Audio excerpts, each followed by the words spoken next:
prata e brilhante. As iniciais PP foi pavulagem de rubis e diamantes, estrelinhas tão cintilantes que é pra todo mundo ver, e é ouro, prata e brilhante. As iniciais PP foi pavulagem de rubis e diamantes, estrelinhas tão cintilantes que é pra todo mundo ver.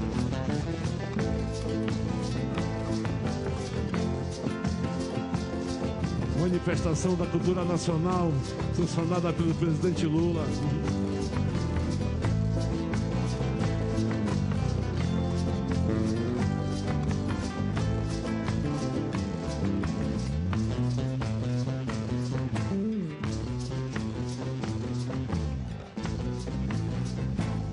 E olha o boi, e olha o boi, e olha o boi, olha o boi, olha o boi, boi, boi, e olha o boi, e olha o boi, olha o boi, olha o boi, boi, boi, e olha o boi, e olha o boi, olha o boi, olha o boi.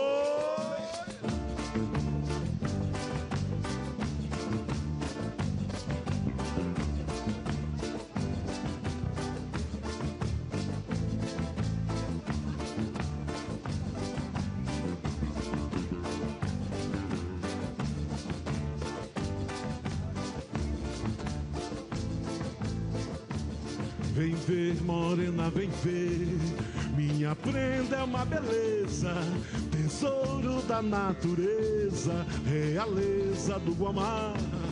Tesouro da natureza, realeza do Guamá. Espalho flor no caminho do meu boi balancear. Eu plantei flor violeta, tem rosário meu bumbá. Eu plantei flor violeta, tem rosário meu bumbá. Balanceia boi malhado, dança que eu quero ver. Balanceia boi malhado, dança que eu quero ver. Balanceia boi malhado, dança que eu quero ver. Balanceia boi malhado, dança que eu quero ver. Arraial do Pavulagem.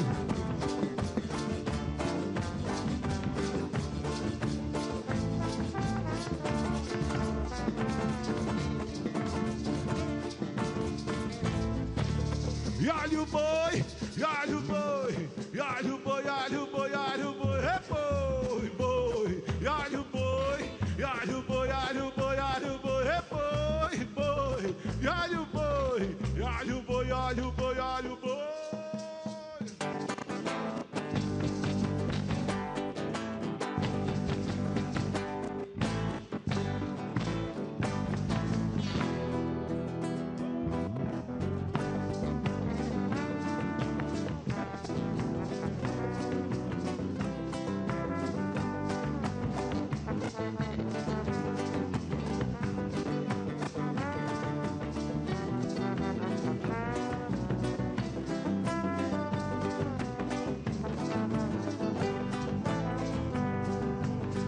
Abre os olhos, morena, vem ver meu boi.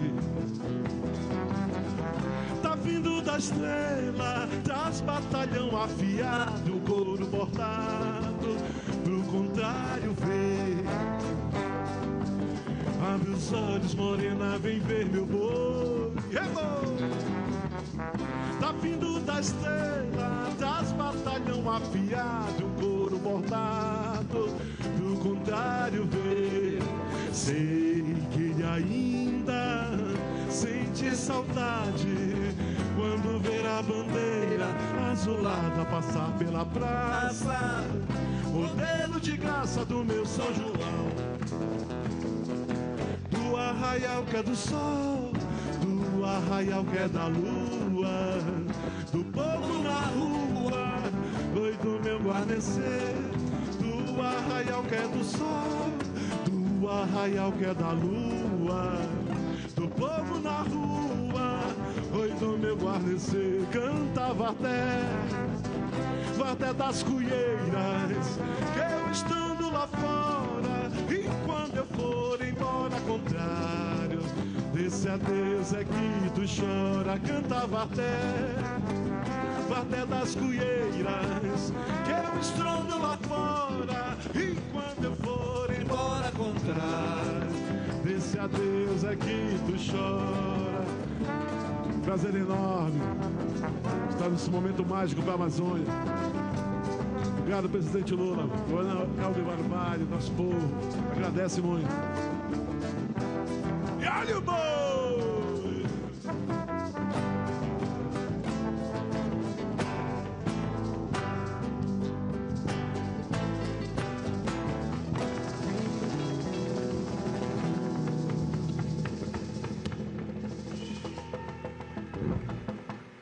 Obrigado.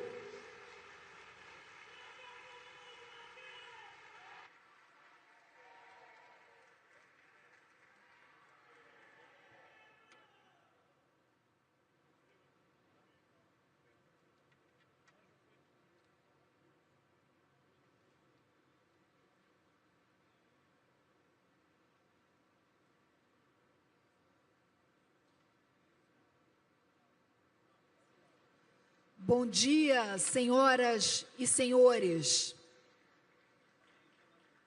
Quero dar as boas-vindas a todos os chefes e vice-chefes do Estado e de governo, aos ministros de Estado e aos representantes dos organismos internacionais aqui presentes. O Brasil os recebe de braços abertos.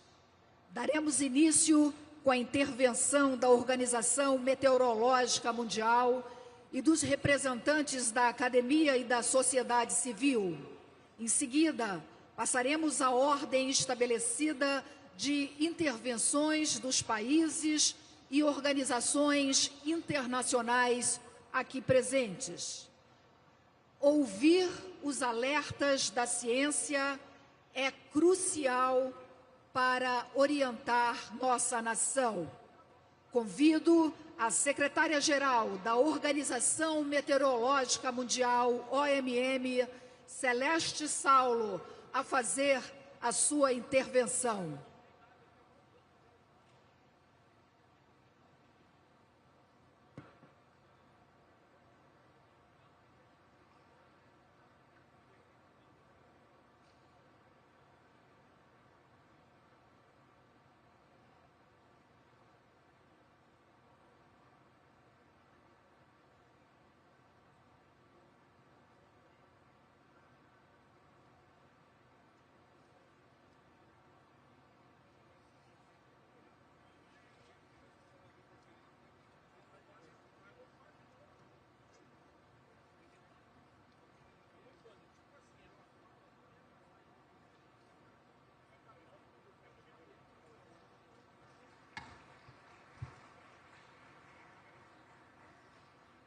Bom dia.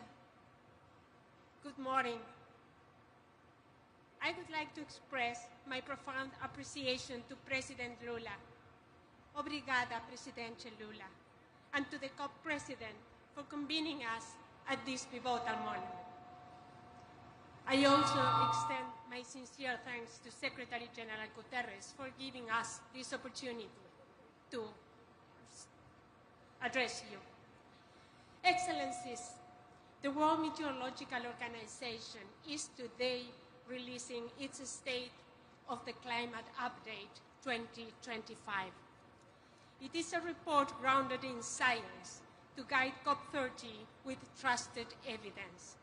It shows the key climate trends and their impacts on people, livelihoods, and economies everywhere. I stand before you today with the hard truth as it's the call of this COP. We cannot defy the laws of physics. Science does not lie. The alarming strike of exceptional temperatures continues. 2025 is set to be either the second or the third warmest year we have ever observed. The average temperature in January-August 2025 was about 1.42 Celsius above pre-industrial levels. Concentrations of heat-trapping greenhouse gases are their highest in 800,000 years, thus committing our planet to a warmer and more dangerous future. And of particular concern, the jump in carbon dioxide levels between 2023 and 2024 was the highest we have ever measured. Ocean heat content is also record high. Long-term sea level rise continues. Both Antarctic and Arctic sea ice are tracking at record levels. And on a daily basis, we see destructive weather. Months worth of rainfall in a matter of minutes. Extreme heat and fire, and supercharged tropical cyclones. I extend my deep condolences to all those affected. Each event leaves lasting impacts. The scars remain long after the headlines. Excellencies, this is not just a distant warning, it's today's reality. The record increase in greenhouse gas levels means that it will be virtually impossible to limit global warming to 1.5 in the next few years without temporarily overshooting the Paris Agreement target. As it has been said by UN Secretary General before, every fraction of a degree matters. Every choice matters. But there is progress, real and measurable. Across the globe, early warnings are saving lives. We are closing gaps in the world's most vulnerable regions, helping communities act before hazards strike. Climate services are transforming decision-making. 2/3 of WMO members now provide climate information, from heat health alerts to agricultural forecasts. Science is not only warning us, it is equipping us to adapt.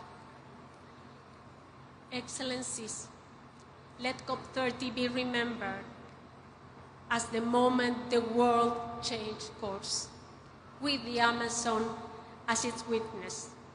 We can't rewrite the laws of physics, but we can rewrite our path. I thank you. Obrigada.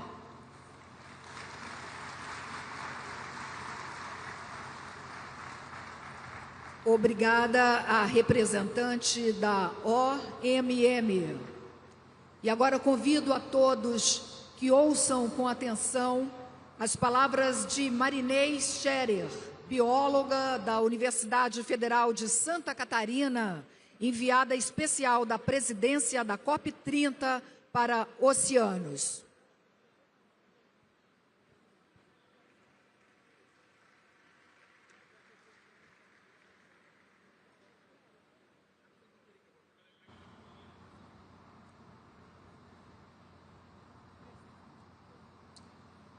Bom dia. Good morning. Your Excellencies, distinguished ministers, honored delegates, colleagues. Today, I want to share a truth that's simple, but still deeply overlooked. Science is clear. We cannot solve the climate crisis unless we act together with and for the ocean, the main climate regulator of our planet. And it is an honor to be here in Belém, where two living giants meet, the Amazon rainforest and the Atlantic Ocean, two systems that, together, shape the climate of our planet. green and blue, one system. And the ocean is not an empty blue area, it is alive. The ocean is also not a side story, it's the stage on which humanity's future will be decided. It covers 7% of our planet, and it is the beating heart of Earth's climate system. It produces more than half of our oxygen, absorbs 90% of the excess heat caused by our emissions, captures a quarter of global CO2, and regulates weather and rainfall. It feeds us, protects us, powers our economies, and sustains cultures and identities. Ignore the service and you compromise our future. And where we live on the coast, inland, in a forest, on a farm, or in a mega city, we are all connected to the ocean. Agriculture, fisheries, energy, tourism, transportation, we all depend on a healthy ocean. More than 3 billion people rely on the ocean for their livelihoods, and the ocean economy is valued at nearly $4 trillion per year, up to 5% of global GDP. Yet, sea level rise, warming waters, acidification, lack of oxygen, and are impacting fisheries, collapsing ecosystems, and damaging coastal economies. If we stay on our current path, coastal regions risk losing up to 20% of their GDP by the end of the century from sea level rise alone. This is not tomorrow's problem, it is today's economic and social hazards. And yet, less than 1% of climate finance supports ocean solutions.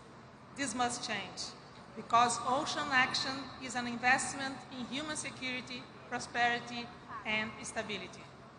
Ocean action is climate action, and climate action is ocean action. But there is a great hope.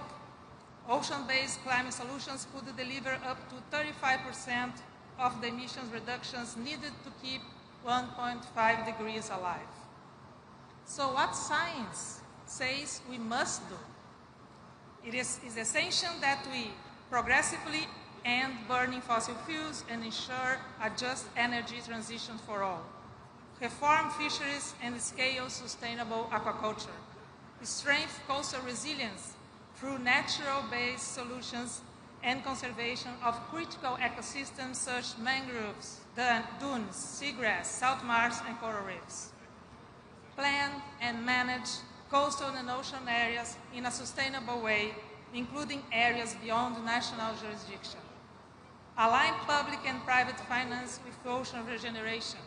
Support local leadership of indigenous people and local communities. Ultimately, we need to continue building a global blue mutirão for the ocean. All of the solutions exist today. We have the knowledge and we have the science.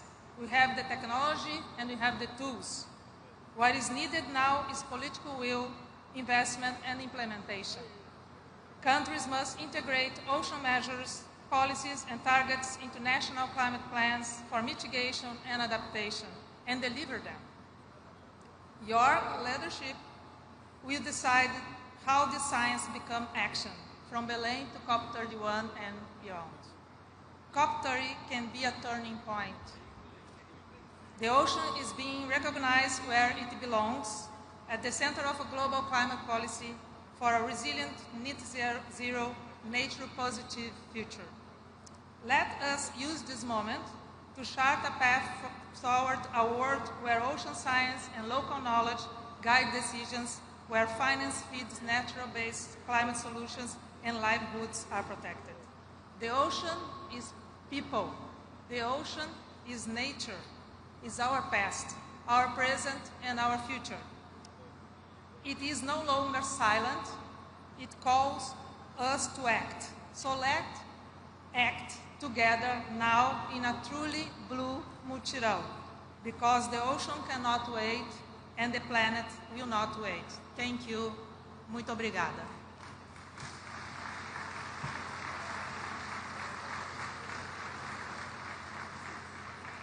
Agradeço a importante mensagem transmitida pela representante da sociedade civil, senhora Marinês Scherer. E ouviremos agora o presidente da COP31, Laurent Fabius.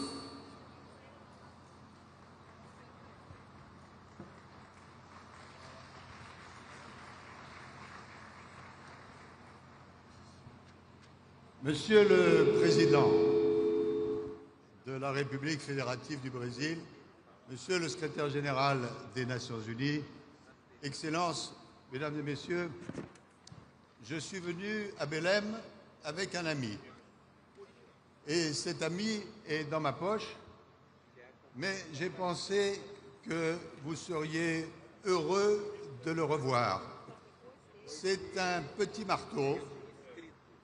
Le marteau avec lequel, il y a 10 ans exactement, j'ai scellé l'accord de Paris qui nous rassemble tous aujourd'hui.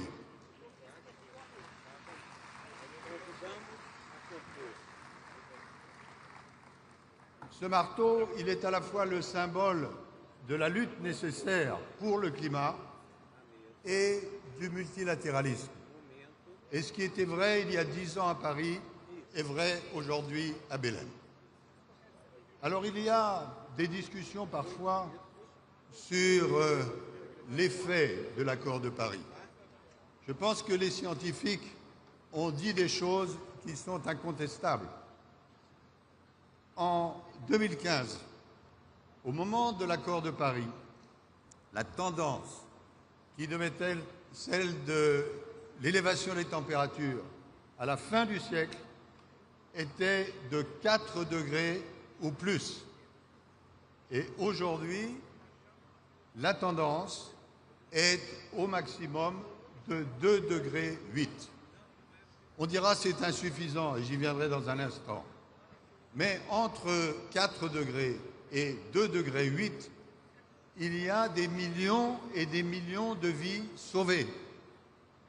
Très concrètement, entre 4 degrés et 2,8 degrés, ça veut dire en moyenne 57 jours de canicule en plus ou en moins, avec des conséquences énormes sur les populations à travers le monde.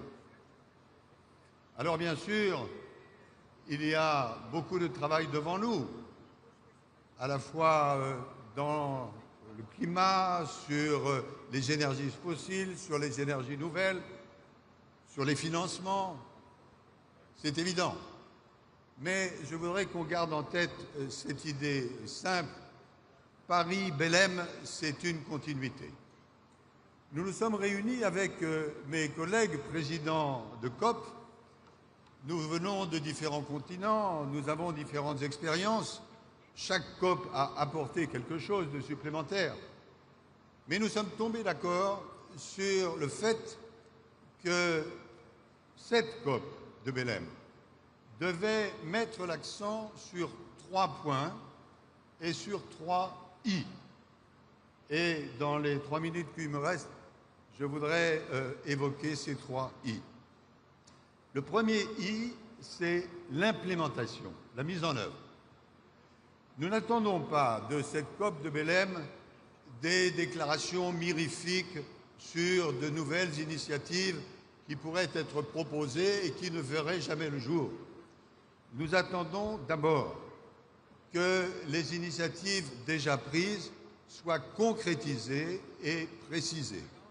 Nous savons que ce sera le cas en particulier, et nous nous en réjouissons, en ce qui concerne la lutte contre la déforestation et la facilité pour les forêts primaires. Et c'est une excellente chose.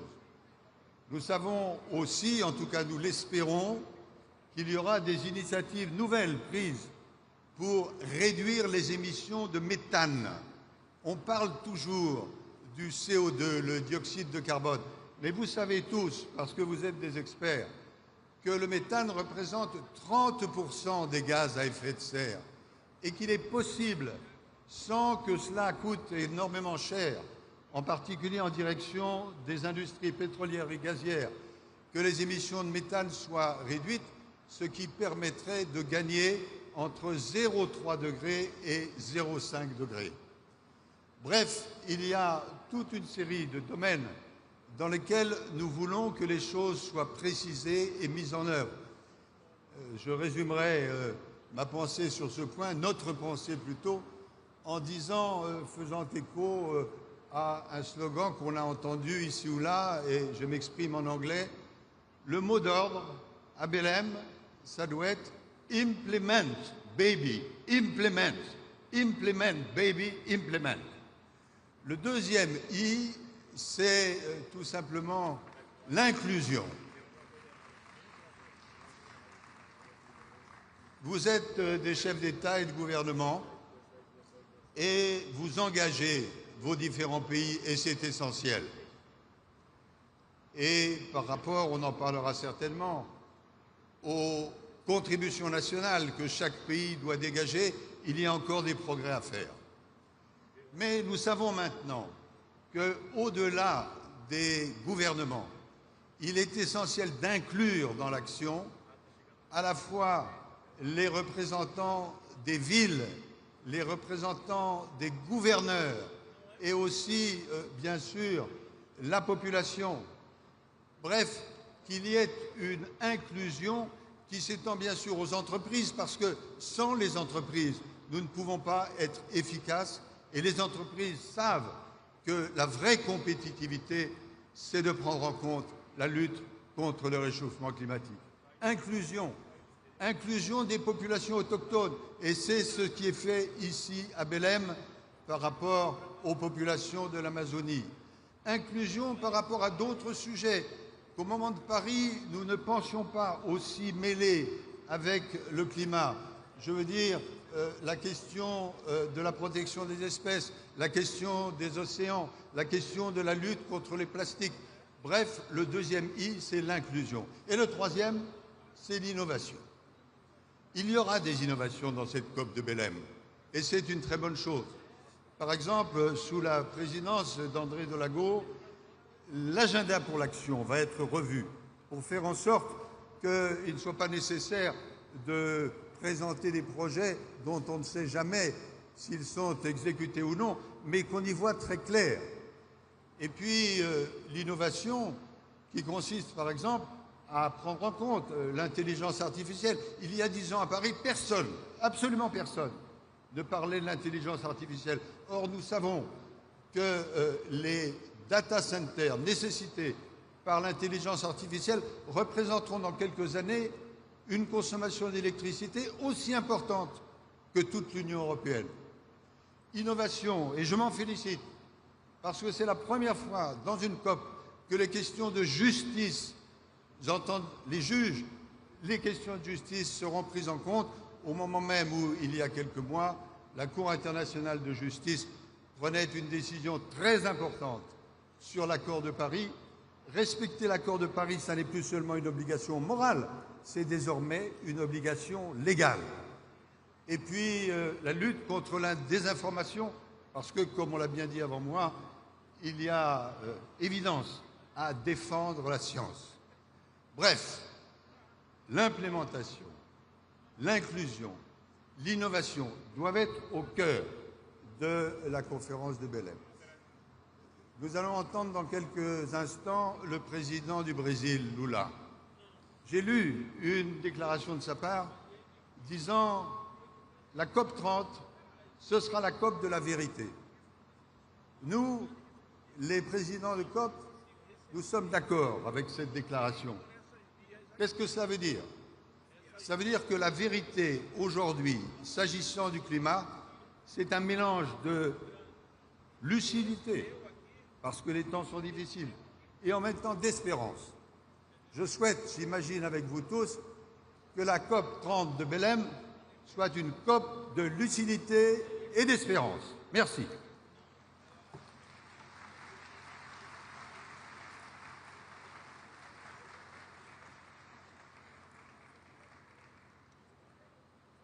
Convidamos a compor a mesa, neste momento, o presidente da República, Luiz Inácio Lula da Silva.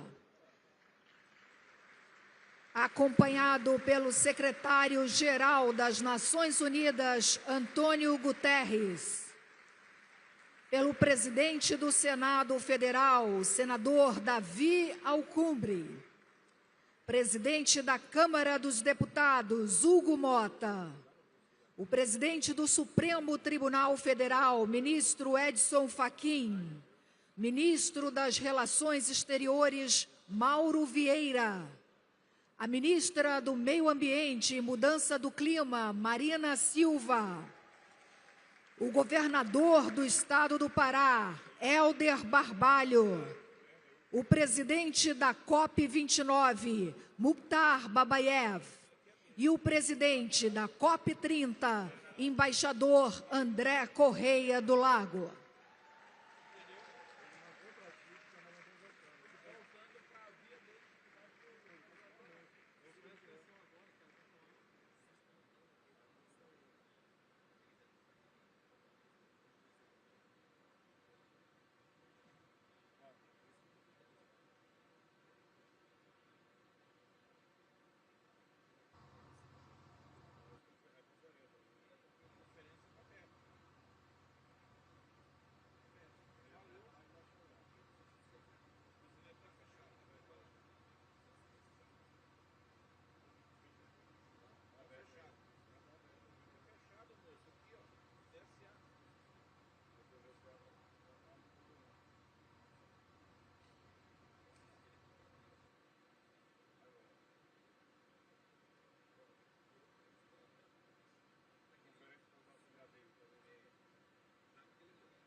Ouviremos, neste momento, o secretário-geral das Nações Unidas, Antônio Guterres.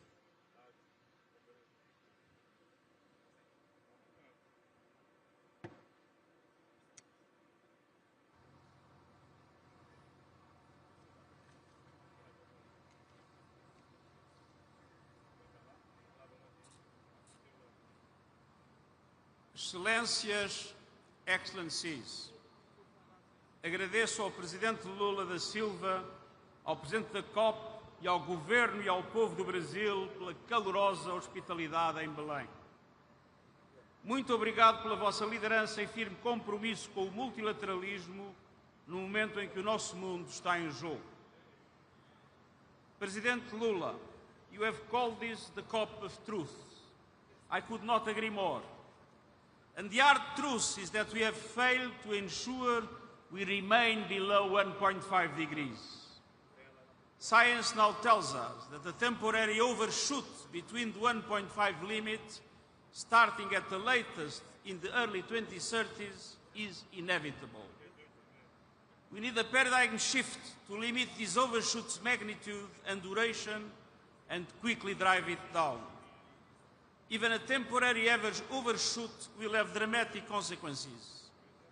It could push ecosystems past irreversible tipping points, expose billions to unlivable conditions, and amplify threats to peace and security. Every fraction of a degree means more hunger, displacement, and loss, especially for those least responsible. This is moral failure and deadly negligence. Yes, the newly submitted nationally determined contributions represent progress, but they still fall short of what is needed. Even if fully implemented, they would put us on a pathway well above 2 degrees of global warming. Meanwhile, the climate crisis is accelerating.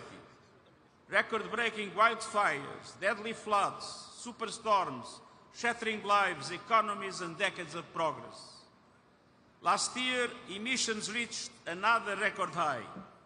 And today, as we have seen, the World Meteorological Organization confirmed that the emissions continue to rise this year. Let us be clear, the 1.5 degrees limit is a red line for humanity. It must be kept within reach. And scientists also tell us that this is still possible. If we act now, at speed and scale, we can make the overshoot as small, as short, and as safe as possible. and bring temperatures back below 1.5 degrees Celsius before the century's end. Small, by peaking global emissions immediately, cutting them deeply this decade, accelerating the phase-out of fossil fuels, slashing methane, and safeguarding forests and oceans, nature's carbon sinks. Short, by reaching global net zero by 2050 and moving swiftly to sustain net negative emissions afterwards. And safe, by drastically increasing investments in adaptation and resilience and delivering early warnings for all by 2027. Excellencies, the United Nations will not give up on the 1.5 degrees goal. Because another truth is evident. We have never been better equipped to fight back. A clean energy revolution has taken hold. Solar and wind are now the cheapest sources of power and the fastest growing sources of electricity in history. Last year, almost all new power capacity came from renewables. The clean energy economy is creating jobs and driving development. It is reshaping geopolitics, delivering energy security and price stability. And it is connecting millions to clean and affordable energy for the first time. The economics have shifted. In 2024, investors poured $2 trillion into clean energy, 800 billion more than fossil fuels. Clean energy is winning in price, performance, and potential, offering the solutions to transform our economies and protect our populations. What is still missing is political courage. Fossil fuels still command vast subsidies, taxpayers' money. Too many corporations are making record profits from climate devastation, with billions spent on lobbying, deceiving the public, and obstructing progress. And too many leaders remain captive to these entrenched interests. Too many countries are starved of the resources to adapt and locked out of the clean energy transition. And too many people are losing hope that their leaders will act. We need to move faster and move together. And this COP must ignite a decade of acceleration and delivery. First, countries must agree on a bold and credible response plan to close the NDC ambition gap to 1.5 degrees. Common but differentiated responsibilities must apply, but that should not be an excuse for any country not to assume its fair share. This means supercharging renewables, electrification, and energy efficiency, building modern grids and large-scale storage, halting and reversing deforestation by 2030, cutting methane emissions, and setting near-term 1.5 aligned coal phase-out schedules. I've consistently advocated against more coal plants or fossil fuel exploration and expansion. At COP28 in Dubai, countries committed to transition away from fossil fuels. No more greenwashing, no loopholes. We must turn that committing into action while supporting low and middle-income developing countries that are highly dependent on fossil fuels. And we must also dismantle structural barriers and provide the conditions for developing countries to deliver and exceed their NDC commitments. Trade and investment policies must support climate ambition, not undermine it. Second, we must demonstrate a clear and credible path to reaching the $1.3 trillion a year in climate finance for developing countries by 2035, as agreed at COP29 in Baku. Developed countries must take the lead in mobilizing $300 billion annually, delivering affordable, predictable finance at the agreed scale. And all providers must show they will contribute to meeting the $300 billion and $1.3 trillion milestones. It's no longer time for negotiations. It's time for implementation, implementation, implementation. With independent tracking, faster disbursement, and terms that reflect climate vulnerability, including debt relief. And third, developing countries must leave Belém equipped with a climate justice package that delivers equity, dignity and opportunity. That means the concrete plan to close the adaptation finance gap, ensuring that developed countries honor their pledge to provide $40 billion adaptation finance by the end of this year, and giving confidence that affordable adaptation finance will be scaled up beyond 2025 and delivered swiftly to the communities on the front lines. It also means placing justice at the heart of the transition, with concrete measures to support developing countries to navigate it, protecting workers, empowering communities, and creating new opportunities, and significant contributions and simplified access to the Loss and Damage Fund. A just transition also means indigenous peoples leading the way. Their knowledge and full participation light the path to a livable planet. Excellencies, you can count on the United Nations. Through our climate promise, over 100 developing countries received support in the preparation of the new nationally determined contributions. I've directed the United Nations Development Programme to build on this architecture and work across the system to support developing countries during the implementation plan. The challenge is immense, but the choices are clear. No one can bargain with physics, but we can choose to lead or be led to ruin. Choose to make Belém the turning point, stand with science, stand for justice, stand for future generations, and I thank you.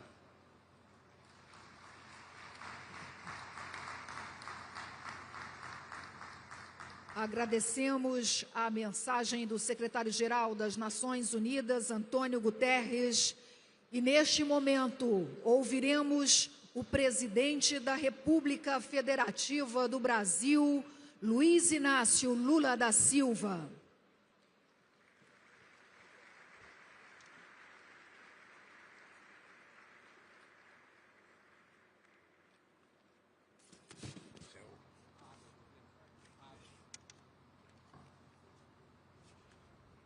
Eu quero cumprimentar o secretário-geral das Nações Unidas, o nosso amigo Antônio Guterres. Quero cumprimentar o rei Carl XVI e a rainha Silva da Suécia, em nome de quem cumprimento o chefe de Estado e de Governo e os chefes de delegações presentes. Quero cumprimentar o presidente do Senado brasileiro, companheiro Davi Alcolumbre. Quero cumprimentar o presidente da Câmara dos Deputados do Brasil, deputado Hugo Mota. Quero cumprimentar o Luiz Edson Fachin, presidente do Supremo Tribunal Federal Brasileiro. Quero cumprimentar o meu ministro das Relações Exteriores, Mauro Vieira, e a companheira Marina Silva, ministra do Meio Ambiente e Mudança do Clima, por meio de quem cumprimento os ministros e as ministras de Estado que me acompanharam. Quero cumprimentar o embaixador André Corrêa do Lago, presidente da COP30. Quero cumprimentar o presidente da COP29, Mukhtar Babayev.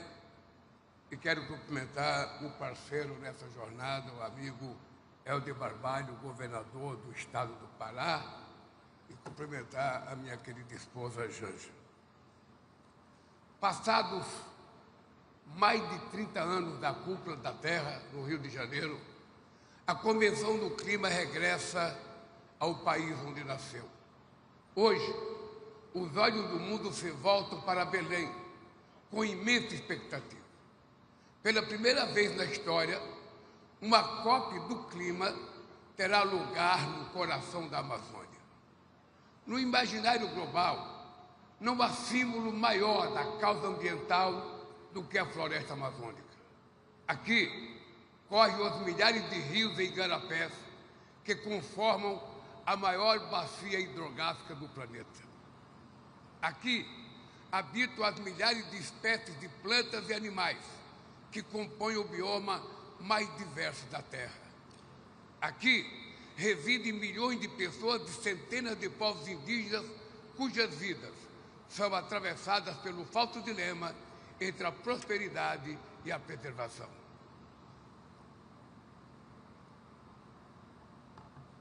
São elas que diariamente conjugam em seus modos de vida a busca legítima por uma existência digna, com a missão vital de proteger um dos maiores patrimônios naturais da humanidade. Por isso, é justo que seja a vez dos amazônidas de indagar o que está sendo feito pelo resto do mundo para evitar o colapso de sua casa.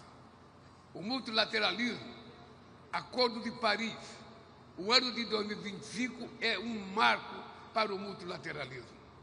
Celebramos os 80 anos da fundação da Organização das Nações Unidas e os 10 anos da adoção do Acordo de Paris. A força do Acordo de Paris reside no respeito ao protagonismo de cada país em definição de suas próprias metas, à luz de suas capacidades nacionais. Passada uma década, ele se tornou o espelho das maiores qualidades e limitações da ação multilateral. Graças ao acordo, nos afastamos dos prognósticos que anteviam o aumento de até 5 graus na temperatura média global até o final do século. Provamos que a mobilização coletiva gera resultados, mas o regime climático não está imune à lógica da soma zero que tem prevalecido na ordem internacional. Em um cenário de insegurança e desconfiança mútua, interesses egoístas imediatos preponderam sobre o bem comum de longo prazo. O ano de 2024 foi o primeiro ano em que a temperatura média da Terra ultrapassou 1,5 graus acima dos níveis pré-industriais.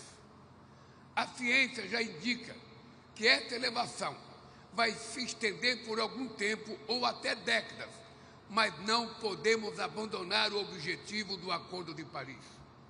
O relatório de emissões do Programa das Nações Unidas para o Meio Ambiente estima que o planeta caminha para ser 2,5 graus mais quente até 2100. Segundo o mapa do caminho Baku-Belém, as perdas humanas e materiais serão drásticas. Mais de 250 mil pessoas poderão morrer a cada ano. O PIB global pode encolher até 30%. Por isso, a COP30 será a COP da verdade. É o momento de levar a sério os alertas da ciência. É hora de encarar a realidade e decidir se teremos ou não a coragem e a determinação necessária para transformá-la. Os objetivos do Brasil. Para o Brasil, a COP30 será o ponto culminante de um caminho pavimentado ao longo de nossas presidências no G20 e dos BRICS. No G20, colocamos na mesma mesa os ministérios do meio ambiente e de finanças, das 20 economias que respondem por cerca de 80% das emissões globais. Nos BRICS, reafirmamos a centralidade do financiamento climático, da capacitação e da transferência de tecnologia. Esta cúpula de líderes é uma inovação que trazemos ao universo das COPs. As convergências já são conhecidas. Nosso objetivo será enfrentar as divergências. Nós, líderes, podemos e devemos discutir tudo para além dos muros da convenção.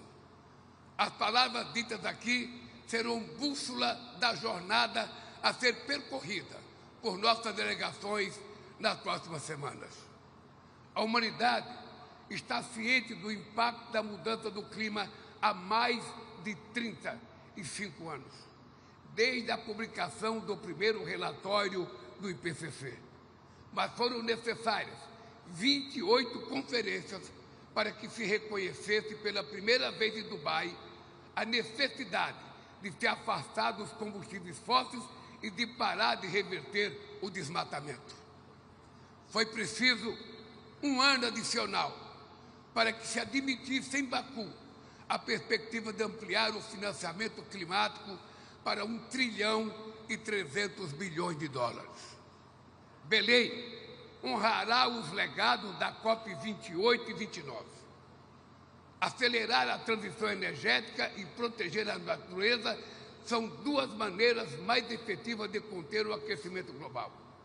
Estou convencido de que, apesar das nossas dificuldades e contradições, precisamos de mapa do caminho para planejar, de forma planejada e justa, reverter o desmatamento, superar a dependência dos combustíveis fósseis e mobilizar os recursos necessários para esses objetivos. Para avançar,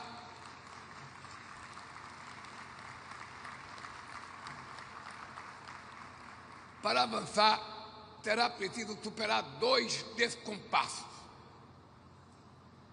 O primeiro é a desconexão entre os salões diplomáticos e o mundo real. As pessoas podem não entender o que são emissões ou toneladas métricas de carbono, mas sentem a poluição. Podem não compreender o que são sumidouros de carbono ou reguladores climáticos, mas reconhecem o valor das florestas e dos oceanos. Podem não ser versadas em financiamento concessional ou misto, mas sabem que nada se faz sem recurso. Podem não assimilar o significado de um aumento de 1,5 graus na temperatura global, mas sofrem com secas, enchentes e furacões. O combate à mudança do clima deve estar no centro das decisões de cada governo, de cada empresa e de cada pessoa. O conceito de mutirão, que traduz um esforço coletivo em torno de um objetivo comum, é o espírito que vai animar Belém. A participação da sociedade civil e o engajamento de governos nacionais, subnacionais, será crucial. Seremos inspirados pelos povos indígenas e pelas comunidades tradicionais, para quem a sustentabilidade sempre foi sinônimo de viver. Superação das desigualdades. O segundo descompasso é o descasamento entre o contexto geopolítico e a urgência climática. Forças extremistas fabricam inverdades para obter ganhos eleitorais e aprisionar as gerações futuras a um modelo ultrapassado que perpetua disparidades sociais e econômicas e degradação ambiental. Rivalidades estratégicas e conflitos armados desviam a atenção de os recursos que deveriam ser canalizados para o enfrentamento do aquecimento global. Meus amigos e minhas amigas, enquanto isso, a janela de oportunidades que tem para agir está se fechando rapidamente. A mudança do clima é resultado das mesmas dinâmicas que, ao longo de séculos, fraturaram nossa sociedade entre ricos e pobres e cindiram o mundo entre países desenvolvidos em desenvolvimento. Será impossível contê-la sem esperar as desigualdades dentro das nações e entre elas. A justiça climática é aliada do combate à fome e à pobreza, da luta contra o racismo e a desigualdade de gênero e da promoção de uma governança global mais representativa e inclusiva. Amigas e amigos, entre os povos indígenas e Yanomami que habitam a Amazônia, existe a crença de que cabe aos seres humanos sustentar o céu para que ele não caia sobre a terra. Essa perspectiva dá medida da nossa responsabilidade perante o planeta, principalmente dos mais vulneráveis. Mas também reconhece que o poder de expandir horizontes está em nossas mãos. Temos que abraçar um novo modelo de desenvolvimento mais justo, resiliente e de baixo carbono. Espero que esta cúpula contribua para empurrar o céu para cima e ampliar nossa visão para além do que enxergamos hoje.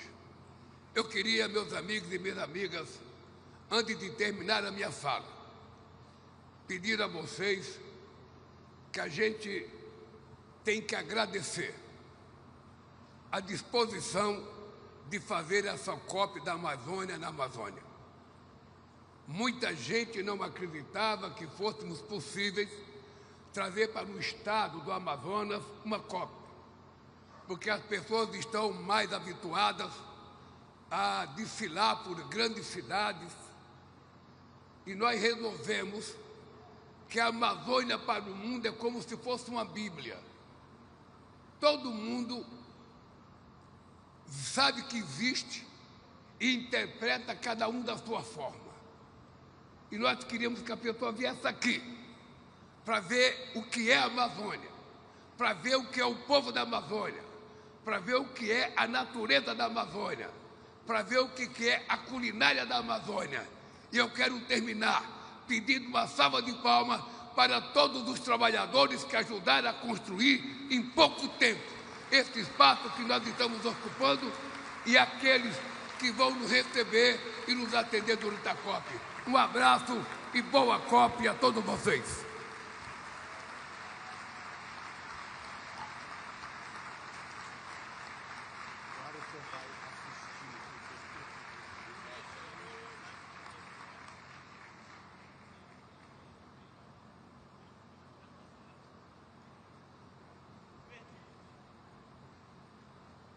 Agradecemos a mensagem do presidente da República Federativa do Brasil, Luiz Inácio Lula da Silva. A ordem do dia prevê que cada chefe de Estado e de governo faça hoje uma intervenção de 5 minutos. Depois, passaremos aos representantes de organismos internacionais, que terão 3 minutos cada um. A lista de oradores foi organizada em ordem alfabética e de precedência, levando em conta também a agenda de cada delegação. E o primeiro país a se manifestar será o Chile, representado pelo presidente Gabriel Boric.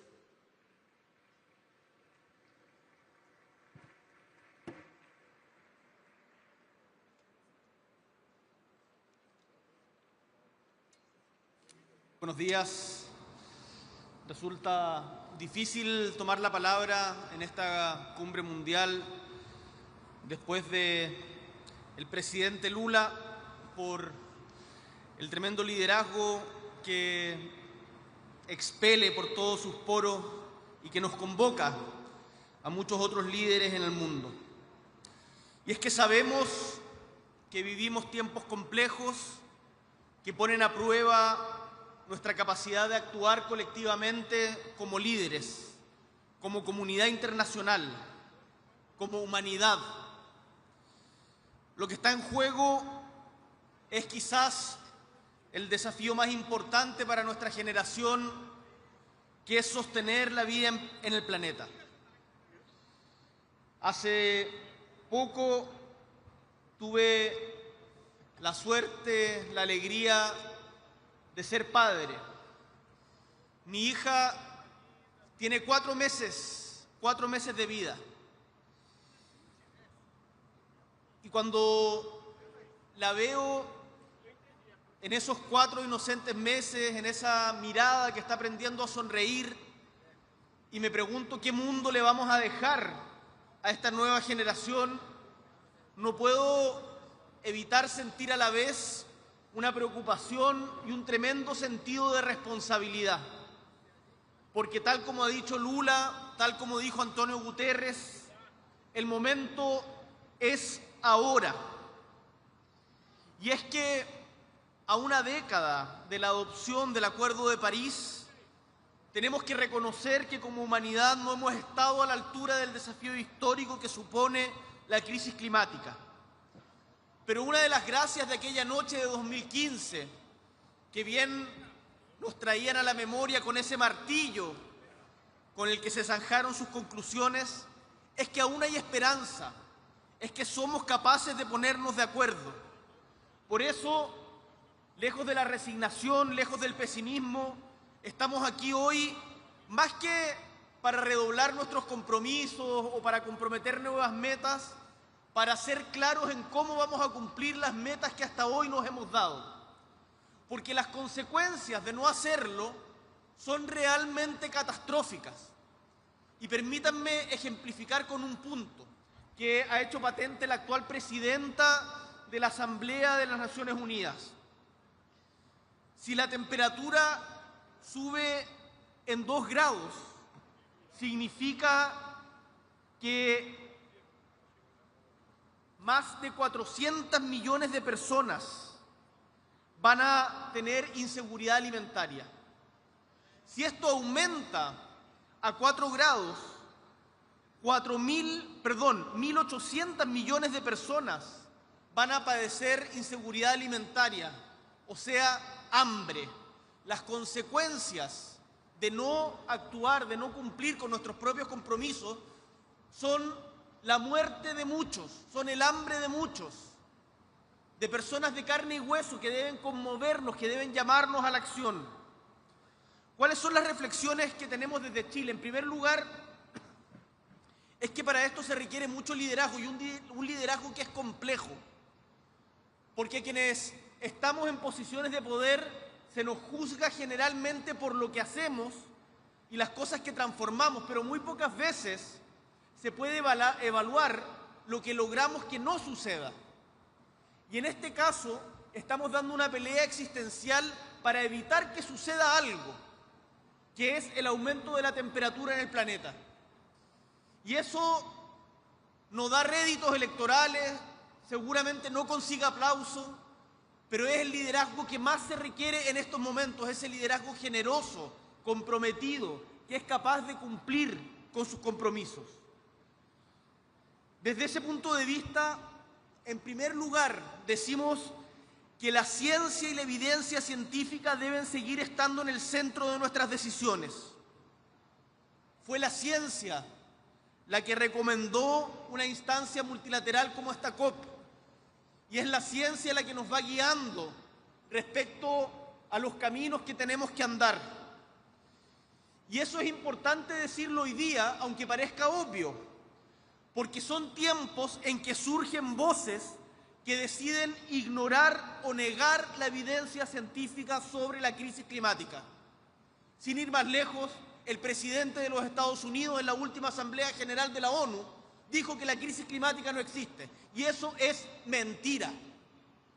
Y debemos ser capaces de reivindicar el valor de la ciencia y de los hechos, porque podremos tener discusiones legítimas sobre cómo enfrentar los hechos, pero no podemos negarlos, y en eso se requiere el liderazgo de la comunidad internacional. En segundo lugar, acogemos con entusiasmo y responsabilidad el llamado de Brasil a avanzar hacia una etapa de implementación, no más diagnóstico, implementación. Y les cuento humildemente que desde Chile lo estamos haciendo. Primero, somos uno de los 68 países que ha entregado dentro de los plazos comprometidos sus NDC. Además, hemos ido implementando diferentes políticas públicas que desde nuestra patria van cambiando también la calidad de vida de nuestros ciudadanos. Hace 10 años no teníamos ningún bus eléctrico y este año prácticamente el 60% de los buses que recorren nuestra capital son eléctricos. Santiago de Chile es la ciudad fuera de China con más buses eléctricos en el mundo y estamos expandiendo esto también a regiones. Asimismo, en 10 años el porcentaje de generación eléctrica vía energías renovables subió de un 5 a un 35% y la proporción de carbón bajó del 40 al 11%. Chile es un país que no es de los grandes emisores a nivel global, pero sabemos que también tenemos que cumplir nuestra parte y estamos avanzando en esa dirección. Por eso los invitamos a sumarse a iniciativas que hoy promueve el gobierno de Brasil, con el liderazgo del compañero Lula da Silva, como la Declaración de Belém sobre hambre, pobreza y acción climática centrada en las personas, y el llamado a la acción para una gestión integrada de incendios a nivel global, un fenómeno que ha afectado de forma muy dura a nuestro territorio. Ahora, esta nueva etapa requiere también de más financiamiento, y esta COP debe enviar señales políticas claras para que los países donantes, los grandes inversionistas y todos los actores de la arquitectura financiera internacional comprendan, y esto es importante, que no hay rentabilidad posible en un mundo que se sigue calentando. Las inversiones son a largo plazo, y ese largo plazo va a dejar de existir si es que no tomamos acciones e implementación ahora. Más financiamiento climático hoy, que no aumente la deuda de los países en desarrollo. En tercer lugar, no podemos olvidar las consecuencias que el cambio climático tiene en las poblaciones más vulnerables, principalmente en las mujeres, en los pueblos indígenas y en las comunidades locales que han debido enfrentar cargas ambientales desproporcionadas en nombre del progreso. Por ello, desde Chile promovemos que en esta COP se apruebe el nuevo Plan de Acción de Género, adoptado bajo la COP25, que insta a que nuestras políticas climáticas reconozcan que esta crisis afecta de forma diferente a mujeres y a niñas. Para terminar, los países en desarrollo que vivimos día a día esta desigualdad, señalamos que no basta con que esta transición sea acelerada, sino que también debe ser justa. Y los países que durante muchos años se beneficiaron de un desarrollo acelerado, contaminando de manera impune el planeta, hoy día tienen que ser más responsables que los otros. Esa transición justa se debe expresar en nuestras comunidades, también para que el multilateralismo tenga sentido en nuestras bases, le haga sentido en a quienes representamos. El desafío de la descarbonización, como el nuestro del sur global, está unida a la búsqueda de un desarrollo económico que conduzca a una mejor calidad de vida, a las mujeres, mejores calidades de empleo, mayor equidad territorial y un entorno sano y seguro en el que vivir. Esto no es solo una cuestión de justicia, es una forma de dar legitimidad a la acción, que es tan importante, en especial para nuestras democracias. Señor Presidente, la COP30 en América Latina y el Caribe, en el corazón de la Amazonía, reserva de la humanidad, es una oportunidad para profundizar en nuestra misión con un llamado a la acción, con compromisos medibles de cómo vamos a implementar las metas que nosotros mismos como humanidad nos hemos dado. Muchísimas gracias.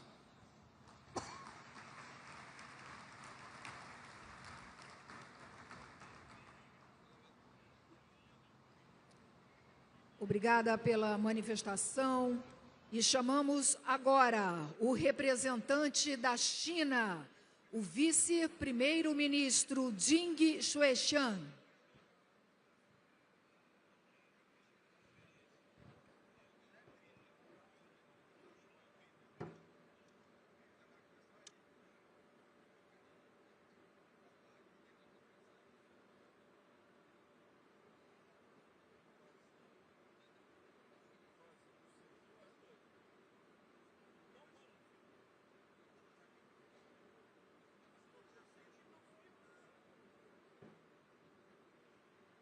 国家主席习近平的特别代表出席贝伦气候峰会。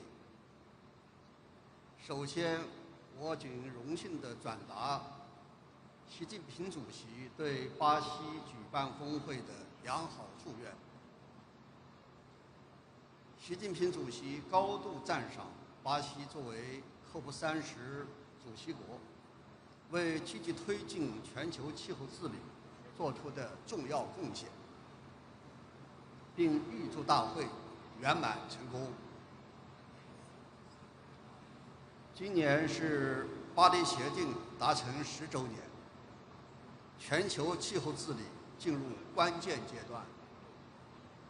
中国落实2030年国家自主贡献已经取得显著成效，提前完成了风电、太阳能发电总装机容量和森林集蓄量等目标。9月24日，习主席在联合国气候变化峰会上郑重宣布，中国2035年国家自主贡献覆盖全经济范围，包括所有温室气体，首次提出绝对量减排目标，体现了中国的坚定决心和最大努力。前不久，中共20届四中全会审议通过了未来5年中国经济社会发展规划建议，其中对建设美丽中国作出重要部署，强调以碳达峰、碳中和为牵引，协同推进降碳、减污、扩绿增长，筑牢生态安全屏障，增强绿色发展动能。中国言必行，行必果。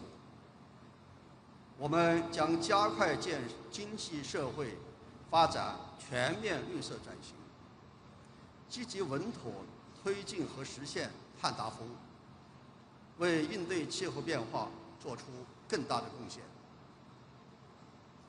各位同事，当前人类站在新的十字路口，需要各方坚持真正的多边主义，加强团结协作，推动全球气候治理行稳致远。在此，我愿提3点建议。第一，把握正确方向。绿色低碳转型是时代潮流，我们要坚定信心，统筹保护环境、发展经济、创造就业、消除贫困等目标，协同推进民生改善和气候治理，促进高质量发展，更好地造福世界各国人民。第二，落实气候行动。应对气候变化，关键在于行动。我们要坚持共同但有区别的责任原则，全面有效落实联合国气候变化框架公约及其巴黎协定，在行动和实施中维护国际公平正义。发达国家应当落实率先减排义务，切实兑现出资承诺，并为发展中国家提供更多技术和能力建设支持。第三，深化开放合作。促进全球绿色低碳转型，需要良好的国际经贸合作环境。我们要加强绿色技术和产业国际协同，破除贸易壁垒，确保优质绿色产品自由流通，更好地满足全球可持续发展需要。中方愿同各方一道，坚持不懈推动绿色低碳发展，推动建设人与自然和谐共生的美丽世界。谢谢大家。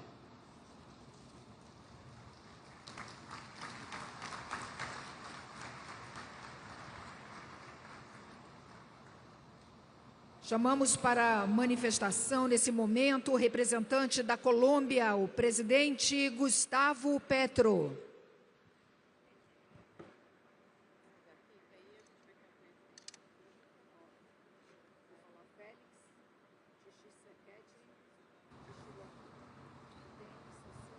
Yo le he pedido a mi equipo, presidente Lula, Antonio Guterres, secretario de nuestras Naciones Unidas, delegaciones, de tantos países del mundo aquí presente, le he pedido a mi equipo que sea más radical en la consecución de las metas de la vida, reconociendo antes que nada que estamos ante un fracaso. Las palabras tibias no se convierten sino en fetiches y fantasmas ante una realidad que tenemos que asumir tal cual. Después de 29 COPs, de discursos, muchos los he dado yo, y otras, estamos ante un fracaso. El fracaso se mide por la ciencia en términos de temperatura, de leyes de la termodinámica. Ese fracaso se debe, en primer lugar, al lobby de los intereses del petróleo, del carbón y el gas en esta asamblea, en todas las COPs. Su deseo de ganancia de corto plazo, su codicia ha ido contra la vida, y eso es inmoral, inhumano. Y en cada nación, una vez se realizan las COPs, el mismo lobby, en unas naciones más que en otras, cobra sus resultados. Y sus resultados son medibles. El número 1,5 grados centígrados que no queríamos alcanzar, se alcanzó. Nos acercamos a algo que ya no se llama crisis climática. Comenzamos hablando de cambio, pasamos a crisis y ahora nos acercamos a colapso climático, que significa punto de no retorno, es decir, muerte general de la existencia en el planeta. No es apocalipsis literario, es apocalipsis real. ¿Cuáles son los fetiches que nos están separando del objetivo simple de la vida?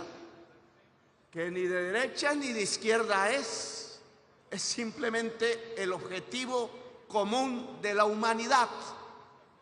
Uno, la ausencia de los Estados Unidos aquí. El que el señor Donald Trump no venga. El que tenga una conducta, el personal, de negación de la ciencia y lleve a su sociedad con los ojos cerrados al abismo y con ella a la humanidad.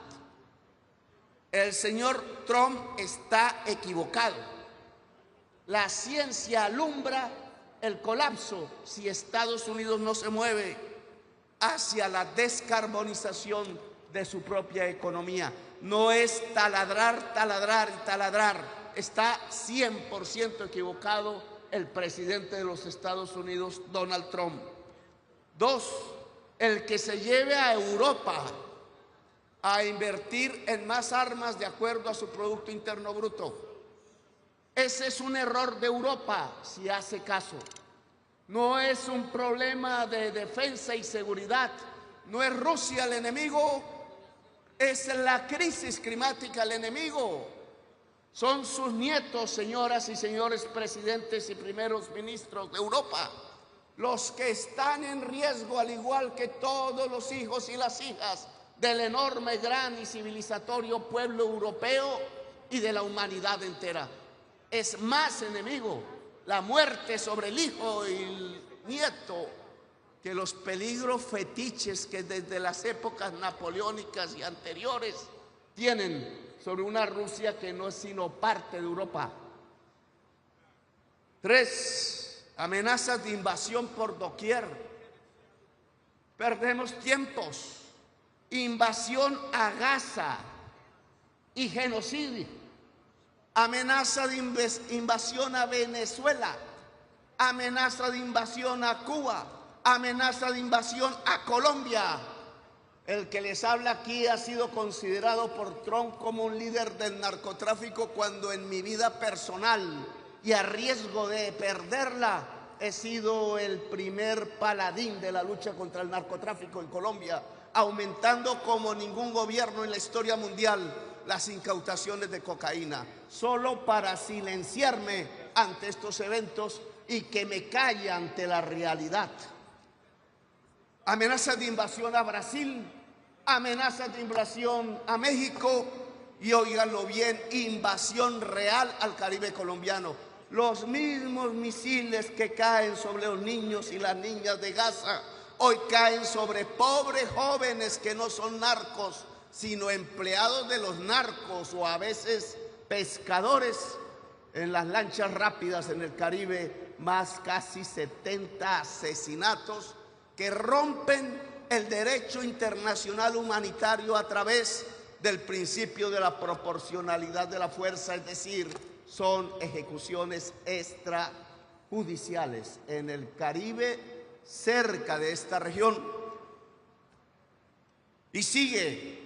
Políticas antiinmigratorias hechas al estilo de los nazis contra nuestros pueblos en Estados Unidos, contra los pueblos árabes y subsaharianos en Europa.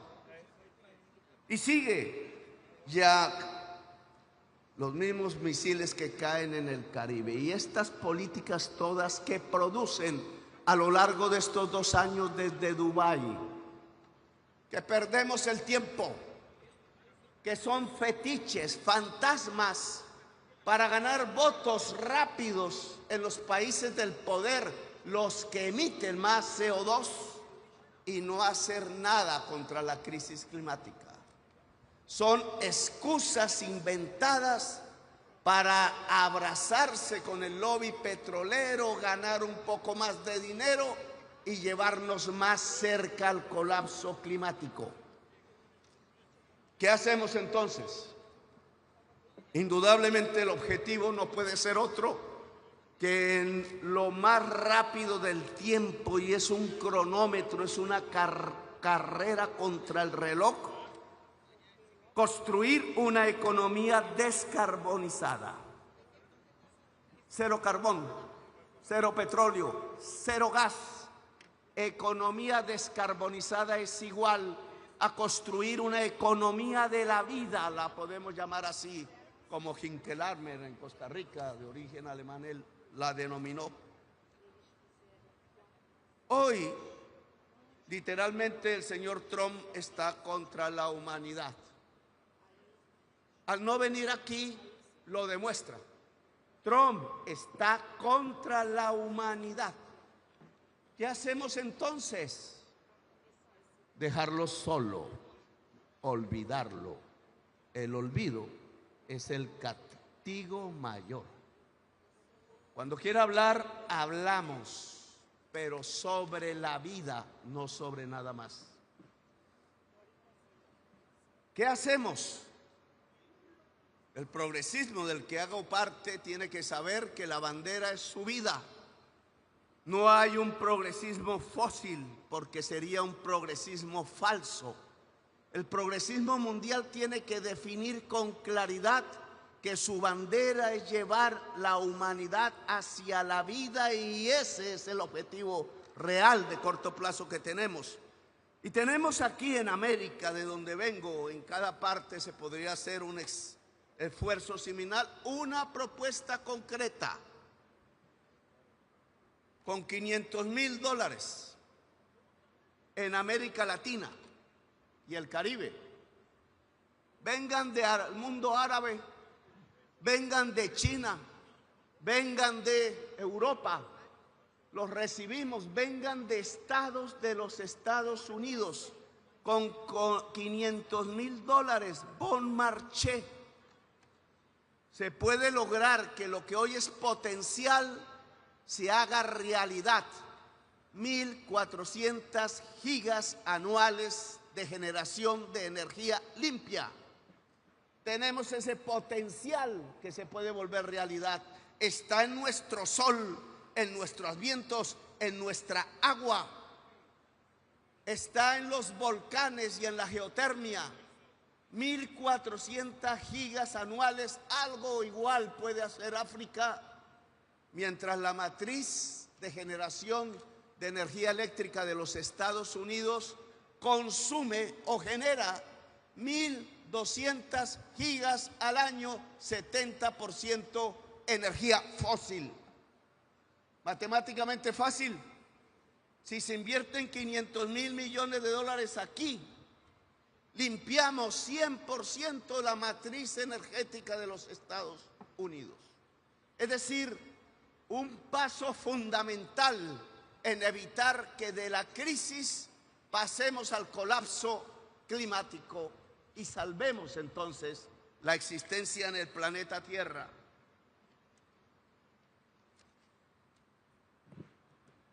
Luego tenemos dos vías, compañero Lula, que América del Sur, donde usted hace parte y donde yo hago parte y tantos otros aquí, dentro de América Latina podemos proponer en concreto. Necesitamos recursos y ponemos también nuestros recursos para salvar esta selva. Esta selva es el tercer pilar climático del mundo, como las columnas del antiguo Hércules sostienen la vida en el planeta. Catedral y homenaje de la biodiversidad mundial. Si todo el piedemonte de los Andes, de donde nacen estos inmensos ríos, el más grande que llega en este mismo lugar, gigantesco mar de agua dulce a juntar con el gigantesco mar del océano Atlántico, produciendo el vapor que hace nacer esta exuberancia vegetal. Si salvamos la selva amazónica y significa llegar hasta el borde natural que tenía y recuperarla, revitalizándola, entonces estamos aportándole a la vida de la humanidad y a toda en el planeta. Uno, eso significa sembrar selva donde no la hay. Colombia lo está haciendo y qué paradoja.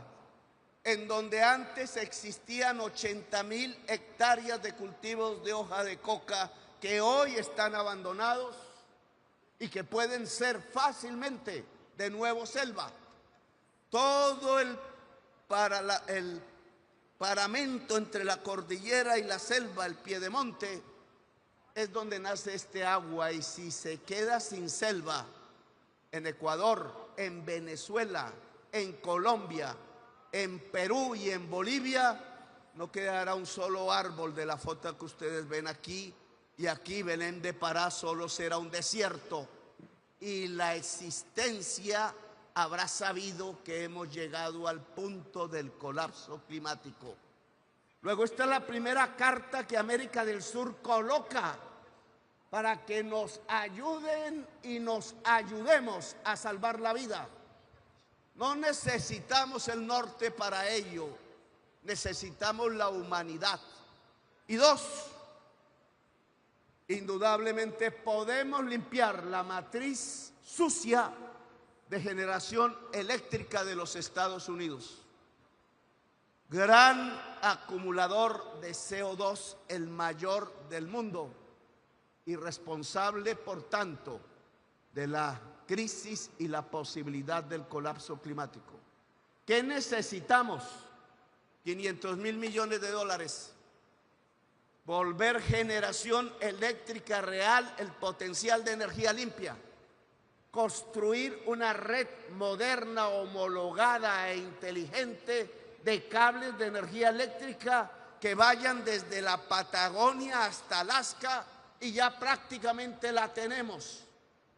Si esas dos cosas las logramos, más otros elementos del transporte de energía eléctrica, América del Sur puede limpiar 100% todas las matrices de energía eléctrica desde la Patagonia hasta Alaska, incluida la matriz de energía eléctrica de los Estados Unidos, y no necesitamos a Trump para ello. Olvidémoslo. Necesitamos acuerdos con los estados de los Estados Unidos, California, Nuevo México, Texas, la Florida, Illinois, etcétera, Nueva York, si lo quiere, y necesitamos un gran acuerdo latinoamericano y del Caribe para hacer que nuestros países construyan y conecten la ley de energía eléctrica, y necesitamos un gran acuerdo mundial con China, que acaba de hablar, con el mundo árabe, que necesita que lo que invirtió en petróleo se vuelva energía limpia en el mundo, e inversiones y prosperidad en su pueblo, con África, porque puede hacer lo mismo que América del Sur respecto a Europa, con Europa, que ahora se encuentra este 9 de noviembre, pasado mañana creo, en la ciudad hermosa del Caribe de Santa Marta, corazón del mundo, de acuerdo a los indígenas, centro energético del planeta, de acuerdo a la leyenda urbana actual, corazón del mundo para salvar la vida, presidente Lula, presidente Boric, presidentes de América Latina. Debemos estrechar la mano europea. Ahí en Santa Marta llegaron en carabelas y con espadas, conquistaron y construyeron la primera ciudad americana, al mismo tiempo que durante un siglo los indígenas resistieron con sus armas. Fue una guerra de un siglo, presidente Lula, en ese mismo lugar, tratando de que la civilización ancestral que había en América resistiera a la civilización europea que llegaba en ánimos de conquista. 5 siglos después, este 9 de noviembre, queremos encontrarnos de nuevo sin armas, abrazarnos con franqueza, encontrar las civilizaciones, no desencontrarlas. La guerra entre civilizaciones es la barbarie y el fin de la humanidad antes del colapso climático. El encuentro de las civilizaciones, su diálogo, es la sabiduría humana. En Santa Marta podemos encontrar a América Latina, al Caribe hoy vejado y humillado, y a Europa occidental, para darnos la mano alrededor de varios temas, pero uno fundamental: ser faro democrático para llevar al mundo a una economía descarbonizada e invertir en donde hay la potencia de la energía limpia para que se vuelva energía para el mundo, que se vuelva vida, que podamos construir una economía de la vida. Los espero a todas y todos en Santa Marta, centro vital y corazón del mundo, tierra hermosa y caribeña, para darnos esta mano, una mano por la vida de la humanidad y del planeta Tierra. Gracias, muy amables.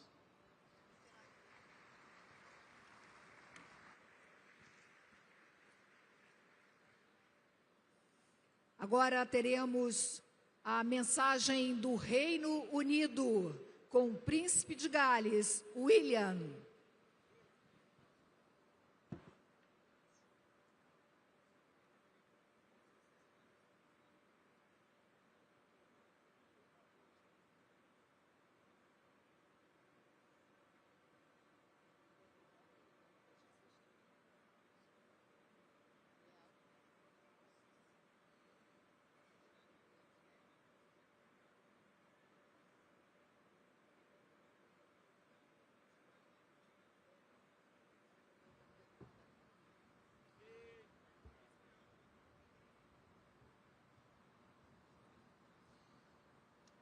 Bom dia, muito obrigado, Presidente Lula e Governador Barbalho, pelas calorosas boas-vindas a Belém do Pará. We come together today, here in the heart of the Amazon, at a pivotal moment in human history. A moment that demands courage, cooperation and unwavering commitment to our planet's future. A future that belongs not to us, but to our children and grandchildren. I want to first express my profound gratitude to Brazil for welcoming us all to Belém. Over the last week, I've seen firsthand that your global commitment to environmental progress is not new. It's built on decades of bold action, visionary thinking, and shared purpose. From the Rio Earth Summit in 1992 to Brazil rapidly becoming a leader in renewable energy and sustainable agriculture, you have shown the world what climate ambition looks like.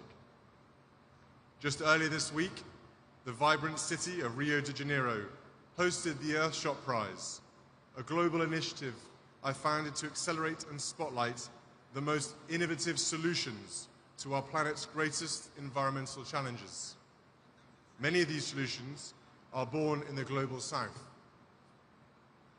I want to add my thanks to the gracious hospitality of Mayor Eduardo Pez.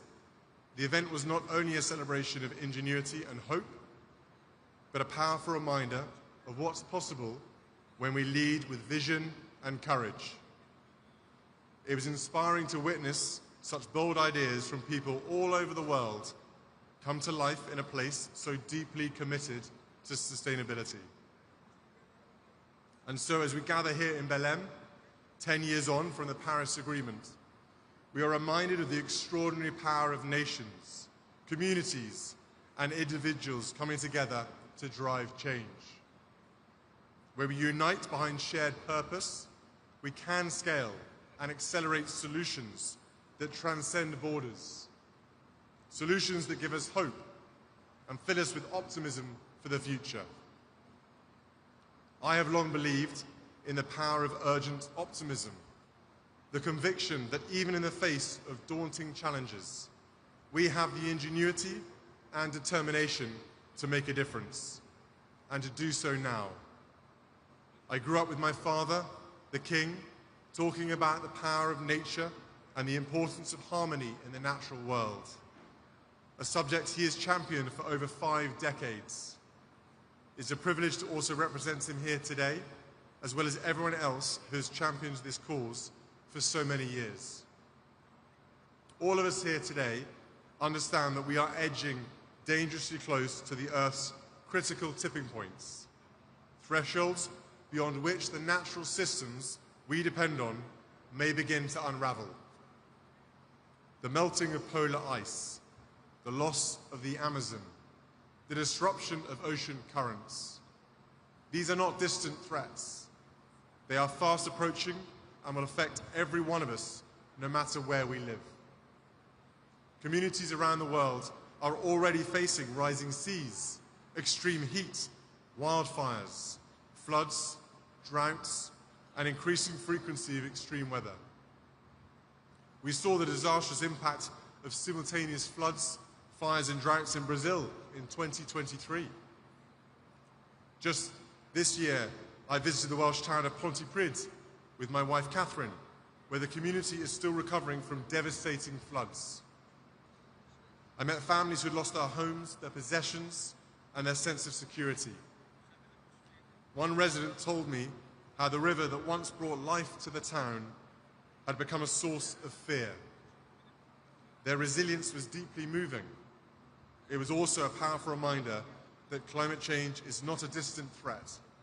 It is affecting lives across the UK and across the world, from small towns to major cities, from coastal communities to inland regions. No corner of the globe will be unaffected. These impacts pose risks to growth, security, and well-being in all countries. But we know that these risks often fall hardest on those who contributed least to the crisis. This demands urgent, coordinated action. We must ask ourselves, what legacy do we wish to leave? Because the impact of all our choices will be felt by us all around the world, in the safety of their homes, the stability of their livelihoods, and the health of the natural world that sustains us all. The road ahead will be tough. We must transform the way we power our lives, produce our goods, move from place to place, and care for our land. But this is not just a challenge. It is a profound opportunity. An opportunity to build cleaner economies, restore nature, and improve the health and well-being of communities everywhere. It is an opportunity to grow our economies, develop new technologies, and create secure and affordable energy systems that are central to our future prosperity and security. Action on climate not only protects future generations, but is a powerful engine to create better jobs and lives today. We need to work together to build resilience from the escalating costs of climate change and become nature positive. This means incentivizing protection and restoration, not destruction. It means recognizing nature's true value, not only in economic terms, but in its ability to sustain life, culture, and community for everyone to enjoy.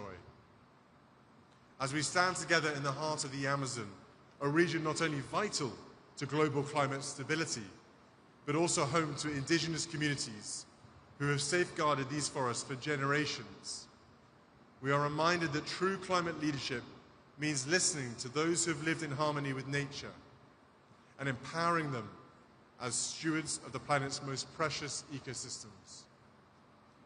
At London Climate Action Week, I convened governments, philanthropists, and indigenous leaders to issue a call to action for land tenure and forest finance pledges to be delivered at COP30 here in Brazil.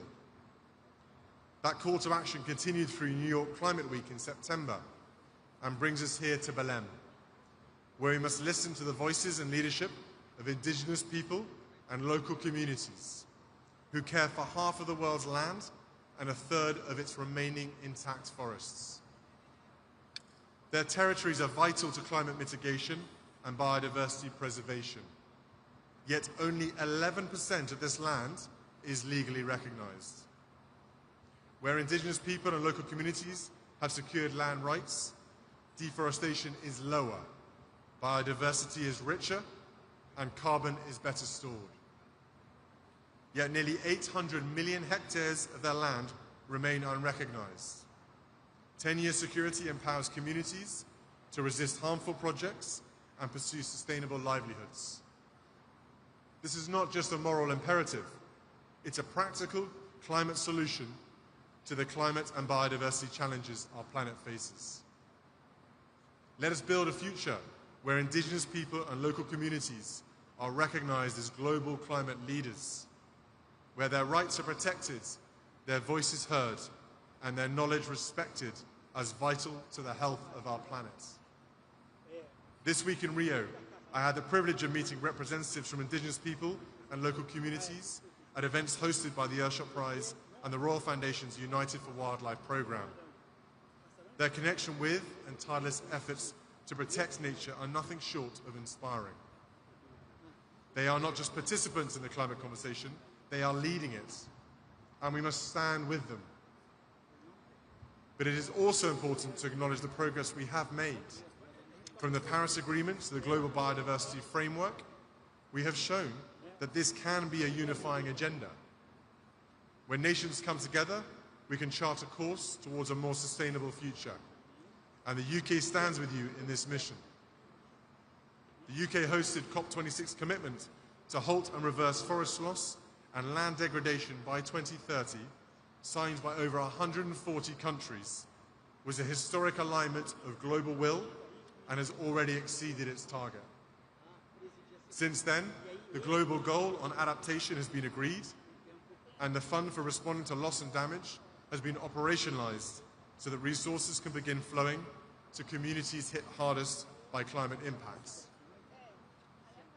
The COP26 Indigenous Peoples and Local Communities Forest 10-year pledge has already exceeded its target of $1.7 billion, with over $1.86 billion supporting strengthening forest communities.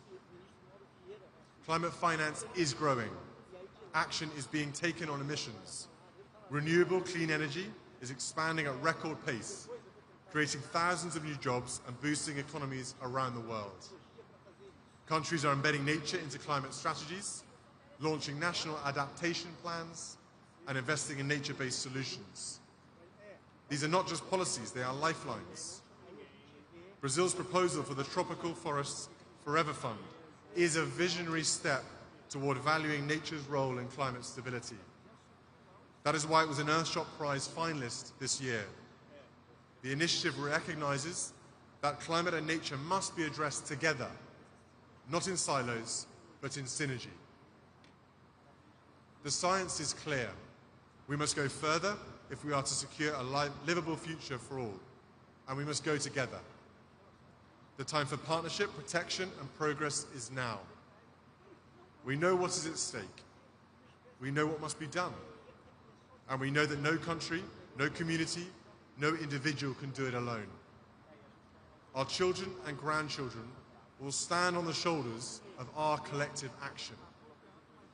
Let us use these inspiring surroundings here in the heart of the Amazon to rise to meet this moment, not with hesitation, but with courage, not with division, but with collaboration, not with delay, but with decisive commitment.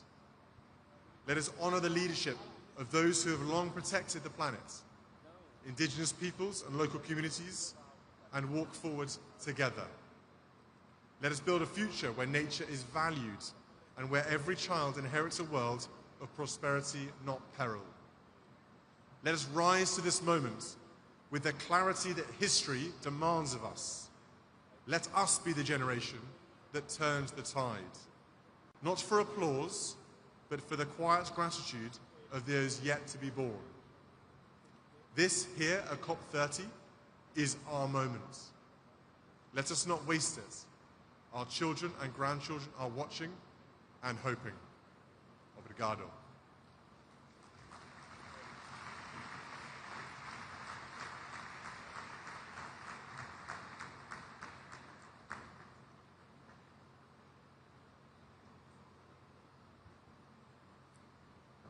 E nesse momento teremos a manifestação do primeiro-ministro do Reino Unido, Keir Starmer.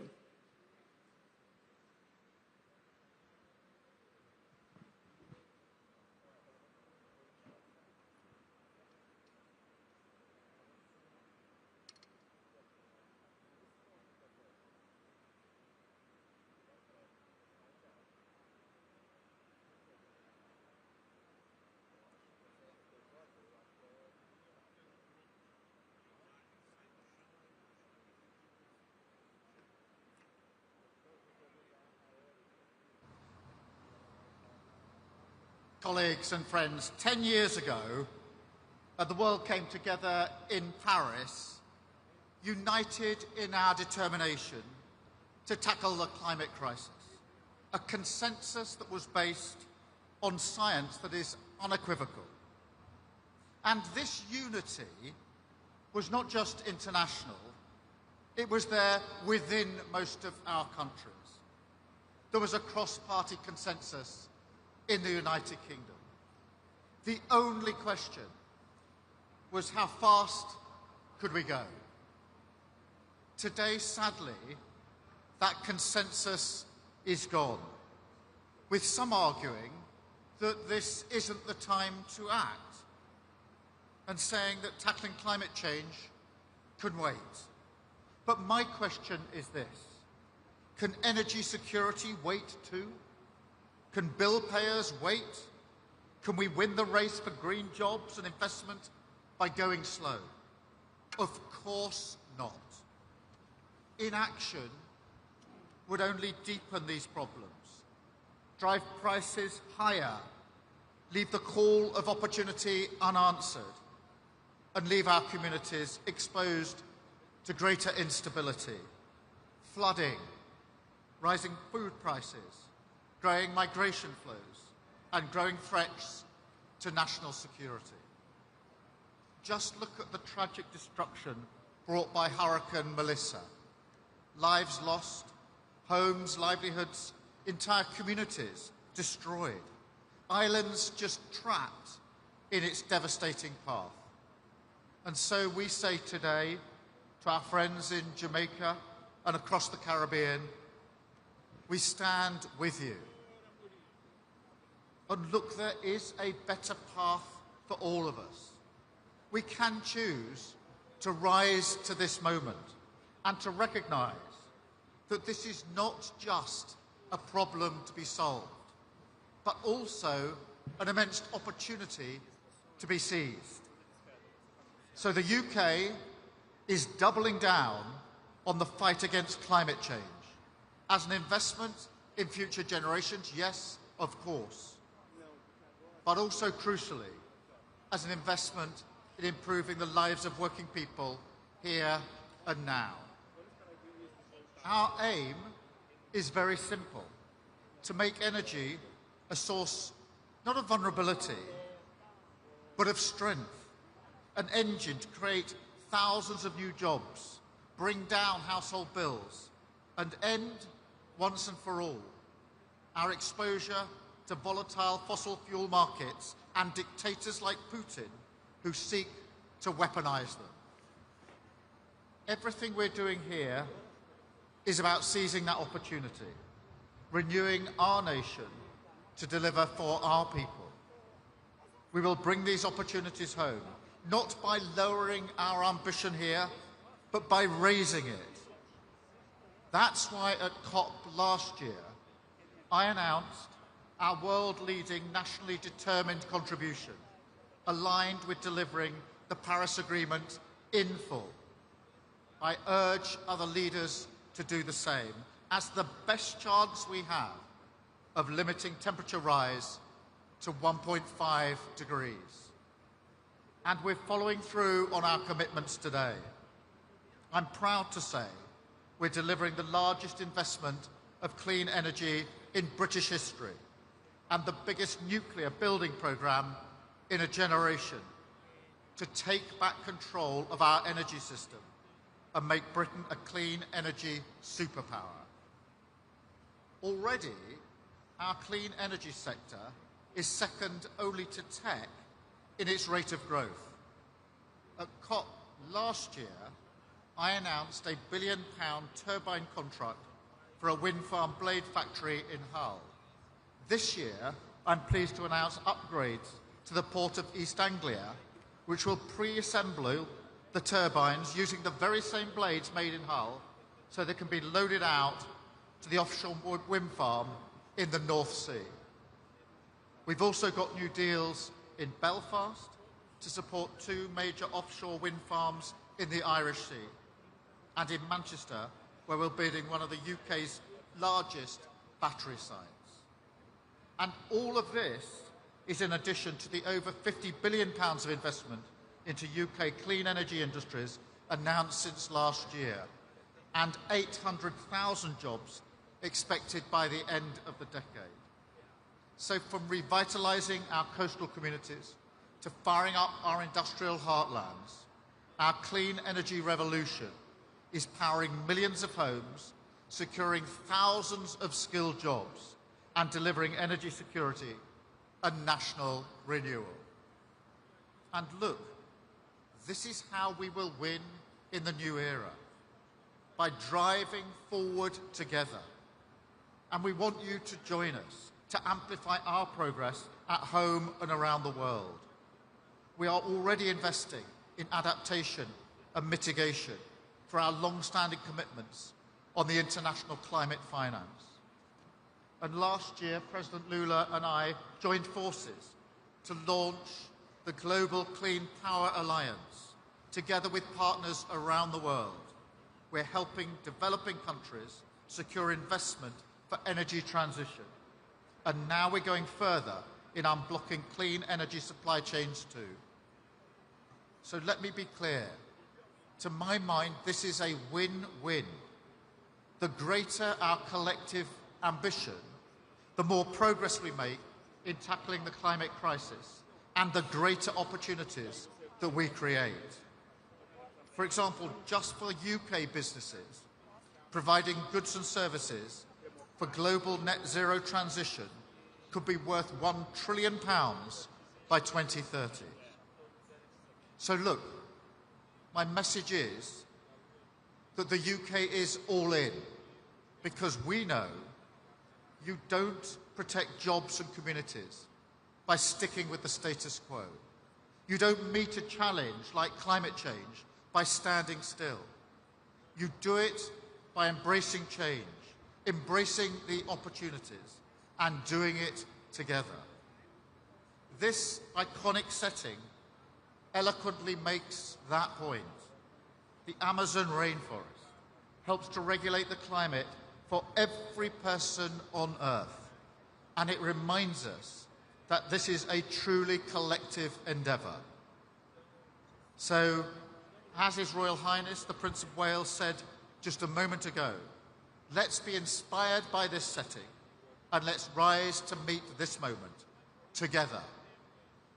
Thank you very much.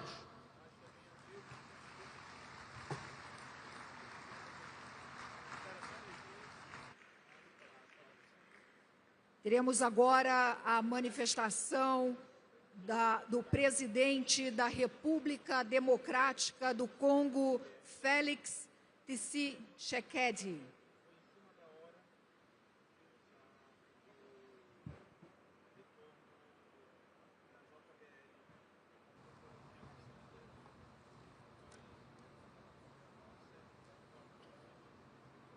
Excellences, Monsieur Luiz Inácio Lula da Silva, président de la République fédérative du Brésil, Excellences, Mesdames et Messieurs les chefs d'État et de gouvernement, Monsieur le Secrétaire général des Nations Unies, Monsieur le Secrétaire exécutif de la Convention cadre des Nations Unies sur les changements climatiques, Monsieur le Président désigné de la COP30, Mesdames et Messieurs les ministres, distingués invités, Mesdames et Messieurs, je voudrais avant toute chose exprimer au nom du peuple congolais ma gratitude au président Luiz Inácio da Silva et au peuple brésilien pour leur hospitalité et saluer le choix symbolique du Brésil d'accueillir cette 30e conférence des partis ici à Belém, au cœur de l'Amazonie.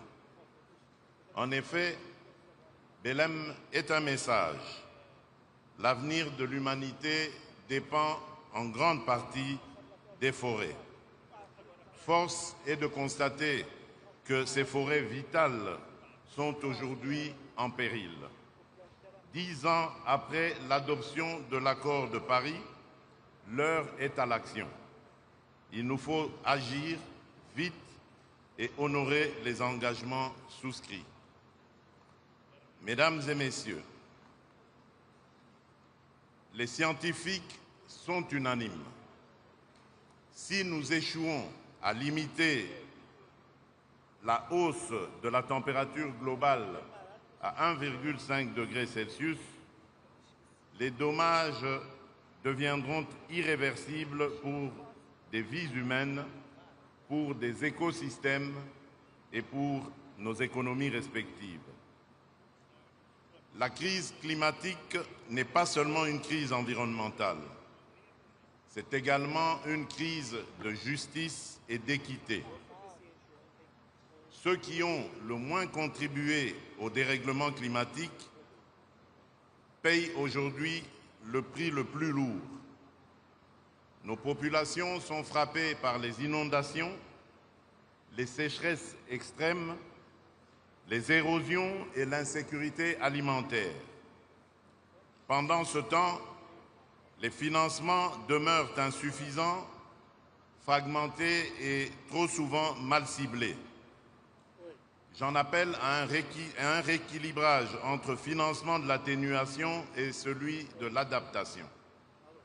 Les pays qui subissent déjà les chocs ont droit à la protection aujourd'hui, pas seulement à des promesses d'atténuation demain. Il en est de même de la mise en œuvre effective du mécanisme pertes et dommages et sur son financement pérenne. Mesdames et Messieurs, je voudrais rappeler que la République démocratique du Congo est un pays solution en raison des ressources naturelles immenses dont elle regorge, notamment ses forêts tropicales primaires, ses tourbières riches en carbone, en biodiversité et en eau douce. Fort de ces atouts, mon pays se trouve au cœur de la régulation climatique de la planète.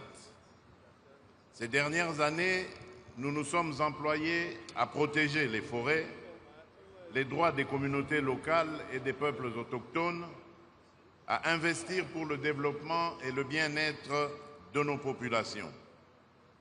À cet égard, j'ai lancé une initiative structurante et ambitieuse dénommé le couloir vers Kivu-Kinshasa.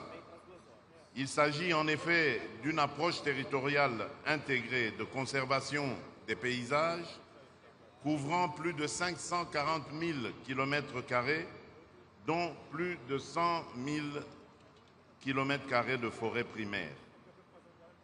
Cette démarche associe les communautés à la gestion durable, renforce les droits des populations locales et organise une économie circulaire fondée sur la forêt et non contre la forêt.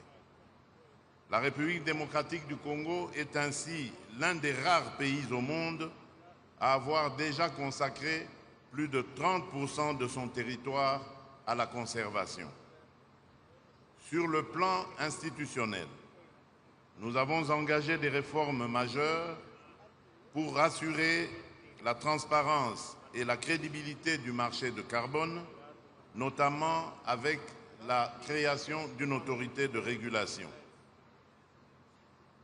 Dans la même perspective, je voudrais saluer l'initiative brésilienne Tropical Forest Forever Facility.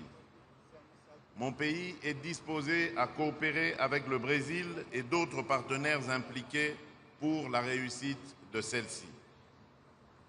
Mesdames et Messieurs, la République démocratique du Congo porte légitimement l'ambition d'être un pôle énergétique propre pour l'Afrique. Nous disposons d'un potentiel hydroélectrique exceptionnel avec plus de 44 000 mégawatts sur le seul site du Grand Inga. Ce potentiel est destiné non seulement à alimenter notre économie nationale, mais aussi à contribuer à l'électrification verte du continent africain.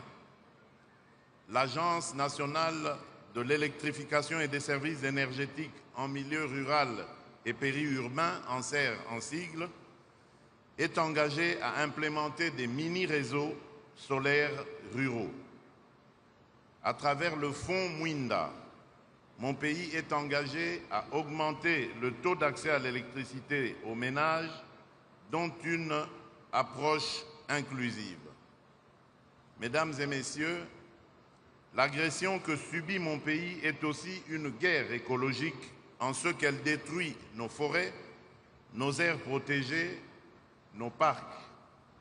Mon pays comprend donc la pleine portée de l'initiative de Vanuatu, de Fidji et de Samoa visant à reconnaître l'écocide comme un crime international autonome.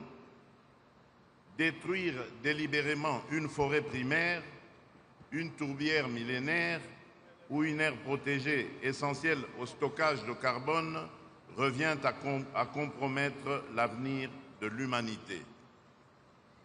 Mesdames et Messieurs, distingués invités, comme je l'ai mentionné à l'entame de mon propos, nous devons agir. Je recommande l'application effective des engagements pris à bas coût, en l'occurrence le décaissement des 300 milliards de dollars par an. Je formule vivement le vœu que la COP30, ici à Belém, marque un départ dans notre volonté commune de léguer aux générations futures une planète où il fera beau vivre. Pour ce faire, il nous faut agir maintenant dans un cadre multilatéral fondé sur le respect des engagements, la justice climatique et l'équité. Je vous remercie.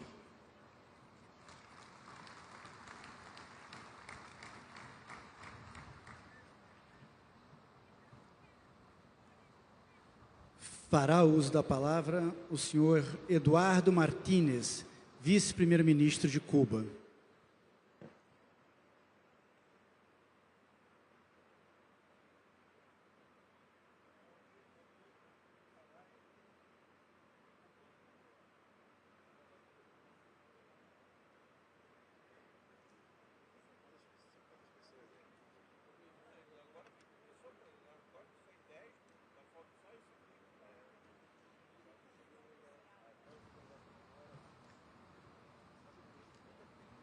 Querido presidente Lula, distinguidos líderes, señoras y señores, asisto a este foro tras participar en labores de recuperación que lleva a cabo nuestro país luego del paso del monstruoso huracán Melissa por las provincias orientales de Cuba.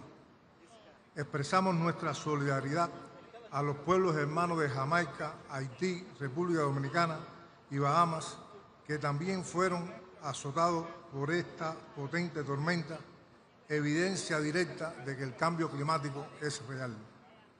Excelencias, celebramos que la 30ª Conferencia de las Partes tenga lugar en la región de América Latina y el Caribe, en el entorno simbólico de la Amazonía, hogar de los ecosistemas más complejos del mundo y escenario propicio para renovar nuestra voluntad de afianzar el régimen multilateral e impulsar esfuerzos para una cooperación internacional más eficaz en el enfrentamiento al cambio climático.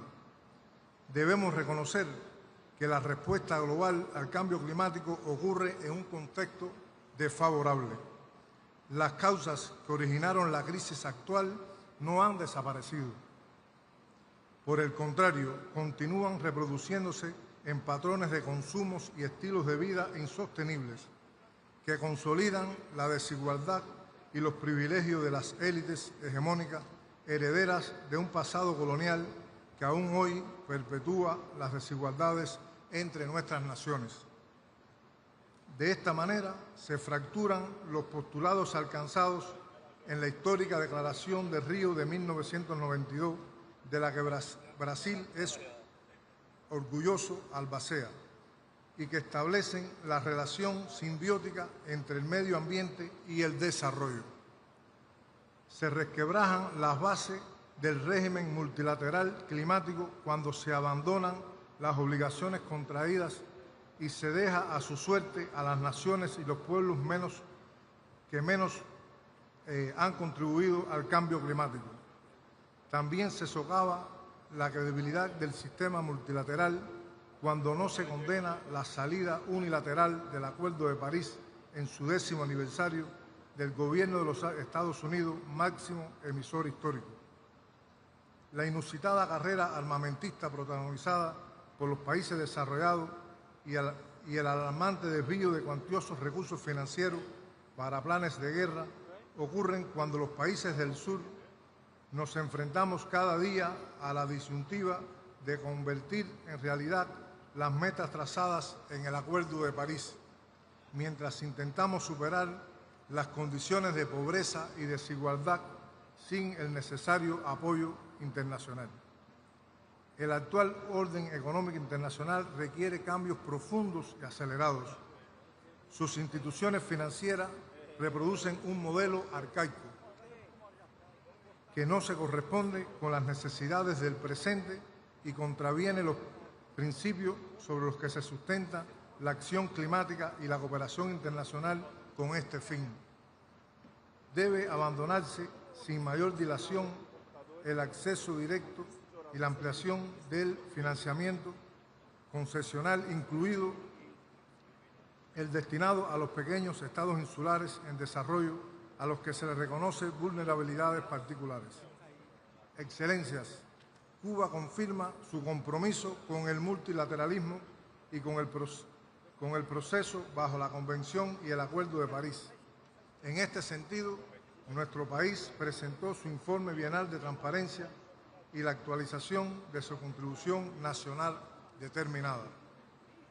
El mayor desafío para la implementación de nuestra contribución nacional es el recrudecimiento sin precedentes del bloqueo económico, comercial y financiero del gobierno de los Estados Unidos contra Cuba, incluidas sus acciones para coartar la voluntad de terceros de cooperar con mi país. No hay duda alguna que el bloqueo, condenado recientemente por abrumadora mayoría en la Asamblea General de Naciones Unidas, constituye el principal obstáculo para nuestro desarrollo. Forjemos un mundo sin proteccionismo ni unilateralismo. Movilicemos toda la voluntad política necesaria para revertir las inequidades actuales. Propiciemos las condiciones necesarias para amplificar la ambición en la implementación de nuestras acciones climáticas.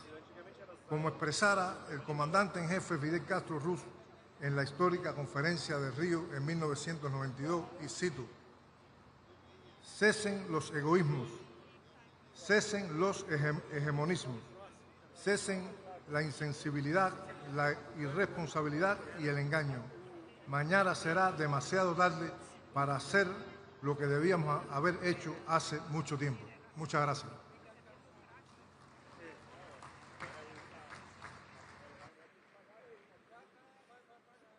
Para uso da palavra, o presidente da República do Congo, senhor DD Cyprus1Click.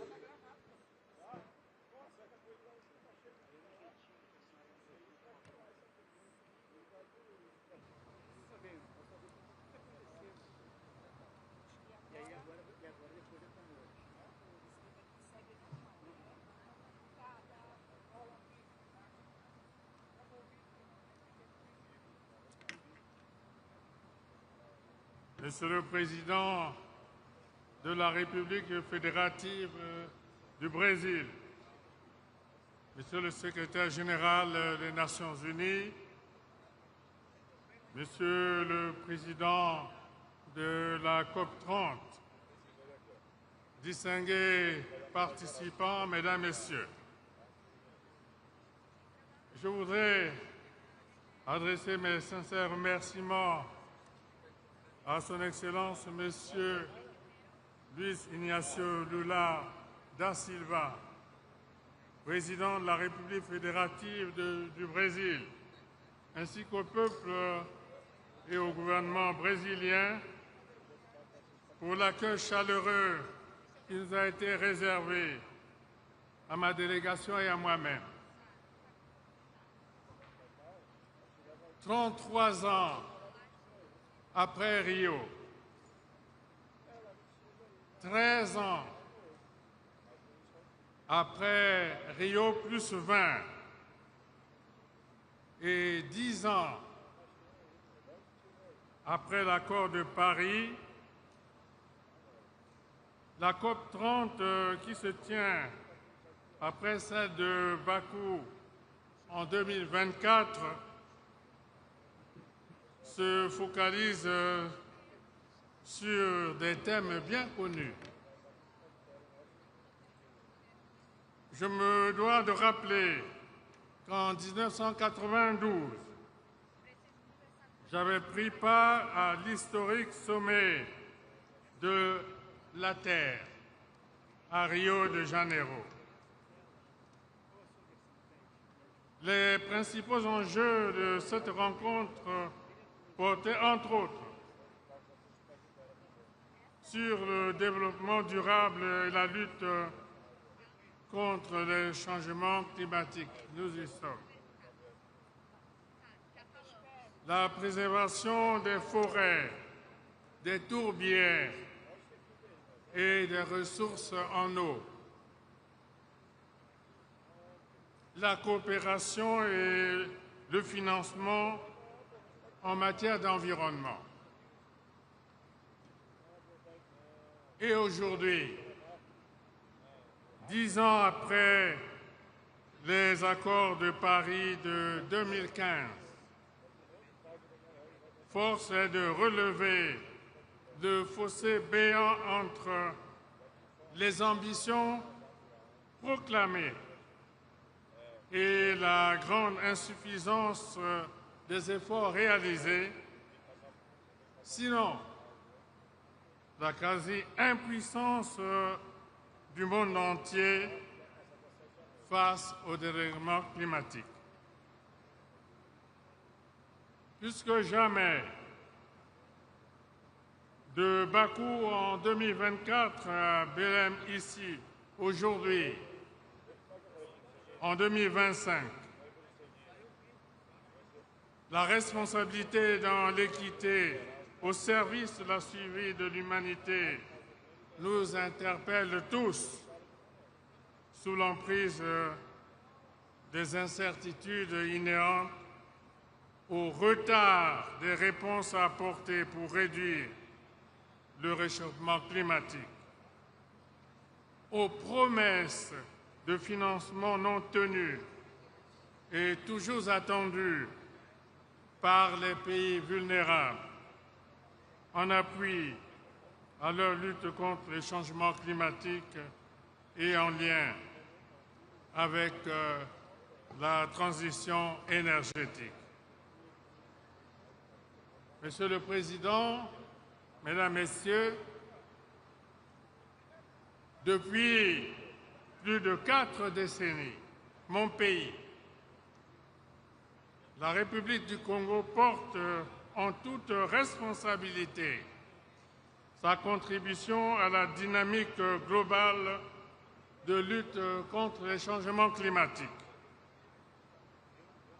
Le Congo dispose aujourd'hui de plus de 4 millions d'hectares d'aires protégées, soit 13,5% du territoire national. L'aménagement des concessions attribuées aux projets de développement est devenu, depuis plus de 3 décennies, une exigence légale. Plus de 9 millions d'hectares sont aménagés et plus de 3 millions en cours d'aménagement, la moitié étant déjà certifiée selon les normes internationales. Ces espaces abritent les plus vastes tourbières tropicales au monde et sont des régulateurs climatiques essentiels.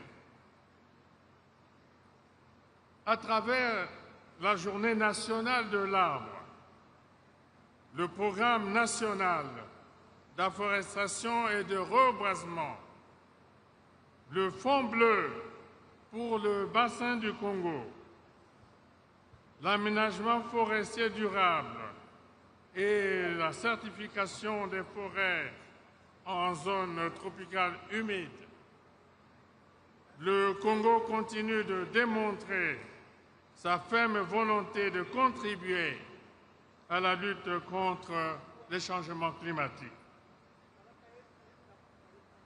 Sous l'impulsion de mon pays, l'Assemblée générale des Nations unies a proclamé la décennie 2027-2036 des Nations unies pour le boisement et le reboisement dans le cadre d'une gestion durable des forêts. C'est pourquoi j'encourage l'initiative du Brésil de créer le Fonds pour la préservation des forêts tropicales face à la crise de la déforestation tropicale. Cette initiative, qui rejoint celle de la Commission climat du bassin du Congo, avec son instrument financier, le Fonds bleu pour le bassin du Congo, est d'autant plus louable qu'elle se met également au service des peuples autochtones et des communautés locales qui sont les premiers gardiens des écosystèmes les plus riches en biodiversité du monde. À propos, mon pays, qui dispose d'une loi qui assure la promotion et la protection des peuples autochtones, a abrité il y a peu le premier congrès mondial des peuples autochtones des 3 bassins forestiers tropicaux, l'Amazonie, le Congo et le Bornéo-Mékong. Je demande à la COP30 de prendre en compte les conclusions de ce congrès contenues dans un document appelé Déclaration de Brazzaville. Une mise en œuvre en synergie de toutes ces initiatives ne pourra avoir que d'heureux effets pour le bien de l'humanité. Enfin, je tiens à réaffirmer l'engagement solennel de mon pays en faveur d'une gouvernance forestière fondée sur les principes de durabilité, de souveraineté écologique et de solidarité intergénérationnelle. J'exhorte les nations nanties à accompagner financièrement les pays en développement dans leurs actions d'atténuation, d'adaptation et de prévention, tout en accordant une attention soutenue à la compensation des pertes et dommages liés au dérèglement climatique. Et je vous remercie.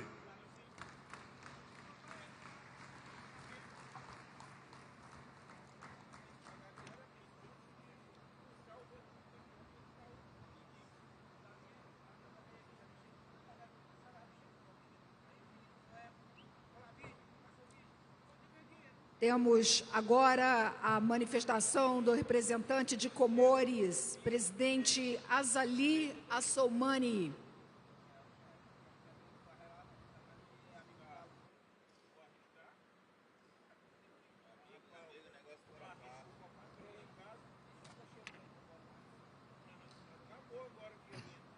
Excellences, Monsieur Lula da Silva, Président de la République fédérative du Brésil et très cher ami. Excellences, Monsieur Antonio Guterres, Secrétaire général des Nations Unies, Excellences, Mesdames et Messieurs, chefs d'État et de gouvernement, Mesdames et Messieurs, honorables assistants, Assalamu alaikum wa rahmatullahi wa barakatuh. C'est un grand honneur pour moi de m'exprimer devant cette Assemblée réunie à Belém pour un sommet des leaders aussi décisif. À cette occasion, je tiens tout d'abord à exprimer notre gratitude à son Excellence le Président Lula et au peuple brésilien pour leur accueil chaleureux et pour avoir choisi d'organiser cette COP30 au cœur de l'Amazonie, symbole puissant de la biodiversité mondiale et régulateur climatique essentiel. Ce n'est sûrement pas par hasard si nous nous retrouvons dans le cadre de cette COP30 au cœur de l'Amazonie, ce poumon vert qui représente environ 10% de la biodiversité mondiale et absorbe chaque année près de 2 milliards de tonnes de CO2. Honorables assistants, Mesdames et Messieurs, le constat est sans appel. La température mondiale a déjà augmenté de 1,2%. De 1,2, c'est sûr. Si nous poursuivons sur cette trajectoire, nous risquons une hausse de 2,7 d'ici la fin du siècle. Chaque dixième de degré compte à 2 degrés Celsius. C'est l'extinction de 90% des récifs coralliens et le déplacement de plus de milliards de personnes d'ici 2050. Les pays en développement, pourtant faiblement émetteurs, supportent déjà des pertes économiques colossales dépassant 500 milliards de dollars par an dès 2030. Dans mon pays, l'Union des Comores, État insulaire au cœur de l'océan Indien, les effets sont déjà visibles. Plus de 60% de notre population vit en zone côtière est exposée directement à l'élévation du niveau de la mer. L'érosion grignote chaque année plusieurs mètres de littoral, menaçant des villages entiers. Les cyclones tropicaux sont plus fréquents et plus violents.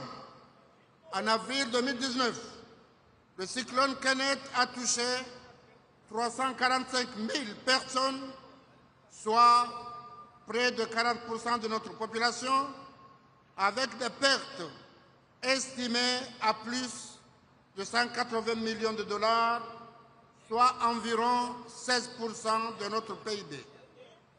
En décembre dernier, l'épaissage dévastatrice du cyclone Chido a engendré une catastrophe humanitaire, et en particulier sur l'île comorienne de Mayotte, avec des pertes en vie humaine, de milliers de blessés et des conséquences considérables, toujours d'actualité.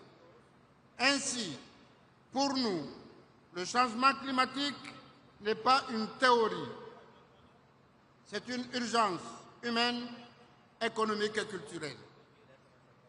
Le Global Stocket doit nous conduire à un sursaut collectif. Les CDN actuels ne couvrent que 30% des efforts nécessaires pour rester sous la barre de 1,5. Nous devons donc accélérer, renforcer notre ambition et surtout accompagner celles et ceux qui peuvent agir. Les pays les moins avancés, responsables de moins de 8% des émissions historiques, subissent près de 90% des impacts. Les engagements financiers doivent être tenus et le nouveau cadre collectif quantifié doit répondre aux besoins réels estimés à 1 400 milliards de dollars par an d'ici 2030. L'accès aux fonds doit être simplifié. Aujourd'hui, moins de 10% des financements d'adaptation atteignent les plus vulnérables. Protéger les écosystèmes, forêts, mangroves et récifs est un impératif. L'Amazonie stocke l'équivalent de 15 années d'émissions mondiales. Aux Comores, nos mangroves captent jusqu'à 4 fois plus de carbone que les forêts tropicales. Ces atouts doivent être valorisés avec les communautés locales comme gardiennes légitimes. Enfin, nous devons investir dans la jeunesse et l'innovation. Seulement 2% de la finance climat est dédiée à l'éducation et à la formation, alors que 60% des Africains ont aujourd'hui moins de 25 ans. Chers partenaires, il est impératif, sans délai, de mettre fin à la déforestation d'ici 2030, tripler les capacités en énergie renouvelable d'ici 2035 et doubler le financement de l'adaptation avant 2030. Au nom de l'Union des Comores, je réaffirme notre engagement à nous atteler à l'accord de Paris et au multilatéralisme et à œuvrer avec les moyens limités dont nous disposons, mais avec une volonté inébranlable à la préservation de notre maison commune.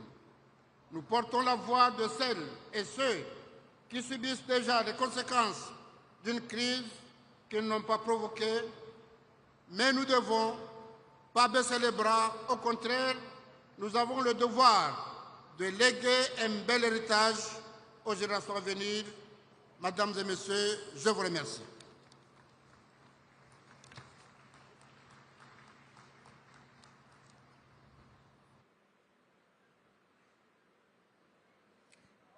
Teremos agora a manifestação da vice-presidente do Equador, Maria José Pinto.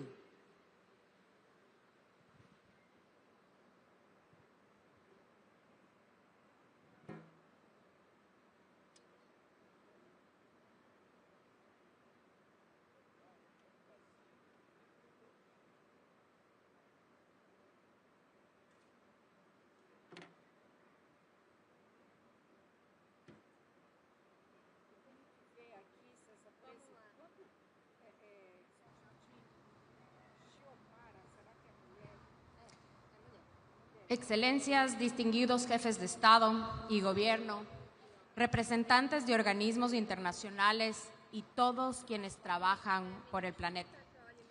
Reciban un saludo en nombre del Ecuador.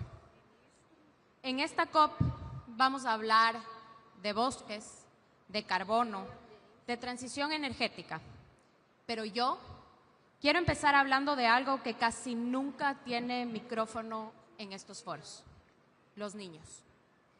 ¿Por qué? ¿De qué sirve proteger la Amazonía si no protegemos primero a quienes la habitan?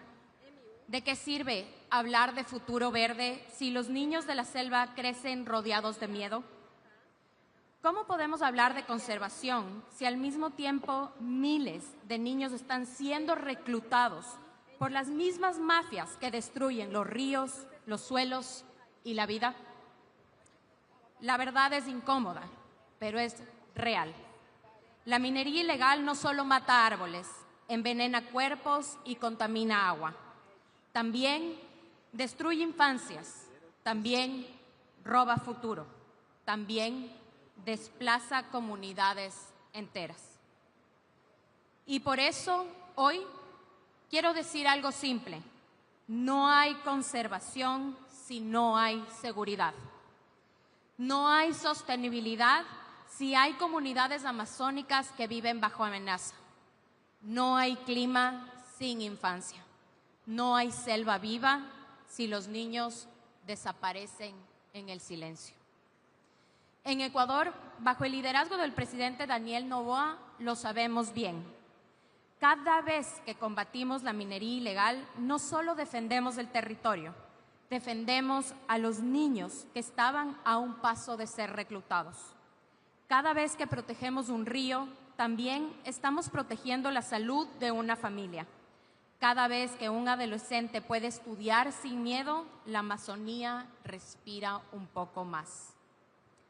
Porque el clima no es solo temperatura, es dignidad, es vida cotidiana, es el derecho de crecer sin violencia.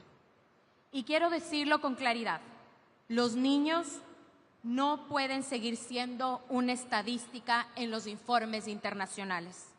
No pueden ser la nota al pie de un documento ambiental.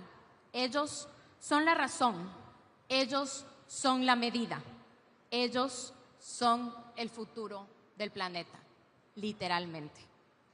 La Amazonía no se defiende solo con declaraciones, sino con decisiones reales: cooperación contra el crimen organizado, protección de territorios, trabajo con comunidades, educación que siembra esperanza.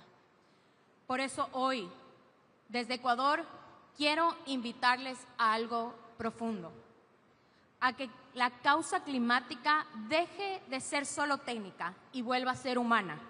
Que dejemos de hablar solo de árboles y toneladas de carbono y volvamos a hablar de personas, de familias, de niños, de futuro. Porque si la transición ecológica no incluye a la gente, no es transición, es maquillaje. Si la justicia climática no incluye a la infancia, no es justicia, es discurso.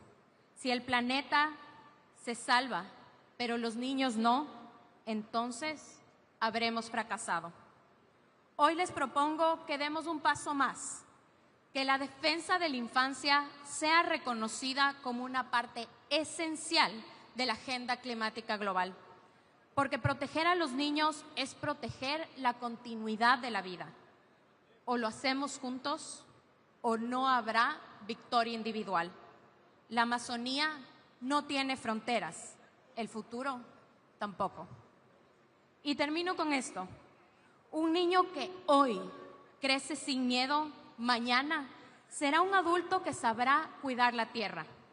Pero un niño que crece rodeado de violencia crecerá sin posibilidad de amar lo que el mundo quiere que salve. La lucha ambiental no es solo por la tierra, es por quienes caminarán sobre ella. Muchas gracias.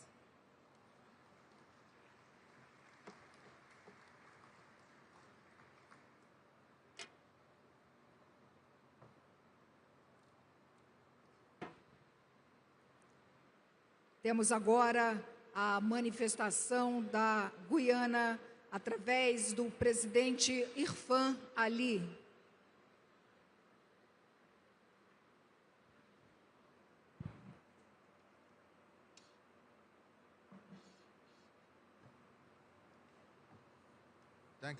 Thank you very much. Excellencies, colleagues, friends, once again, we meet in Brazil, more than 30 years after the world created the UNFCCC in Rio. Now, after 30 COPs and conquest-related meetings, many of our people ask, what have these COPs achieved? Climate change is still happening, bringing pain and loss. Just last week, Hurricane Melissa devastated Jamaica, Cuba, Haiti, and the Bahamas. They need our solidarity now. But my answer to those who question what COPs and a wider process are achieving is to ask, what is the alternative? There is still no other forum where every nation can sit as equals to shape the planet's response. So we must make this process work. But to do so, we must recognize that a COP process and a wider climate agenda is not moving forward with the speed or success our people deserve. In part, this is because the agenda has been captured by the extremes. Some of that comes from climate deniers and those who put profit before planet. We must keep challenging them. But they're not the only obstacles. Too many who claim to care about climate are also standing in the way. Countless activists dedicate themselves daily to climate justice. Yet, a vocal minority, often far from the front lines, capture the headlines with simplistic narratives and social media theatrics. Some irresponsible journalists saturate the public realm with misinformation and sensationalism. And too often, bureaucracies, including within international institutions, have become better at stopping progress than enabling it. These forces create a different kind of climate denial by generating public fatigue and skepticism that solutions can never be found. Here in Belém, we need that to change. Our challenge is not to dismiss COPs, but to fix the machinery of cooperation so that good ideas can move forward. And being in Brazil can inspire us. Under President Lula, Brazil achieved the largest reduction in deforestation ever recorded, an 80% fall that prevented 5 billion tons of carbon emissions. It is encouraging to see the spirit carried forward by the COP30 presidency. That is the right focus, and we support it wholeheartedly. In Guyana, we have seen how fair and effective solutions can work. When we launched our low-carbon development strategy in 2009, many said it could not be done, that a small country could not provide a model for the world or pursue growth while protecting its forests. But we proved otherwise. We implemented one of the biggest bilateral climate partnerships ever with the government of Norway. More recently, Guyana became the first country to issue R3's jurisdictional carbon credits, the first to engage with Nicosia compliance market, and the first to complete large-scale sales agreement. Guyana remains in net carbon sink, with our forests storing 19.5 gigatons of carbon. Carbon credit revenues flow directly to indigenous peoples and local communities, and to renewable energy, technology, job creation, and the biggest adaptation investment in our history. We have proven a simple principle. When people protecting nature share directly in its value, everyone wins. So if we believe this can be done, based on our experience, how do we recommit the global process to energetically solving problems? I offer 3 priorities. First, we must recognize that the world we face today is not the same as 30 years ago. The digital revolution, artificial intelligence, and automation are reshaping economies. Global energy demand is rising, including demand for AI and data systems that were not even imagined a few years ago. Yet chronic energy insecurity still defines the lives of billions. All of this makes one truth unavoidable. We must accelerate the energy transition at the same time as we expand energy security. That means moving on 2 tracks: massive investment to scale renewables, hydrogen storage, and modern grid systems to decarbonize growth and meeting rising demand, and science-based policy that advances a just transition by powering the remainder of the fossil fuel era with the lowest carbon, most efficient, least cost fuels. That means recommitting to global rules, not relying on global slogans. A carbon price, the removal of fossil fuel subsidies, and competition that is based on carbon science. And competition that is based on carbon science, not legacy advantage. It also means recognizing that responsible producers must be included in the search for solutions. None of this is easy, and it does not fit neatly into the narrative peddled by some. But it is only by grasping these difficult challenges that we will win the battle against climate change. The second priority is we must act on forests. Yes, we must act on forests. Forests must be mainstream in this agenda. They absorb around 1/3 of global emissions and remain the most viable and cost-effective opportunity for mitigation by 2030. Forests cannot be an afterthought. It cannot be a negotiated item on the agenda of COP. Forests must be mainstream and part of every single COP. We must not fight for forests to be on any agenda. If we are serious about climate change, forests must find a permanent place on the agenda of climate change.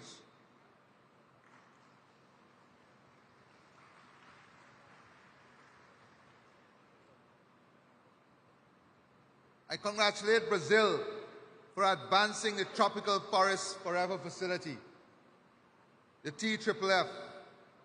It complements the work we are doing through the Forest and Climate Leaders Partnership, the FCLP, a group of almost 40 countries, co-chaired by Guyana and the United Kingdom.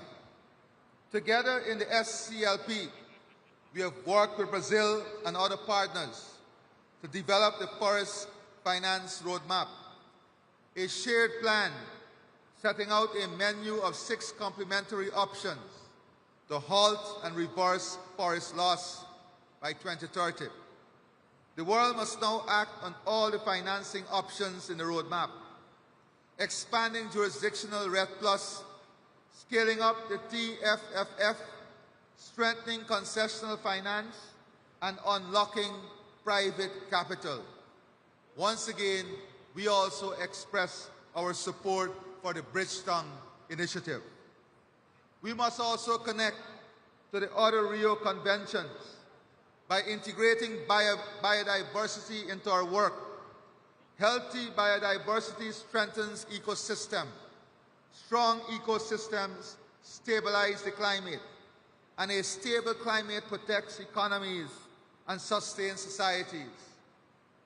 This is why Guyana is expanding our protected areas to meet our 30 by 30 target, and why we launched the Global Biodiversity Alliance this year, bringing countries together to value nature in its entirety, not just the carbon it stores. And I want to congratulate and thank all those leaders, academic institutions, who joined us in the launch of the Biodiversity Alliance. Many speak glowingly about biodiversity and nature, but when a small country puts its hands up and say we are going to lead and we are going to launch an alliance, they cannot find the time to join that alliance. They cannot find the time to attend the summit on the alliance, but they will speak glowingly about biodiversity and nature. Let our words and meditation of our heart be followed by action, and not based on the size of countries or the power of country. Climate change affects us all equally. And I use this platform to thank all of those who embrace this initiative as we work towards enhancing and expanding the Global Biodiversity Alliance. The third priority is to advance adaptation finance. Even if all mitigation targets are met, millions already live with the consequences of climate change. For them, adaptation is survival. Investing in resilience protects lives, food systems, and economies. It strengthens stability and peace. So to conclude, we are at a hopeful moment if we choose to grasp the opportunities before us. People everywhere, and in particular, the people of the developing world, are offering practical, experience-based solutions. If we commit ourselves to shun extremism and instead promote collaboration, if we make our bureaucracies accelerate innovation, not trap it, if we unleash the financing options that are affordable and available, then more than 30 years after Rio, Belém will be the turning point when the world moves from promises to progress. I thank you, and God bless all of you.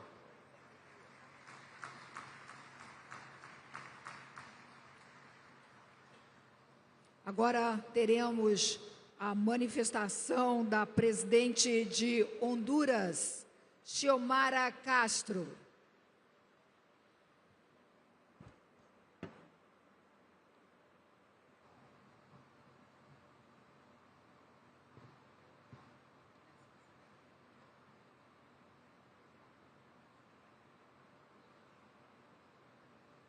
Señoras y señores, jefes de Estado y de Gobierno, distinguidos delegados, pueblos indígenas y guardianes de nuestra tierra.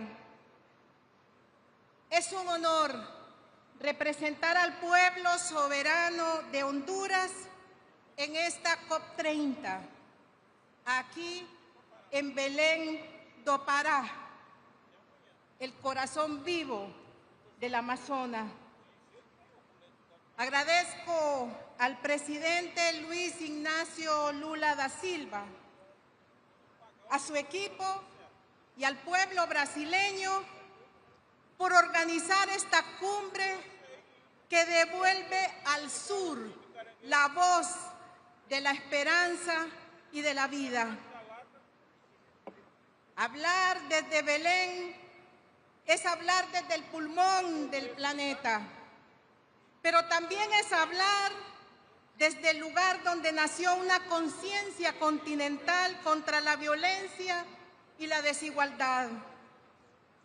Aquí se firmó la Convención Interamericana de Belém do Pará, que consagró el derecho de las mujeres a vivir libres de violencia y dominación.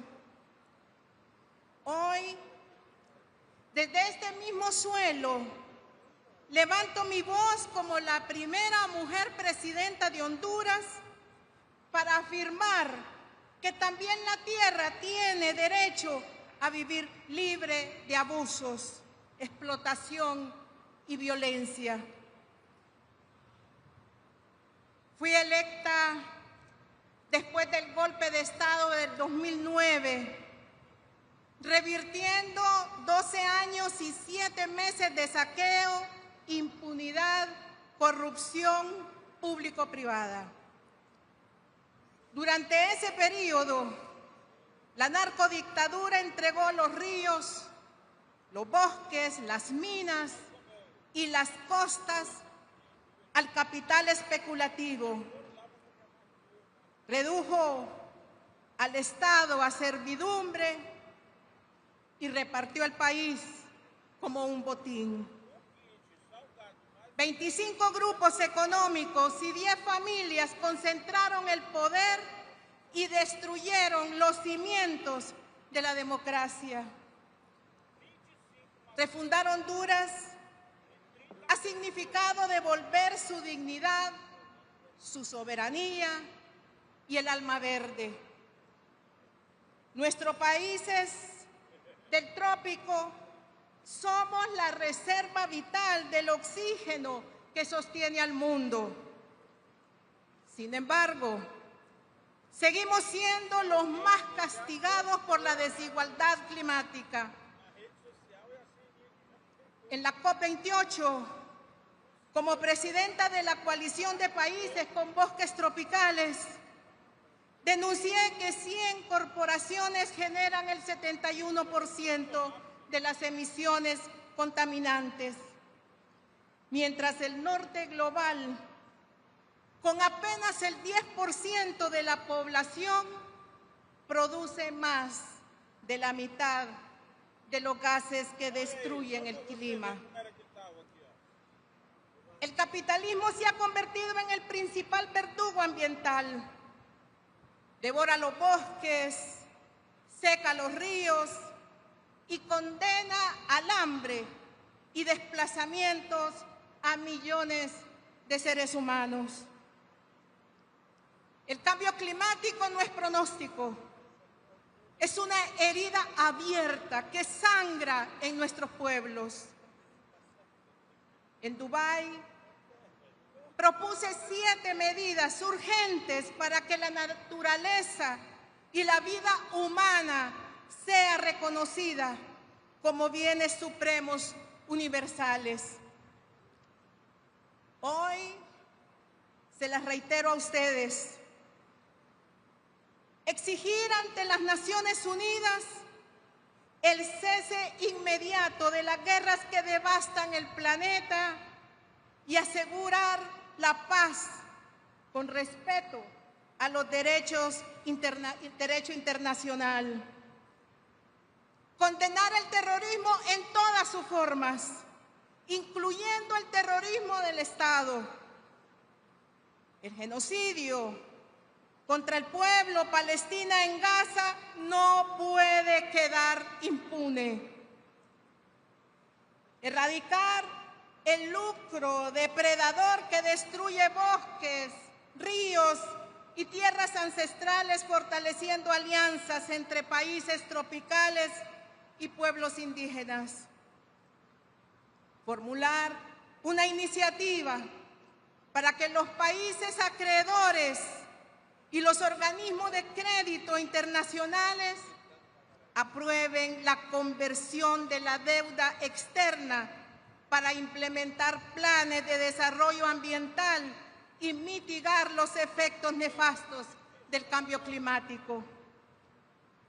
Cumplir los acuerdos de la Convención Mundial de los Océanos, sancionando la sobreexplotación y la contaminación marina, reducir el consumo irracional de recursos naturales por parte de las potencias industrializadas que amenazan el equilibrio de la vida en el planeta, incluir los delitos ambientales en la jurisdicción de la Corte Penal Internacional, castigando a empresas y gobiernos que destruyen la naturaleza. Si detenemos las atrocidades del capitalismo en los bosques y en las selvas tropicales, estaremos protegiendo a la humanidad. Honduras, miembro activo y actual presidencia pro tempore de la coalición de países con bosques tropicales, que cubren más del 30% de nuestro territorio nacional, defiende esos bastiones sagrados de vida que el neocolonialismo pretende ignorar. En mi gobierno hemos comenzado la reparación ambiental de una patria herida. Creamos 3 batallones ambientales bajo la estrategia Cero Deforestación 2030 y redujimos más del 90% la deforestación en zonas protegidas. Con el programa Agrobosques hemos producido 30 millones de plantas, reforestando 10.000 hectáreas y beneficiando a 6.000 familias rurales. Creamos el Fondo Nacional de Áreas Protegidas, que garantiza recursos permanentes para 104 microcuencas de agua. Y con la Red Nacional de Escuelas Agrícolas, formamos jóvenes en agroecología, soberanía alimentaria y amor a la tierra.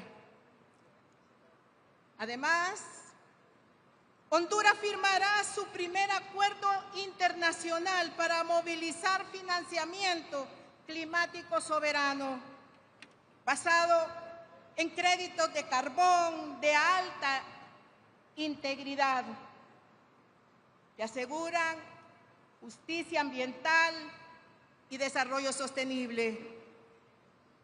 No hemos otorgado una sola concesión nueva sobre nuestros bienes naturales, porque la refundación ambiental también es un acto de soberanía. Honduras respalda la iniciativa del presidente Luis Ignacio Lula da Silva, bosques tropicales para siempre, porque creemos que la justicia climática exige reconocer el valor económico y moral de los pueblos que la protegen. Pero mientras avanzamos con firmeza en esta refundación ecológica y moral, mi país se enfrenta una nueva amenaza. Los mismos grupos que rompieron el orden constitucional en el 2009 y que generaron fraudes en las elecciones del 2013 y 2017, hoy conspiran contra la democracia. Se han revelado 26 audios que evidencian un intento criminal de vulnerar la voluntad popular desde el Consejo Nacional Electoral. Ante esta cumbre, declaro: ninguna conspiración política, digital o mediática podrá arrebatarle al pueblo su derecho a decidir. El 30 de noviembre celebraremos elecciones libres, limpias y transparentes. Honduras volverá a demostrar que se gobierna a sí misma libre, soberana e independiente. Pueblos del mundo, refundar una nación es también refundar nuestra relación con la naturaleza. La justicia ambiental es la base de la justicia social y la defensa del bosque es también la defensa de la democracia. Como mujer, como madre y como presidenta, sé que cuidar la tierra es cuidar la vida. Desde este Belén, que marcó la ruta a las mujeres para vivir libres de violencia, llamo a liberar también al planeta del abuso y del egoísmo. Que esta COP30 sea recordada como la cumbre donde el sur dejó de pedir permiso y comenzó a exigir respeto. Que Belén vuelva a parir esperanza.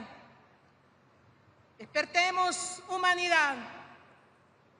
Ya no hay tiempo, nos dijo Berta Cáceres. Muchas gracias.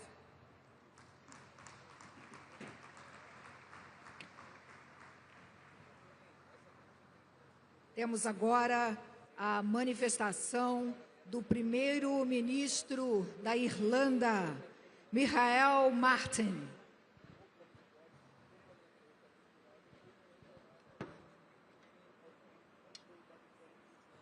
Excellencies, could I first of all thank President Lula for hosting this very important COP30 in beautiful Brazil.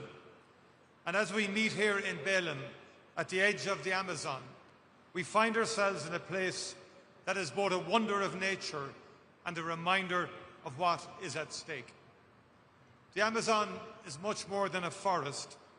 It is a living symbol of the magnificence of this planet, but also of its fragility and the dangers we pose to the world and to ourselves. Climate change is no longer a distant threat. It is a daily reality, and we are all feeling its consequences. In the 12 months since COP29 in Azerbaijan, Ireland experienced Storm Eowyn, which brought the strongest wind gusts ever recorded in my country and the highest storm surges on our western seaboard. In Ireland, we too had the warmest spring and summer on record and an unprecedented marine heatwave. Only last week, Hurricane Melissa, the strongest storm ever to make landfall there, has devastated parts of Jamaica, Cuba, Haiti, and other nations of the Caribbean. And as recently as yesterday, Typhoon Kalmegi in the Philippines left over 100 dead. And we also know that the effects are not felt equally. The poorest and most vulnerable nations, and the poorest people within all nations, those who did least to cause the crisis, are often those who suffer first and suffer most. We all must recognise that each of our futures is connected. All nations, large and small, rich and poor, will reap what we collectively sow in these crucial years. I recall when the world gathered in Glasgow for COP26. The mood then was optimistic as we emerged from the pandemic. There was a large global turnout and a palpable sense of joint purpose to tackle the shared challenge of climate change. I am concerned that that spirit of common purpose is weakening. Our attention is being drawn to other threats and crises that can seem more pressing. Geopolitical turbulence, economic pressure, conflict and dislocation, all have been presented as reasons to ease or delay action. But increasingly, the challenges we face arise because of climate change, and this will worsen with time. At a time when political leadership has never been more vital, there are fewer of us here in Belém, fewer leaders ready to tell it as it is. Climate change is unarguable. The science is undeniable. Temperatures are rising and the clock is ticking. If we are not prepared to tell our citizens the truth about this, we are failing them and this planet in the most profound way. Science cannot be denied. The European Union, of which Ireland is a part, remains steadfast in its determination to play its full part.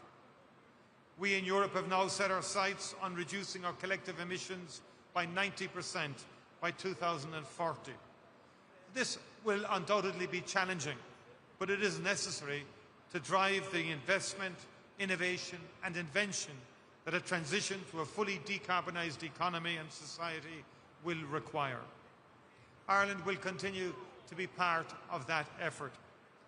Change is underway across our economy and society to steer Ireland towards a decarbonised future powered by renewable energy.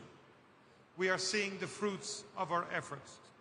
Ireland's emissions have been falling for the last 3 years, and we now have lower overall emissions than at any point since 1990, despite our population growing by over 50% over that period, along with significant economic growth as well. We are making real progress, but we know that we have to go much further. A particular focus of my government is to find ways of doing what we need to do more quickly. Meeting our climate targets and decarbonising our society requires a transformation in energy, agriculture, transport, industry and buildings. The public interest lies in us being able to deliver the changes we need to build a truly sustainable society quickly. We are therefore looking at how to rebalance our decision-making processes to make sure that the public interest is given the right weight. The people of Ireland are no strangers to shifting weather patterns and more intense storms which expose our vulnerabilities. So we are investing in adaptation, in resilient infrastructure, in flood relief schemes and coastal defences, in early warning systems, in nature-based solutions and in sustainable agriculture and industrial practices. Ireland recognises that adequate and accessible climate finance is the key to achieving decarbonisation and climate resilience globally. We are keen to scale up and improve access to climate finance to tackle loss and damage facing vulnerable countries. The fund for responding to loss and damage to which Ireland contributes will be important in this context. I'm also very happy to announce that Ireland will host a new UNDP project office in Dublin dedicated to advancing sustainable finance, mobilising the capital that will power a fair, inclusive and global green transition. The world is at a decisive moment in how we act on climate change. We have made some progress, but we now need to act with unity and with much more urgency. There is an old Gaelic Irish saying, Ní nart go cur le chéile. There is no strength without unity. The world can and must come together, and its leaders must lead. It is the only way to secure the future that this and future generations deserve. Good of Míle Mahagwith Galir. Thank you very much indeed.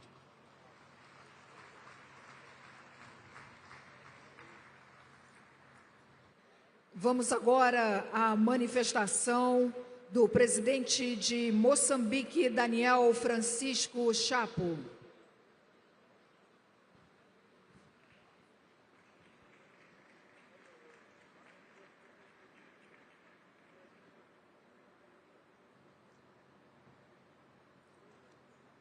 Sua Excelência Inácio Lula da Silva, Presidente da República Federativa do Brasil, Sua Excelência Engenheiro António Guterres, Secretário-Geral das Nações Unidas, Senhora Presidente desta Conferência, Excelências, minhas senhoras e meus senhores. Queremos começar por criar e citar, sobretudo, o saudoso Papa Francisco, que uma vez disse: o tempo para buscar soluções globais está se esgotando.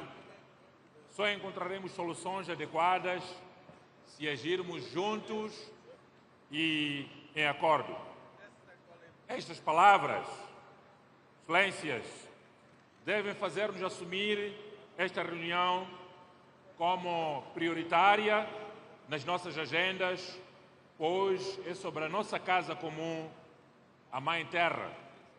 Assim, é com profunda honra que me dirijo a esta augusta cimeira de líderes mundiais, em nome do Governo e do povo da República de Moçambique, para expressar o nosso apreço ao povo irmão brasileiro e ao Governo do Brasil pela hospitalidade calorosa e pela organização exemplar desta 30ª Conferência das Partes aqui na inspiradora cidade de Belém do Pará.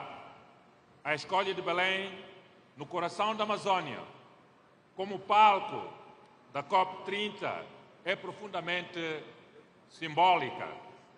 Estamos reunidos no pulmão do planeta, um espaço que encarna tanto a generosidade como a fragilidade da natureza. Que este local nos inspire a decisões corajosas e transformadoras para assegurar uma exploração sustentável e responsável dos ecossistemas que sustentam a vida na Terra. Excelências, reunimos-nos num momento crítico da história da humanidade, um momento em que o mundo enfrenta simultaneamente crises interligadas, conflitos armados, eventos climáticos extremos, fluxos migratórios sem precedentes, declínio econômico e uma preocupante estagnação no cumprimento dos compromissos globais do financiamento ao desenvolvimento. Estes desafios exigem mais do que palavras, exigem ação concertada e solidariedade multilateral renovada. Passaram-se mais de 3 décadas desde a histórica Cimeira do Rio, marco que despertou a consciência coletiva sobre o impacto das mudanças climáticas e a necessidade de todos nós protegermos o planeta como legado comum. Hoje, o imperativo é o mesmo, mas a urgência é maior. Precisamos de decisões executáveis, justas e sustentáveis, particularmente no que toca ao financiamento das ações de adaptação e a construção de resiliência, sobretudo nos países e comunidades mais vulneráveis.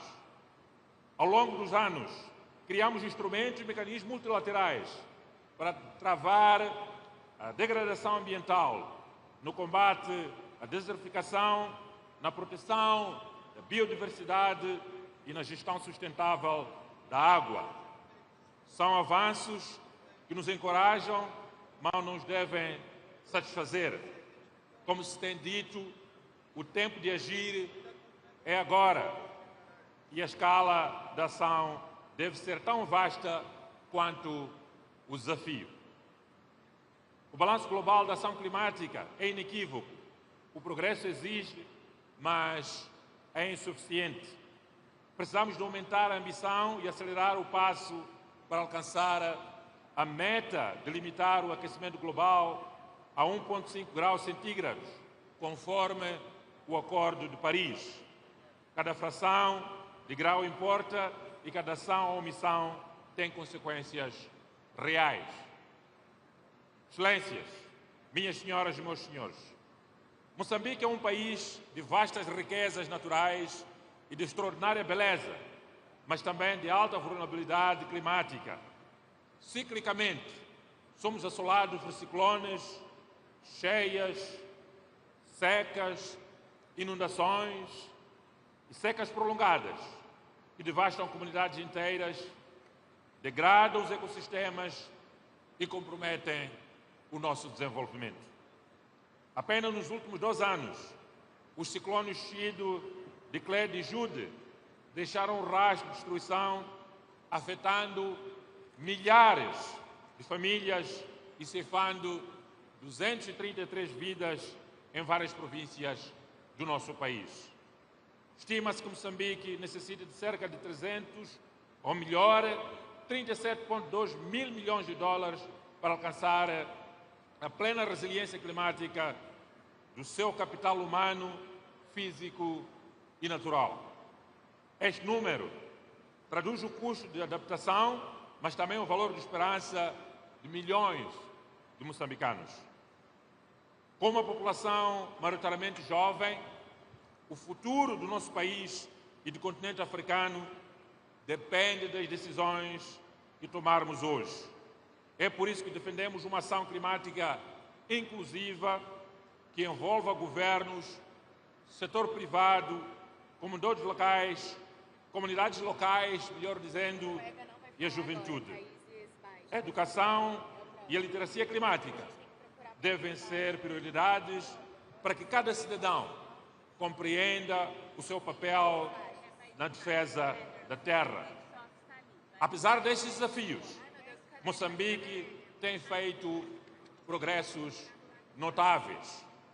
Lançamos a iniciativa da preservação e proteção da floresta do Miombo, que abrange 7 países de África Austral e cobre cerca de 190 milhões de hectares no nosso continente, e principalmente na região da SADC. Implementamos a nossa contribuição nacional determinada, adaptamos programas de redução de emissões provenientes do desmatamento e degradação florestal. Aprovamos a Estratégia Nacional do Financiamento Climático 2025-2034, que será integrada na planificação orçamental do Estado moçambicano. A nossa NDC revê em baixas emissões de 50% face ao cenário business as usual e integra benefícios de mitigação e adaptação alinhadas à Estratégia Nacional de Desenvolvimento 2025-2044 e ao Programa Quinquenal do Governo da República de Moçambique. Estes instrumentos são convites abertos à cooperação e ao investimento verde. Excelências, acreditamos que a luta contra as mudanças climáticas é também uma grande oportunidade de transformar economias, criar empregos verdes, inovar e promover um crescimento sustentável. Mas para tal, precisamos de solidariedade internacional efetiva. As promessas de financiamento devem ser honradas e operacionalizadas, nomeadamente no Fundo de Perdas e Danos, que deve se tornar um instrumento real de justiça climática a nível global.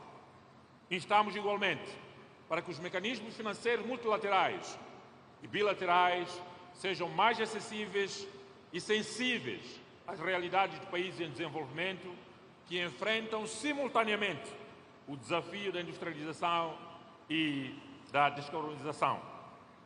Os países desenvolvidos devem liderar pelo exemplo, ampliando as suas ações de mitigação e fornecendo apoio financeiro e tecnológico previsível e suficiente. A equidade climática deve reconhecer o direito dos países africanos em desenvolvimento, incluindo o acesso à energia limpa, infraestruturas resilientes e oportunidades industriais sustentáveis. Moçambique defende uma transição energética justa que garanta espaço político e econômico para que os nossos recursos naturais sejam usados de forma sustentável em benefício das populações e de todo o planeta Terra. Excelências, que as nossas decisões sejam inspiradas no ditado: nós não herdamos a terra dos nossos antecessores, nós pegamos-la emprestada das nossas crianças. Auguramos que desta COP30, no coração da Amazônia, emanem compromissos renovados, ações concretas e uma visão partilhada de esperança para o planeta Terra. que saiamos de Belém com a convicção de que proteger o sistema climático é um dever moral e uma responsabilidade coletiva de todos nós com as presentes e futuras gerações. Moçambique continuará a fazer a sua parte com determinação e sentido de responsabilidade, competência e urgência. Juntos podemos construir um futuro resiliente, justo e sustentável para todos. Muito obrigado pela vossa atenção.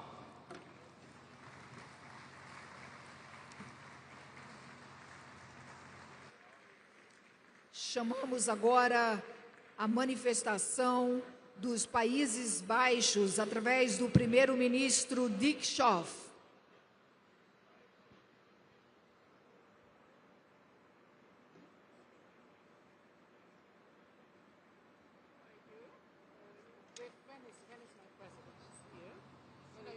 Your Excellencies, ladies and gentlemen, I'm sure you're all familiar with the famous saying that optimism is a moral duty. I believe that, generally speaking, this is a good advice. But of course, optimism is not the same as being naive. Getting the world on track for a 1.5-degree future is not an easy task. We must be realistic. We must face up to all the difficulties and challenges that stand between us and the goals we agreed on in Paris. And there is no question we must pick up our pace. At the same time, we should acknowledge the progress made since 2015. For example, temperature projections are lower today than before Paris. And in the real economy, the energy transition is accelerating. With governments, industries and society working together in a true Muchirao, creating solutions that are feasible and affordable for all. Which brings me to my key message today, that there is hope in implementation, in delivering on promises made. We don't need more grand schemes or lofty words. What we need is concrete action on all the topics covered here in BELEM, knowing that many small steps will eventually lead to the giant leap forward the world so desperately needs. The Kingdom of the Netherlands is ready to deliver. Take the pressing issues of climate finance. Last year, the milestone agreement of the new collective quantified goal reaffirmed the vast financial needs for developing countries when it comes to meeting their climate goals. The Netherlands continues to do its part, allocating 2.4 billion euros in climate finance in 2024. We firmly believe that climate adaptation needs to be center stage. That's why over 60% of our international public climate finance is directed at adaptation, with a focus on food security and water management. And it's why we applaud the COP presidency focus on adaptation.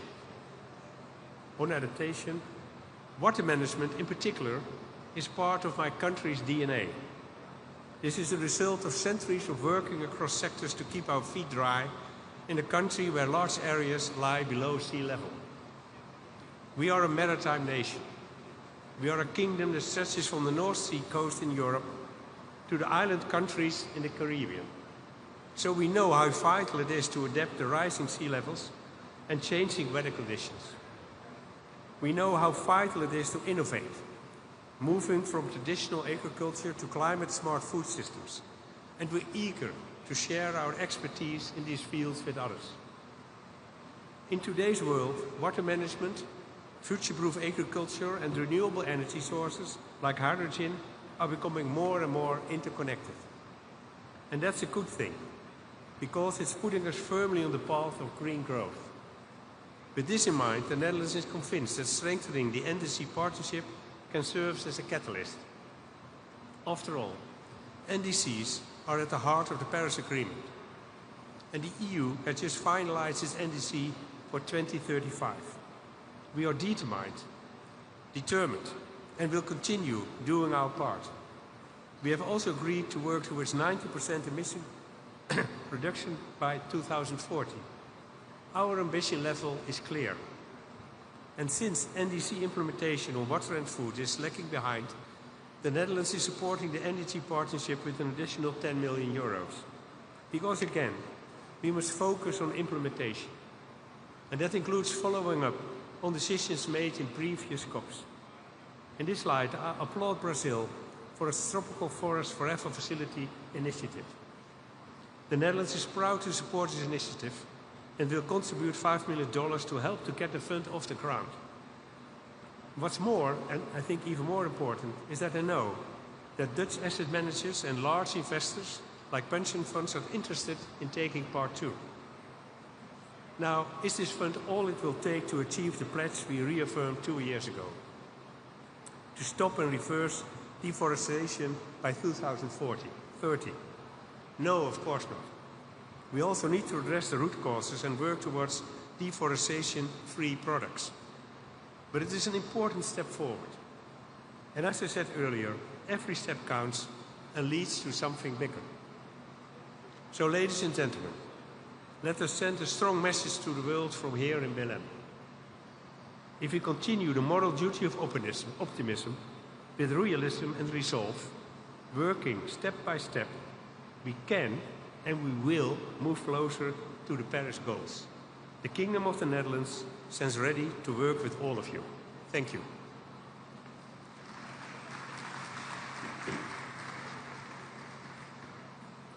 Chamamos agora para a manifestação o primeiro-ministro de Papua Nova Guiné, James Marape.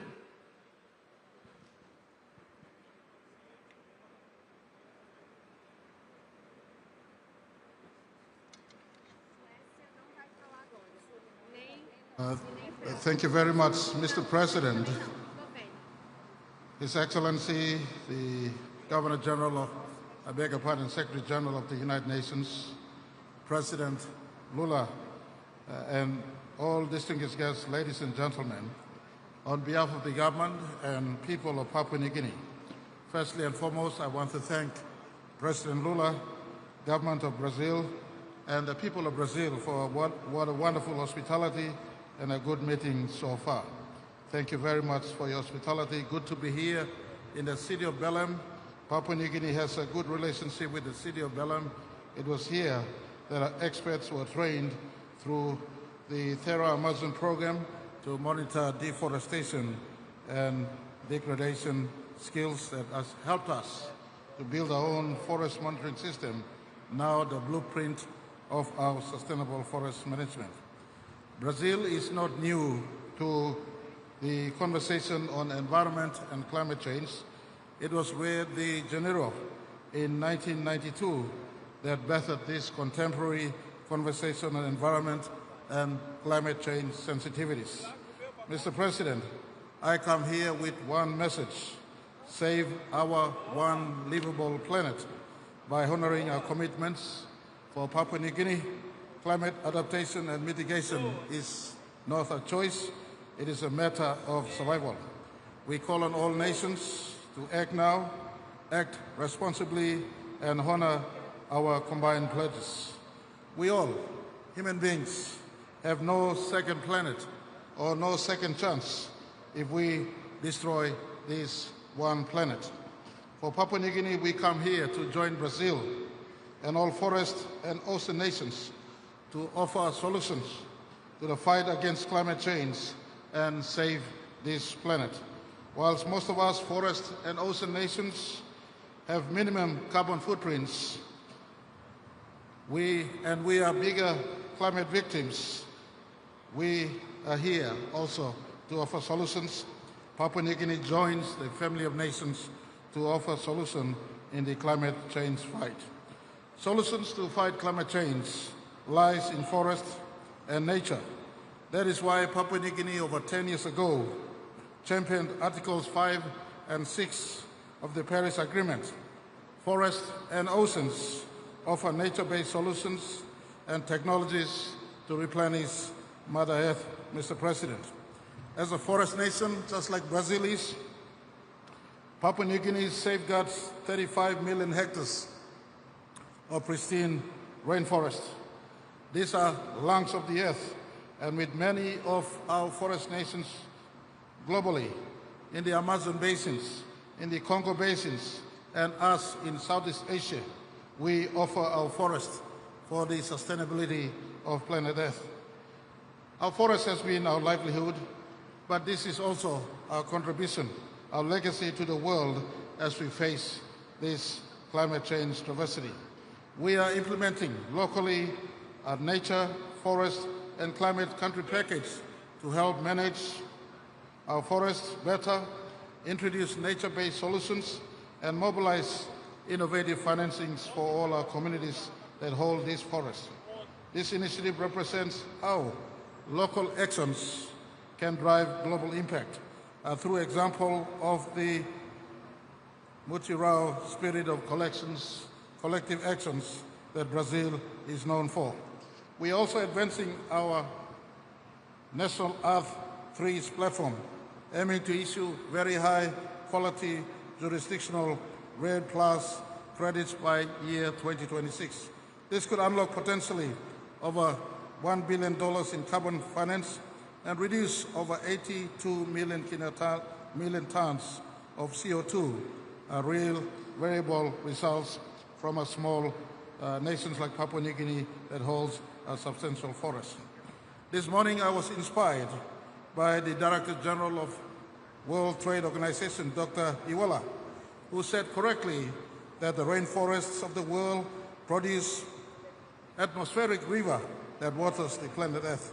Saving the forest saves the Earth, and I joined the Honduras President and others before me, including Brazilian President, who advocated for saving the forest as a solution to fighting climate change. With forests comes saving the oceans. In the forests and oceans, we have huge biodiversity, or biodiversity rather. Papua New Guinea is a mega hotspot for biodiversity. In our 462,340 square kilometers of land, or over 3 million square kilometers of ocean, we house over 7% of world's biodiversity. Very soon, we'll be depositing to the United Nations our ratification to preserve 30% of our ocean space from illegal fishing, from fishing and commercial use and exploitations. Our forests and our oceans have 7% of world's biodiversity. Sustainable use of our oceans and forests will save this planet. Nothing more, nothing less. We have come back to a full cycle here in Brazil since 1992 conversation on Rio de Janeiro. Brazil, you as the biggest forest nation on earth, we count on you for your leadership to drive conversation to ensure Article 5.2 and Article 6.2 is truly honored. Papua New Guinea rallies behind offering this simple nature-based solution.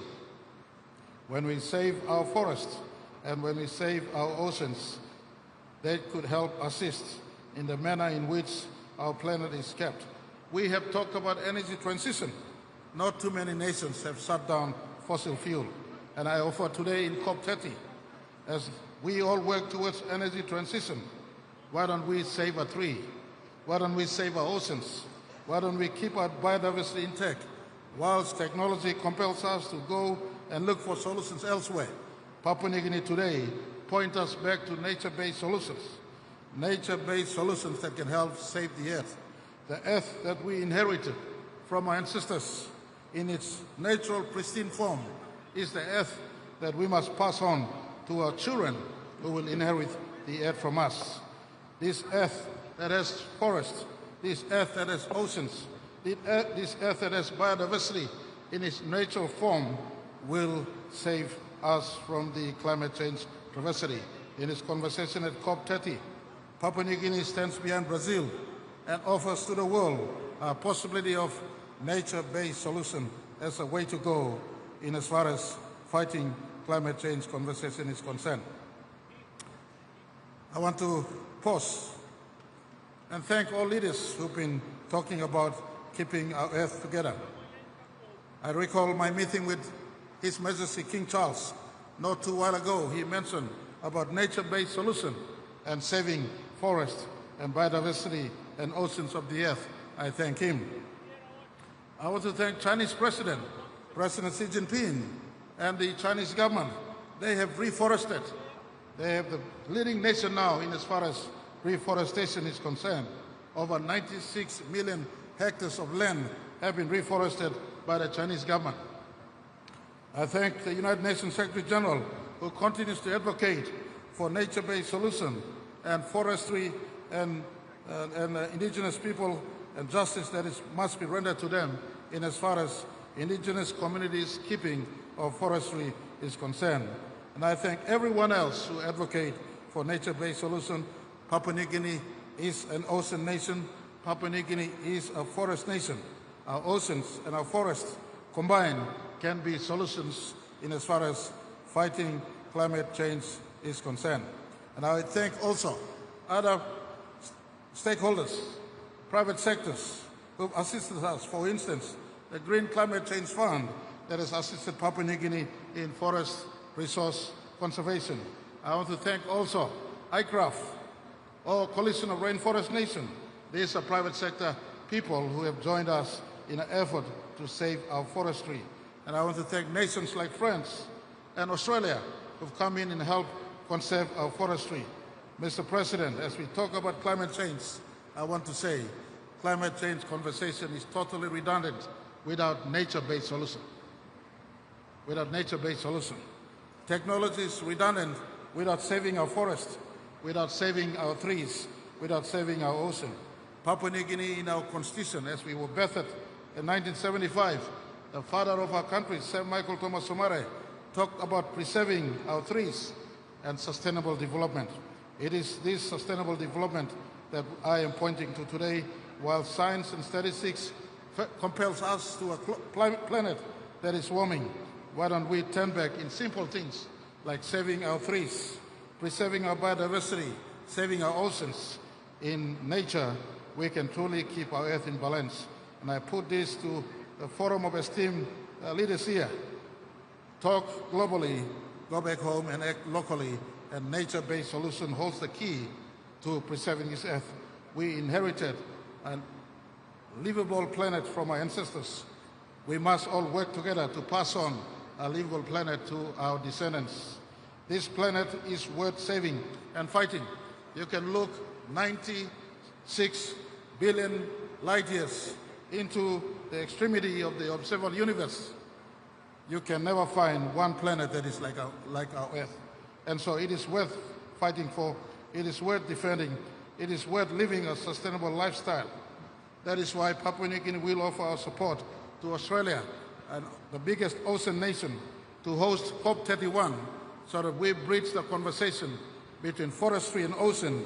And when we conserve our forestry and ocean resource together, we keep our earth in balance and truly we can save the earth for our future generation. Thank you very much for listening. God bless those who work to save planet Earth.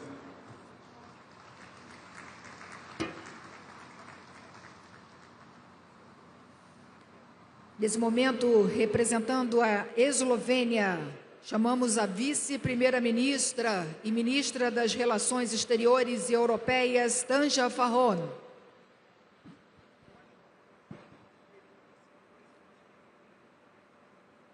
Honorable President Lula da Silva, Honorable Secretary General of the United Nations, Antonio Guterres, Your Excellencies, ladies and gentlemen, we find ourselves at the crossroads today.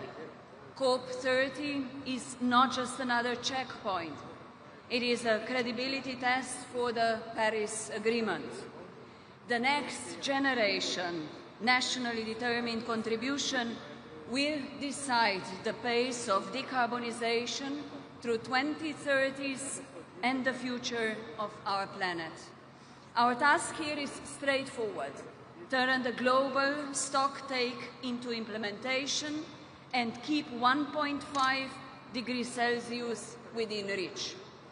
The European Union has submitted its updated NDC, fully aligned with this goal and reflecting our collective commitment to accelerate emission reductions, strengthen resilience, and lead by example on the path to climate neutrality. To achieve these actions are needed at the global, national and local level. Slovenia counts itself among more ambitious countries. At the UN level, Slovenia has been active in the Climate Security Mechanism initiative and will contribute to actively engage in its joint steering committee. As a non-permanent member of a UN Security Council and together with like-minded members, we put climate, peace and security firmly on the Council's agenda. Recognizing that climate crisis is also a water crisis, Slovenia has actively promoted the recognition of the role water plays in climate adaptation and mitigation. The global water cycle is spinning out of balance. Stabilizing it is key in terms of effective climate action and global water security. Another aspect of our global engagement is our action, grounded in rights and equality. Gender equality and human rights-based approach is embedded in our climate law and our climate diplomacy. This is aligned with the International Court of Justice, reminder that human rights are inseparable from climate outcomes and that states have a duty under international law to act on climate change. The right to a clean, healthy and sustainable environment must be our North Star, and gender equality should continue to be considered in the climate change processes and actions. Finally, financing underpins everything. For Slovenia, climate finance is climate justice. The bridge from pledges to impact. We have been increasing our climate finance in the past years and are committed to continue doing so. At the national level, Slovenia comes with aligned policies at home and proves small countries can lead big change. In July this year, we adopted our first national climate law, a framework to safeguard quality of life, support a resilient economy, and protect long-term security as climate risks intensify. It sets a legally backed commitment to climate neutrality by 2045 at the latest and builds a governance system where an independent scientific advisory board informs policy and monitors delivery. The first report on climate change mitigation and adaptation, as required by the climate law, was prepared last month. The main messages of the report is that Slovenia is on track to meet our emission reduction commitments and that although additional effort will need to be made, this can be done in a just and fair manner. At the national level, Slovenia also pays great attention to nature protection, among others with respect to forest, biodiversity and water management. Alerted by the reports that by 2050, globally, 50% of the today's species will be extinct, the Slovenian government initiated the process of preparing a national plan for nature restoration. And by striving for ambitious climate agenda globally, supported by coordinated national policies, is not enough to make substantive progress in adaptation and mitigation of climate change. Implementation and awareness raising are the key to progress. And in that regard, activities at the local level play an important role. A climate office that connects stakeholders at the municipality level was established in Slovenia in November 2024. And it supports local communities and regions in adapting to climate change and helps the state understand local needs and conditions. At the same time, it strengthens understanding, awareness and support for municipalities and regions through targeted knowledge transfer. In conclusion, ladies and gentlemen, We are still hearing voices of climate change skepticism. However, scientists, as well as the current increase in frequency and intensity of extreme weather events, are telling us a different story. Climate change is real. It is happening already now. It is aggravating existing vulnerabilities and increasing inequalities. To make progress, acting alone will not bring success. We will reach our climate goals only if each of us acts and contributes. Let this COP be remembered for delivery of ambitious and scaled finance and faster adaptation. Slovenia stands ready to partner with all who share this purpose, and despite uncertain times, multilateralism can still prove its worth, and we must choose to use it now. Thank you.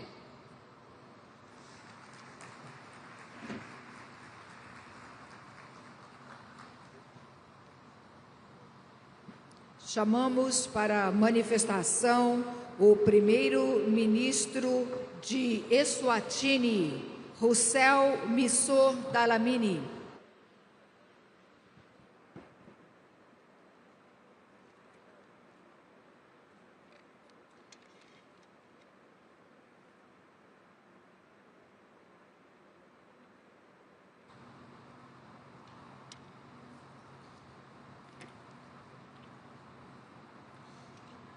Your Excellency, the President of the Republic of Brazil, Mr. Lula, distinguished heads of state and government, honorable delegates, ladies and gentlemen, I'm profoundly honored to deliver this statement on behalf of His Majesty King Mswati III and on behalf of the people of Eswatini. Allow me at the outset to extend gratitude on behalf of the delegation of Eswatini for the customary warm hospitality we have been accorded by the Federative Republic of Brazil. Your Excellencies, we gather at a moment of profound urgency. The war humanity has waged against nature, especially our climate system, has reached a point where it threatens our very survival. Corrective action is no longer a choice. It is an imperative. Climate action is long overdue, and its urgency cannot be overstated. The third round of nationally determined contributions have been submitted and synthesized. While the increase in ambition across nations is commendable, it remains insufficient. If we are to limit the temperature increase to below 2 degrees Celsius, although the more ambitious target to limit the increase to 1.5 degrees is preferred, we must accelerate our efforts dramatically. To achieve the goals we have set, collaboration is essential. In fact, we must go beyond collaboration. We must ramp up ambition and align with scientifically determined emission reduction targets. For Africa, distinguished delegates, this struggle is not about environmental policy. It is about survival and justice. Africa contributes less than 4% of global greenhouse gas emissions, yet we endure the heaviest consequences. The Kingdom of Eswatini, like much of the continent, has borne the brunt of this circumstance. Our rain-fed agriculture, which sustains the livelihoods of over 70% of our population, is increasingly threatened by unpredictable weather patterns, water scarcity, soil degradation, and biodiversity loss, placing immense strain on our rural communities. While we continue to call for the honoring of commitments, Africa will not wait, but will continue to make a difference by ensuring that her development is environmentally friendly, as it has always been. Your Excellencies, despite our criminal Despite our minimal contribution to the global crisis, the Kingdom of Eswatini refuses to be defined solely by vulnerability. We believe that our resilience, innovation, and unity will chart the course for a sustainable future. Drawing from our national development strategies, Eswatini is committed to strengthening NDC 3.0 commitments which cover both adaptation, mitigation, as well as social inclusion. Our response embraces robust, homegrown, nature-based and technology-based solutions. To begin with, we have prioritized watershed management, community reforestation, and sustainable land use practices to safeguard our ecosystems. Simultaneously, we are actively investing in climate-smart agriculture and integrated water resources management to strengthen our adaptive capacity. We are also advancing our initial adaptation communication to the UN FCCC, which outlines comprehensive actions such as flood control measures and efforts to achieve land degradation neutrality by 2030. Excellencies, Eswatini is determined and ready to play its part, but the principle of common but differentiated responsibilities must remain intact. Those who have contributed most to this crisis must lead the way in resolving it. Our commitment does not abdicate their responsibilities to lead the response. We cannot allow our people to live in poverty while resources are diverted to solve a crisis that disproportionately benefited others. None of our global goals are possible without adequate and accessible financing. Accessing climate funds is currently overly complex for developing nations. Eswatini's NDC alone requires an estimated $2.4 billion but globally we need approximately $2 trillion. Crucially, this financing must be in addition to development financing. Excellencies, the current global financial architecture is simply not fit for purpose. It must change. We need transformative climate financing, moving from aid to strategic investment in local innovation. An urgent reform of global funding mechanisms, including multilateral development banks, to increase concessional finance and African representation is a must. Equally important and urgent is the operationalization of the fund for responding to loss and damage and the operationalization of the agreement on a meaningful new collective quantified goal on climate finance. There must be an unequivocal rejection of unilateral measures which threaten and seek to penalize developing countries. Furthermore, there is need for a robust technology implementation program, one that delivers tangible results on the ground, not just frameworks and facilitation. Both developed and developing nations require access to technologies that will make the net zero goal a reality. We must support mechanisms such as the Africa Climate Innovation Challenge to channel catalytic finance towards youth-led enterprises. 2 years ago, we made the decision to transition away from fossil fuels. That transition must be just. It must not deprive us of the energy we need to power our development and industrialization. A just transition means ensuring that no nation is left behind and no community is sacrificed in the name of progress. For Eswatini, energy transition must create thousands of jobs, significantly reduce poverty, strengthen local value chains, and ensure access to affordable reliable, and sustainable energy. Finally, the principle of leaving no one behind must be more than a slogan. It must be a commitment that we live by. We must unite to confront what has rightly been called one of the greatest challenges humanity will ever face. And in doing so, we must urgently find ways to include all members of the global community, especially those who remain excluded from full participation in the process, such as the Republic of China on Taiwan. We must leave this summit speaking not as victims of climate injustice, but as architects of global solutions. In the spirit of our African values proudly mirrored in the great Brazil Republic and the Tinkhundla system of governance, which places people and communities at the center of decision-making.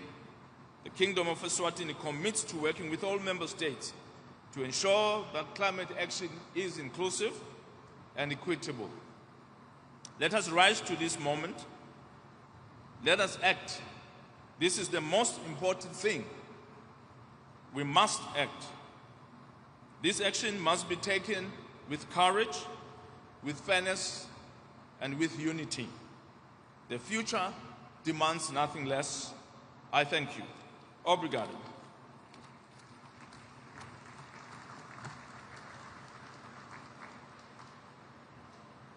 Nesse momento, chamamos para a manifestação o rei da Suécia, Carlos XVI Gustaf.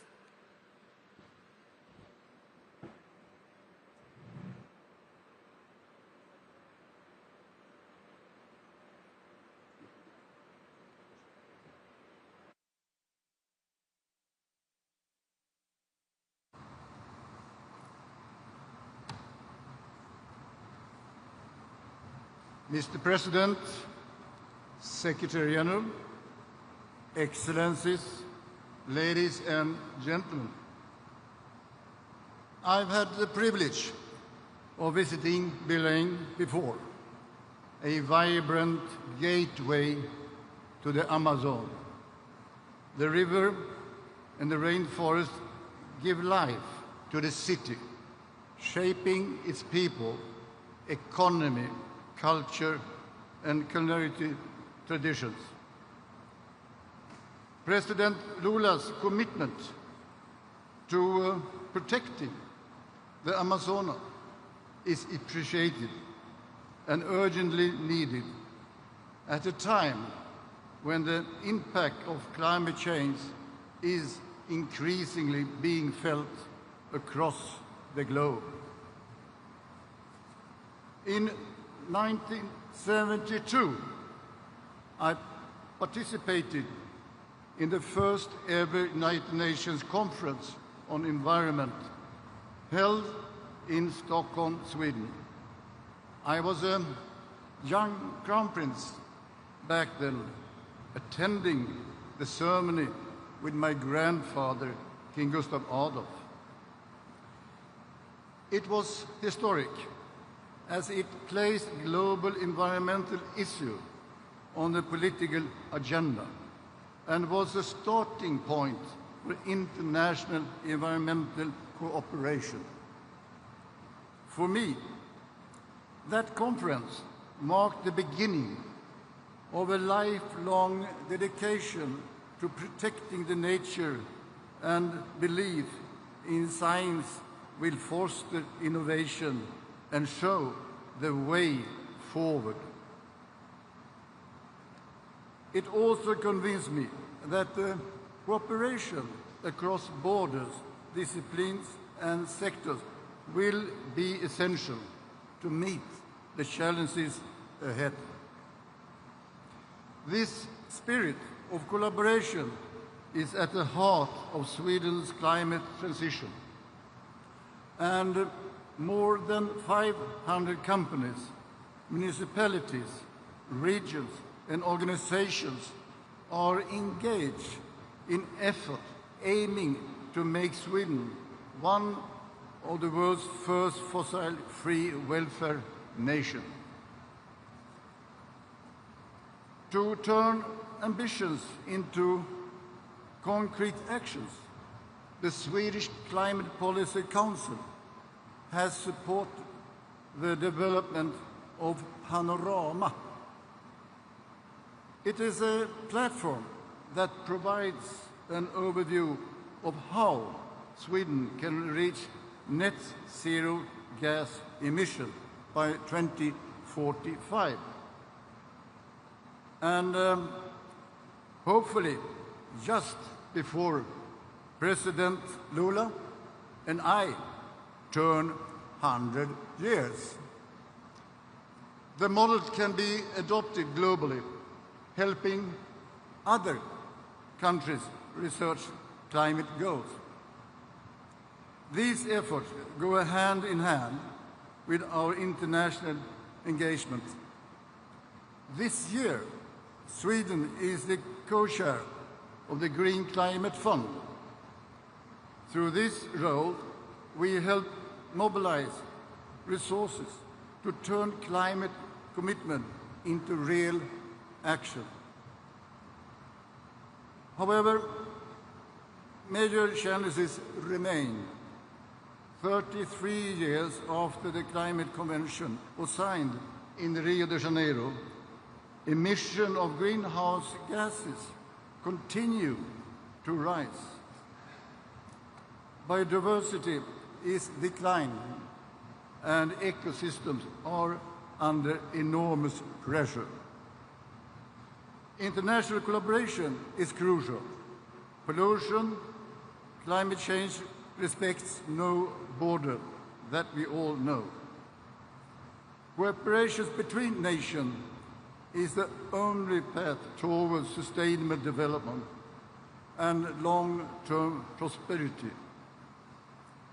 Climate action is the investment opportunity we should all embrace, because the green transition drives economy growth, building the workforce for the future, and keep our industries competitive.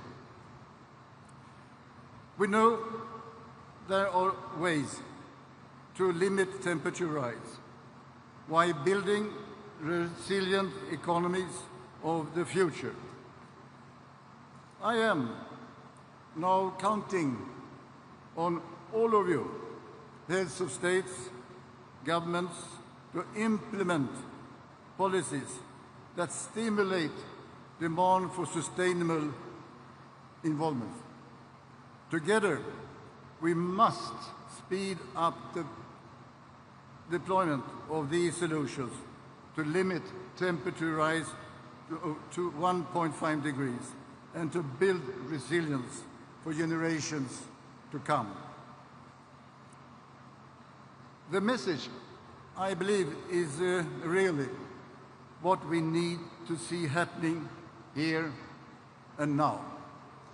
Action today is important for growth tomorrow.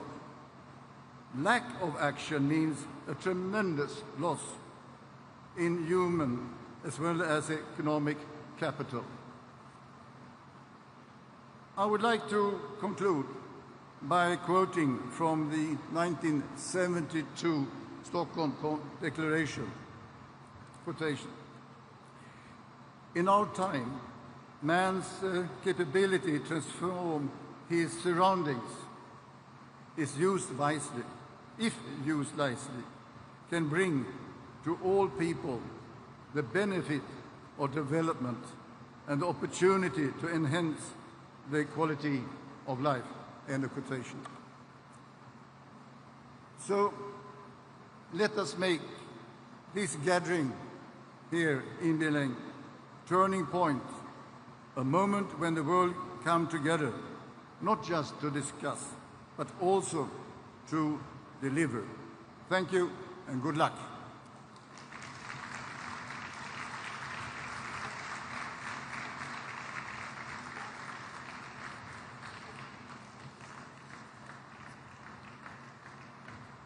Convidamos agora para a manifestação o presidente da Finlândia, senhor Alexander Stubb.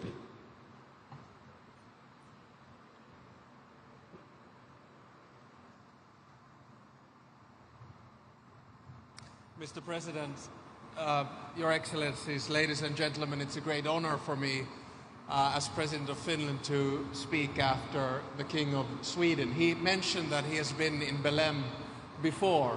I haven't, this is my first time, but I have a memory from 1992 and the Rio conference. At the time, I was a young trainee at the Finnish embassy in Washington, D.C., and my job was to cover the Rio conference. Now, I know there are a lot of cynics who are following our discussion and our speeches here today, and to them I'd like to perhaps give a little bit of optimism, because I actually think that the UN Framework Convention for Climate Change and the COP meetings in general, as well as the Paris Agreement, have been a success story of multilateralism which currently is being challenged. Now, I have some good news and some bad news. The good news is that, as recently reported by the UN, we are at long last bending the global emissions curve downwards.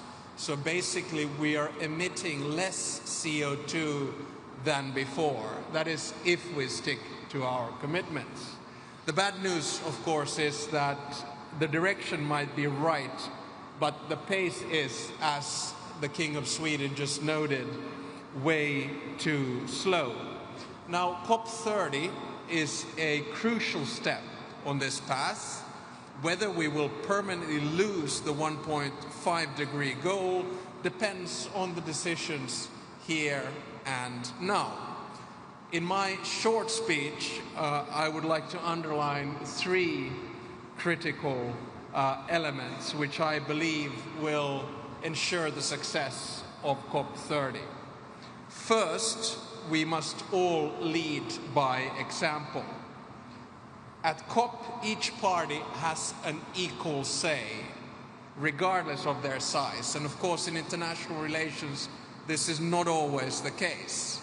So we are collectively accountable. Yes, the largest emitters must lead the way in reducing emissions, and they must do it now, but the rest of us need to act in an equally responsible manner. And here, please stop blaming your neighbor. I'm not blaming Sweden, but the key is that we must look in the mirror and see what we ourselves can do in this COP30. The blame game doesn't work. Nostalgia is no better driver than cynicism. So therefore we must turbocharge the transition away from fossil fuels. All of us are in a position to do so, must urgently provide the necessary financial and other support to help the most vulnerable countries adapt.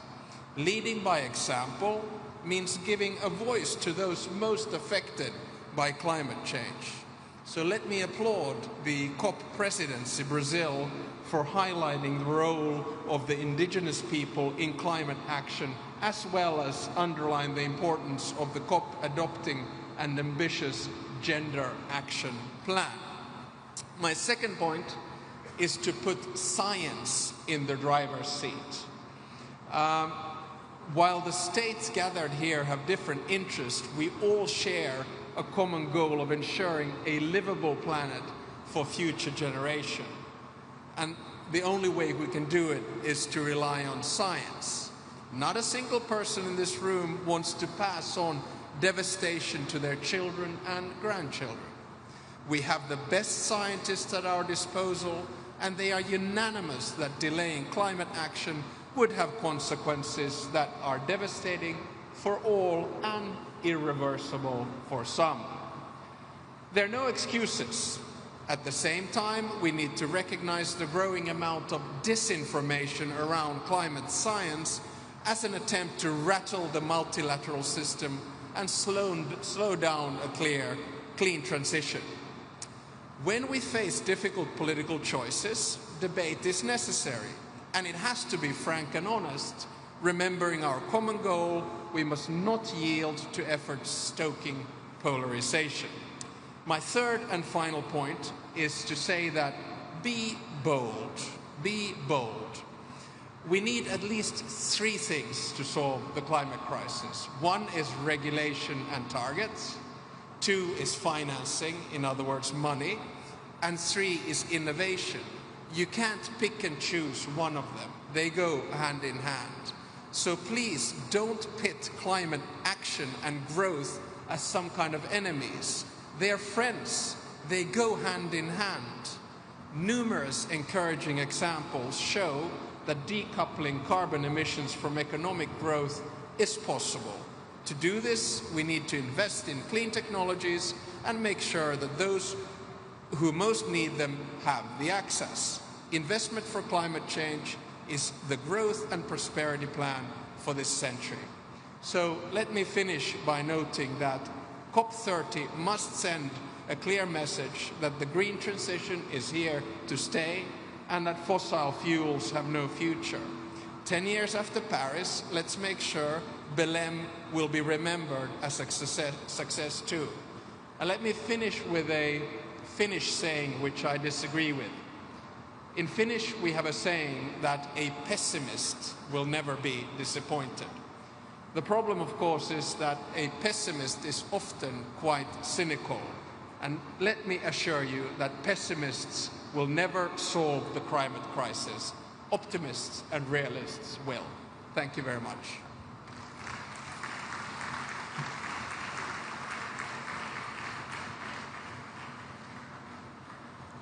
Convidamos para a manifestação o vice-primeiro-ministro de Guiné Equatorial, senhor Gaudêncio Messu.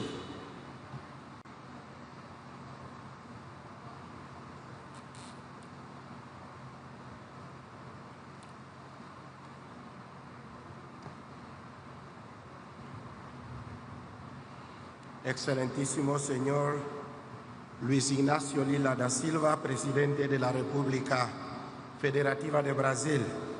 Excelentísimo señor Antonio Gutiérrez, secretario general de las Naciones Unidas.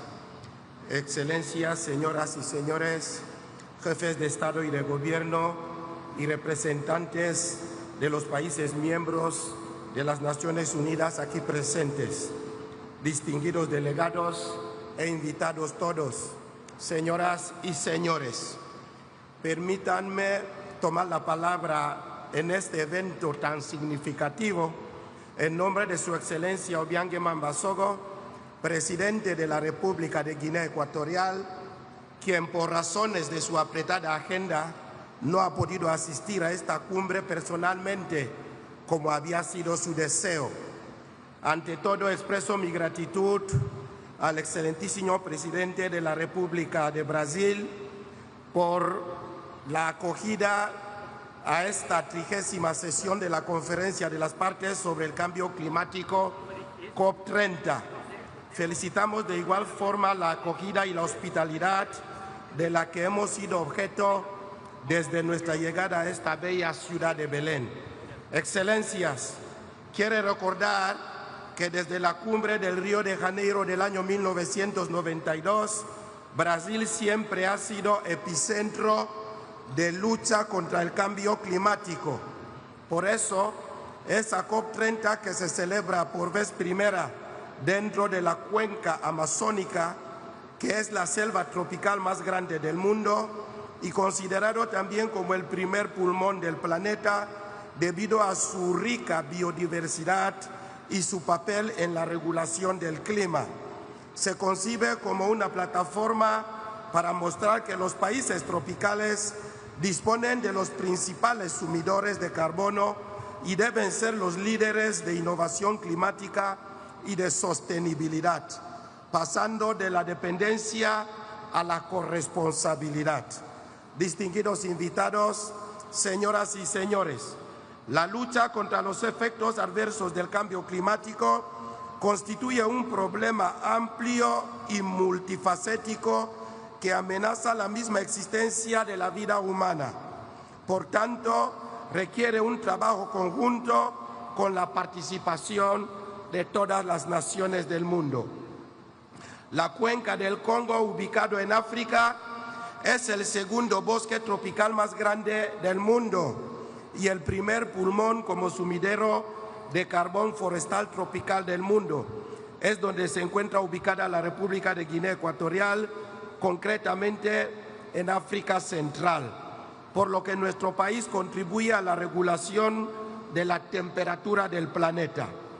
A pesar de esta función reguladora, Guinea Ecuatorial, como otros países africanos, es muy vulnerable a las inclemencias climáticas y se está experimentando en los últimos años eventos climáticos nunca antes conocidos, como crecidas de olas marinas, incendios forestales, fuertes tempestades, vientos huracanados acompañados de lluvias intensas que ocasionan inundaciones en nuestras ciudades con pérdidas de infraestructuras costeras, materiales y medios económicos. Excelencias, señoras y señores, al margen de que mi país emite un porcentaje insignificante de gases de efecto invernadero a la atmósfera de alrededor de 0,2% a nivel mundial, no obstante, estamos al día de nuestras obligaciones, como la actualización de las contribuciones determinadas a nivel nacional, que aumentó la ambición en un 35% para el año 2030, un 15% más respecto a la visión presentada en París y un 50% para el año 2050. Excelencias, señoras y señores, Guinea Ecuatorial está promoviendo energías renovables con la construcción de centrales hidroeléctricas que tienen como objetivo alcanzar antes del año 2050 un 100% de energías renovables, donde actualmente el porcentaje total de energía de transición instalada en mi país es del 90% de fuentes hidroeléctricas y de gas natural. Además, mi país, la República de Guinea Ecuatorial, está cubierto de más del 80% de bosques. Protegemos desde antaño, así como la implementación de acciones de reducción de la deforestación con la finalidad de convertir nuestros bosques en verdaderos sumidores de carbono y la conservación de nuestros refugios de la biodiversidad. También mi país dispone de una parte insular y una larga costa atlántica, con una extensión marítima de unos 314.000 kilómetros cuadrados, casi 2 veces la superficie terrestre. Por eso se invierte mucho en la construcción de diques, rompeolas en las costas y la canalización de los ríos urbanos para la adaptación costera. Señoras y señores, el cambio climático es hoy la principal barrera para el desarrollo sostenible en el continente africano. Por consiguiente, pedimos un compromiso renovado a esta COP30 para proporcionar a los países más vulnerables para reforzar las iniciativas de acción para el clima a través del multilateralismo impulsado por las Naciones Unidas, un financiamiento adecuado, transparente, justo, con fácil acceso, así como la transferencia de tecnologías para la valoración de nuestro capital natural con la finalidad de implementar las diferentes declaraciones como la africana sobre el clima y otras. Mi país comparte la agenda propuesta en esta edición de la COP30 desde la transición energética, la conservación de los bosques, la transformación de la agricultura y los sistemas alimentarios, entre otros, por lo que la República de Guinea Ecuatorial apoya las propuestas de las declaraciones de Belém sobre el clima, centrados en el desarrollo sostenible de las poblaciones, puesto que dichos temas están alineados con la Estrategia Nacional de Desarrollo Sostenible, Agenda Guinea Ecuatorial 2035. A pesar de los esfuerzos de Guinea Ecuatorial está realizando, aún necesitamos el fortalecimiento de los marcos de cooperación sur-sur y norte-sur entre países e instituciones, como la Comunidad de los Países de la Lengua Portuguesa CPLP, ya que es de suma importancia para consolidar la paz mundial y luchar juntos contra el cambio climático, deteniendo las guerras en el mundo, ya que no se producen solo las muertes de personas, sino que también contaminan la atmósfera global. Así reitero una vez más el total compromiso incuestionable de la República de Guinea Ecuatorial contra el cambio climático. Que Dios bendiga nuestras deliberaciones de esta COP30. Muchísimas gracias. Muito obrigado.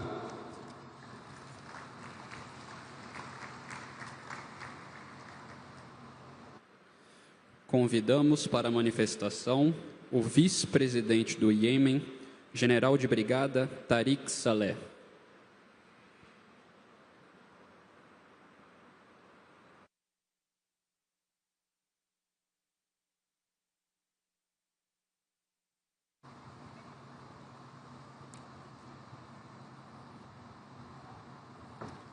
بسم الله الرحمن الرحيم. فخامة الرئيس لولا دي سيلفا رئيس جمهورية البرازيل الاتحادية، معالي الأمين العام للأمم المتحدة، أصحاب الجلالة والفخامة والسمو، السيدات والسادة رؤساء الوفود، السلام عليكم ورحمة الله وبركاته.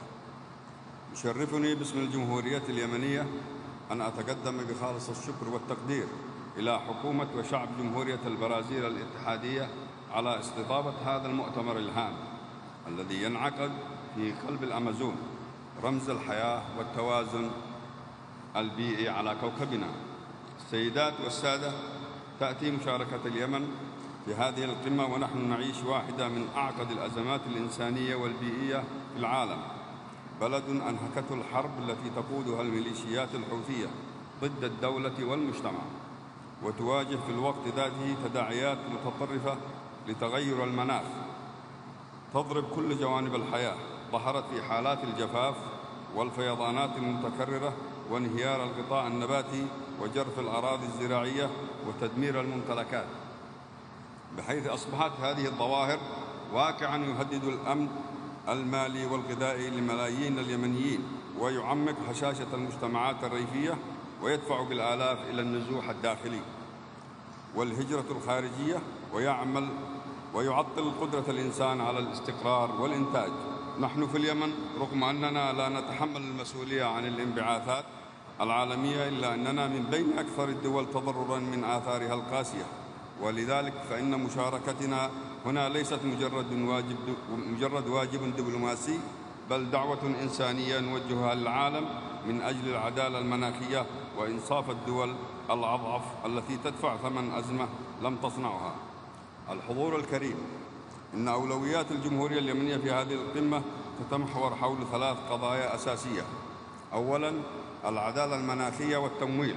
نحن نؤمن أن الالتزامات التي تفرزها مؤتمرات هامة كهذا المؤتمر يجب أن تتحول إلى أفعال من خلال آليات تمويل ميسرة وشفافة ومباشرة للدول المتأثرة بالصراعات لتمكينها من بناء قدراتها، وندعو إلى تفعيل صندوق الخسائر والأضرار بشكل عاجل وضمان وصوله إلى الدول الأكثر تضرراً مثل اليمن، بعيداً عن التعقيدات البيروقراطية التي تحرمها من فرص الدعم العاجل. ثانياً، التكيف والصمود. إن مستقبل الشعوب يعتمد على قدرتها على حماية مواردها الطبيعية، ونحن بحاجة إلى استثمارات حقيقية في قطاع المياه والزراعة والبيئة والبنية التحتية المقاومة للمناخ لحماية مواردنا الطبيعية. وللتعامل مع هذه القضية فقد أطلقت الحكومة اليمنية عبر وزارة المياه والبيئة الخطة الوطنية للتكيف، وشرعت في إنشاء مركز المعلومات والذكاء الاصطناعي لتعزيز إدارة البيانات البيئية والمناخية ومبادرات الاقتصاد الدائري والطاقة المتجددة في المدن والمناطق الريفية. ثانياً، الأمن والسلام المناخي. لا يمكن تحقيق استدامة بيئية في غياب السلام، وفي اليمن تعتبر شحة المياه وتدهور الموارد الطبيعية سبباً في تأجيج الصراعات المحلية، ولذلك فإن أي رؤية عالمية فعالة يجب أن تربط بين العمل المناخي وبناء السلام، وأن تدمج مفهوم الأمن المناخي ضمن استراتيجيتها التنموية والاستقرار. السيدات والسادة، نود أيضاً أن نلفت انتباه المجتمع الدولي إلى الأخطار البيئية المحدقة بالبحر الأحمر، أحد أهم الممرات البحرية والأنظمة البيئية في العالم، والذي يواجه اليوم مخاطر التلوث والتسريبات النفطية والتدهور البحري نتيجة السلوك الإجرامي للميليشيات الحوثية الإرهابية، ونطالب بدعم جهود اليمن في بناء قدراته على الاستجابة للطوارئ البحرية ومراقبة التلوث والحفاظ على التنوع البيولوجي البحري.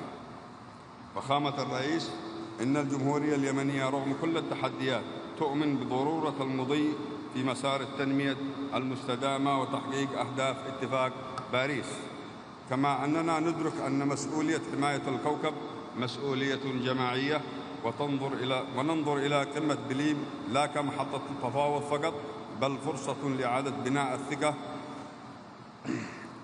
بين الدول المتقدمة والدول النامية، وتحويل الموعود إلى أفعال، والأهداف النظرية إلى التزامات واقعية قابلة للتنفيذ.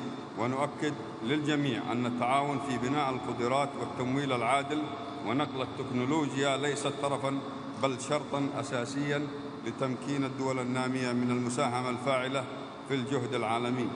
ختاماً، نجدد شكرنا لجمهورية البرازيل الاتحادية على استضافة هذا المؤتمر التاريخي، وندعو العالم أجمع لأن يجعل من كوب 30 قمة للتنفيذ والعدالة، وتثبت أن الإنسانية قادرة على توحيد جهودها من أجل كوكب أكثر أماناً واستدامة. شكراً لحسن استماعكم.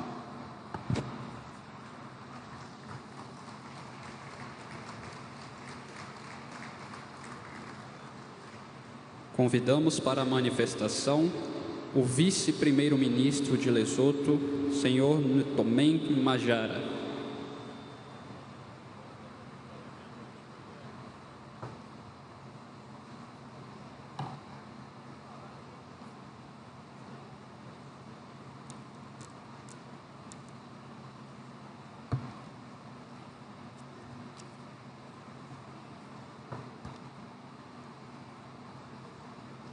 Your Excellency, President Lula da Silva, Excellencies, distinguished heads of state and government, His Excellency, the United Nations Secretary General, distinguished delegates, with all protocol observed, I bring you warm greetings from the Mountain Kingdom, Lesotho, the kingdom in the sky.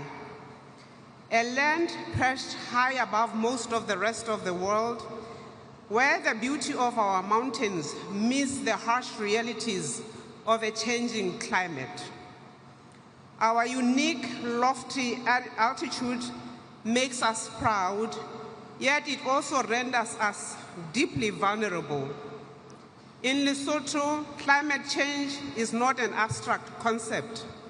It is a lived experience, etched into every mountain ridge, every foothill, every valley, every field, and every household. From the highlands to the lowlands, our people face severe droughts, floods, snow, frost, and storms which negatively affect and reshape lives and livelihoods. Each passing season reminds us that climate change is no longer a distant threat. It is here and it is accelerating. Excellencies, when the Paris Agreement was adopted in 2015, the world pledged to limit the temperature rise to well below 2 degrees, with efforts to keep it at 1.5 degrees. Yet, the evidence before us is sobering. We are drifting and veering dangerously off course. For Lesotho, 1.5 degrees is not a target. It is a threshold of survival. The rising heat threatens our food systems, our water security, and our very way of life. Our people, contributing less than 0.01% of global emissions, bear the full brunt or weight of a crisis they did not cause. For us, climate action is not merely a policy choice, it is a moral imperative. Lesotho's National Climate Change Policy, adopted in 2017, envisions a climate-resilient nation pursuing low-carbon, sustainable development for the well-being of all Basotho. This vision rests on 4 strategic pillars: resilience and adaptation, low-carbon development, inclusive governance, and integrated coordination. These 4 pillars underpin our nationally determined contribution: the National Strategic Development Plan, our long-term vision, Technology Action Plan, and National Adaptation Plan, all guided by science, equity, and justice. Through our NDC, Lesotho has committed to reducing greenhouse gas emissions by 60% unconditionally, and up to 24% with international support by the year 2030. We pursue this through a 2-pronged approach, namely adaptation, protecting lives, ecosystems, and the economy from climate impacts, and mitigation, reducing emissions even as a nation which contributes minimally to global totals. Our National Adaptation Plan identifies 9 priority systems: food and agriculture, water, health, energy, infrastructure, biodiversity, and governance, all aimed at building resilience and adaptive capacity. Your Excellencies, among our most significant interventions are expanding climate-resilient water infrastructure, including the Lesotho Highlands Water Project and the Lowlands Water Supply Scheme, accelerating renewable energy development, particularly solar and wind, to reduce dependency on imported fossil fuels, promoting climate-smart agriculture to strengthen food security and nutrition, restoring wetlands and rangelands through ecosystem-based adaptation, expanding early warning systems and climate information services to safeguard communities, and addressing climate-induced mobility through integrated planning and economic resilience for displaced populations. These efforts show that even a least developed country can lead with vision, innovation, and determination. Yet, despite our progress, we face serious constraints, namely limited finance, technology gaps, and lack of institutional capacity.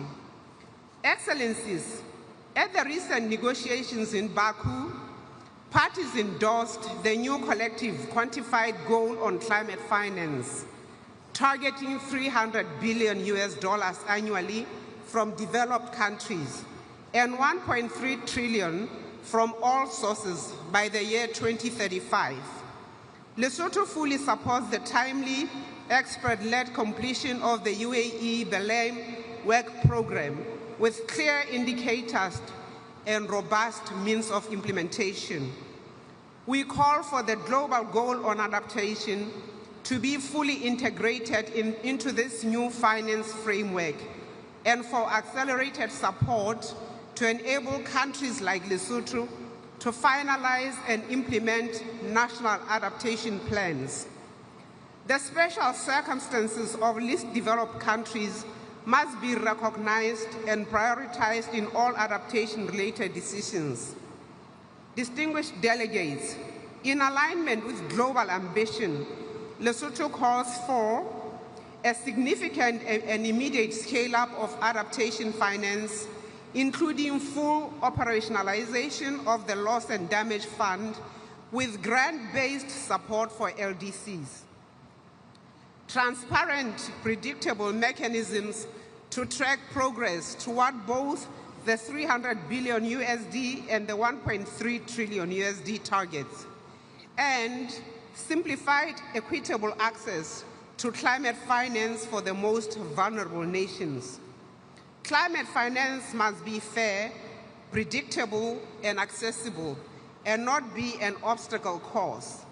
We further propose that the global goal on adaptation be complemented by a global goal on adaptation finance, ensuring that resources flow where impacts are greatest and capacity most limited. Lesotho's climate change policy affirms that equity and common but differentiated principles must remain the foundation of global climate action. In this spirit, we call upon major emitters to strengthen their NDCs ahead of 2035, align their commitments with the 1.5-degree pathway, and fulfill the 100 billion USD annual pledge, which is long overdue. Excellencies, our shared future depends on multilateralism and solidarity between the North and South, between governments and communities, and between generations. As we meet here in the heart of the Amazon, we are reminded that the forests of Brazil and the mountains of Lesotho are part of one living system, both vital, both vulnerable, and both deserving of protection. As we say in Lesotho, a home is built by many hands. Let us together build and protect our shared home, our earth, with courage, fairness, and faith in a better tomorrow. Lesotho stands ready to do its part, to act with integrity, to collaborate in good faith, and to work hand in hand with the global community towards a sustainable, resilient, and just future. I thank you for your kind attention.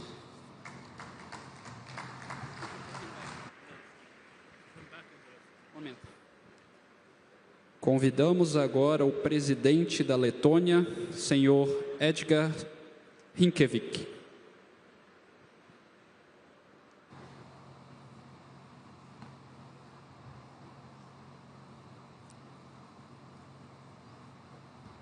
Excellencies, distinguished delegates, first of all, I would like to thank President Lula and the government of Brazil for their warm hospitality. We meet for the 30th Conference of the Parties. This year, the conference is about the global mobilization of stakeholders, about bridging the gaps between negotiation and implementation. We know that the biggest challenge to implementing climate solutions is to balance economic activity with responsible use of Earth's resources. Many communities will resist change if not offered appropriate alternatives. Climate vision cannot survive on empty pledges. We must make climate policies about people, because people are the agents of change. Latvia places the highest value on human life, social well-being, peace, climate resilience, and adaptation. As we join the United Nations Security Council in 2026, we intend to advance these principles in every discussion. Ladies and gentlemen, we condemn actions that undermine these values. Russia's aggression against Ukraine seeks to reshape the global order through conflict. It takes away human lives and inflicts harm on nature for no good reason. It limits climate investment as resources are redirected to defense spending. My country makes use of today's technologies to do more with less. These opportunities should be accessible to everyone. To power more with clean energy. To travel further but use less fuel. To grow more food using fewer resources. Climate action should not be responsibility of one group or one nation. The gains we derive from climate action should not be distributed among a small, privileged group. When disaster strikes, it is usually communities that have to take on the burden of rebuilding lives. Unfortunately, we see this too often, as with recent tragedies faced by small island developing states.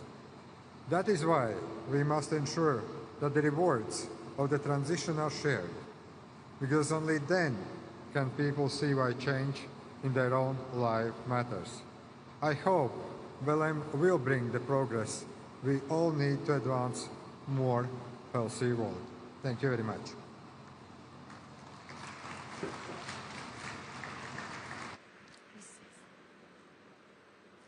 Nesse momento, chamamos para a manifestação o príncipe-chefe de Estado de Mônaco, Alberto II.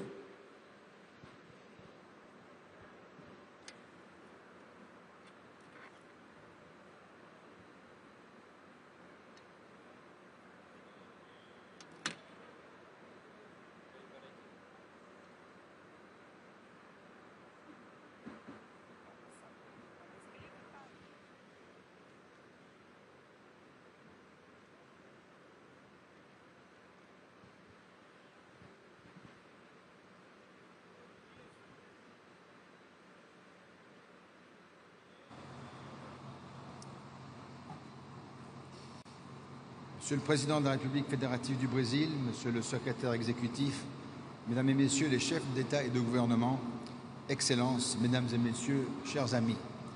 Nous voici réunis pour la 30e conférence des parties à la Convention cadre des Nations Unies sur les changements climatiques. 30 ans que nous travaillons ensemble à évaluer et à répondre aux besoins de chacun, à faire le bilan du chemin parcouru et à rehausser notre ambition. Ceci avec l'objectif commun de relever le défi de notre temps, faire face au changement climatique et donc de réduire nos émissions de gaz à effet de serre.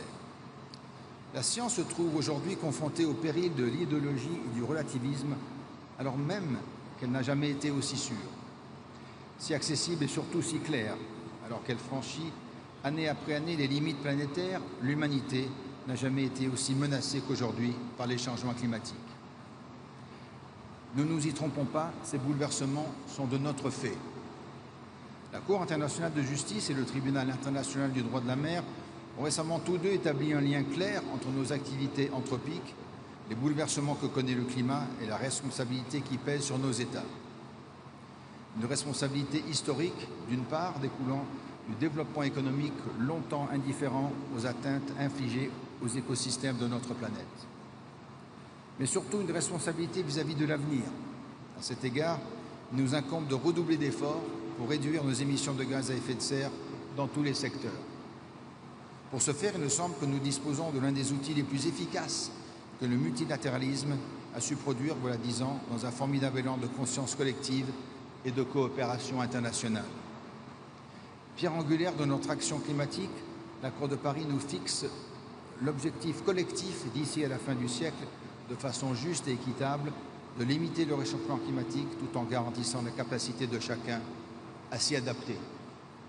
Nous constatons pourtant ces derniers temps qu'il fait l'objet d'un certain procès en manque d'ambition, voire d'une inefficacité, n'allant pas assez vite pour certains, trop vite pour d'autres. Je crois qu'il s'agit là d'une conception incorrecte du régime établi. Rappelons-nous en effet que l'accord de Paris fait bien et bien peser la charge de l'action climatique et de son ambition sur nous tous, États, partis. Excellences, chers amis, c'est précisément dans cette perspective et conformément au nouvel objectif collectif de financement climatique adopté à Bakou l'année dernière que j'ai décidé que Monaco doublerait le financement international qu'il consacre spécifiquement à l'action climatique des pays en développement d'ici 2028. C'est également dans cette veine que mon pays a publié sa nouvelle contribution déterminée au niveau national qui nous engage d'ici à 2035 à réduire de 67,6% nos émissions de gaz à effet de serre par rapport à 1990. Pour atteindre cet objectif ambitieux aligné sur la trajectoire des 1,5 degrés Celsius d'augmentation fixée par le GIEC, le recours aux énergies fossiles sera bien évidemment fortement limité et les énergies renouvelables, notamment thalassothermiques, y seront substituées. Alors que nous nous réunissons ici à Belém, au cœur de l'un des grands poumons de notre planète, permettez-moi, fidèle à la tradition de mon pays, de me faire l'héros de l'autre, c'est-à-dire l'océan. Les constats sont clairs et alarmants. Fonte de la cryosphère, pollution, acidification, réchauffement. L'océan se meurt. Pourtant, les flux financiers vers l'économie bleue n'ont jamais été aussi importants et continuent de croître, comme l'a démontré le Blue Economy and Finance Forum, organisé à Monaco en juin dernier. En conclusion, Excellences, chers amis, permettez-moi d'appeler chacun des délégués qui mèneront les discussions difficiles au cours des prochaines semaines à s'inspirer de l'audace de nos prédécesseurs. Le contexte de la première COP, il y a 30 ans, ou celui de l'adoption de l'accord de Paris, il y a 10 ans, n'était pas particulièrement propice à de telles avancées. Néanmoins, la conscience collective de l'urgence climatique a prévalu. Je formule ainsi le vœu que cette conscience, aujourd'hui accrue, nous inspire tous et qu'elle aiguille les décisions qui nous parviendront prochainement de Belém. Nous devons faire de cette COP une étape décisive. Nous ne pouvons plus attendre. Je vous remercie.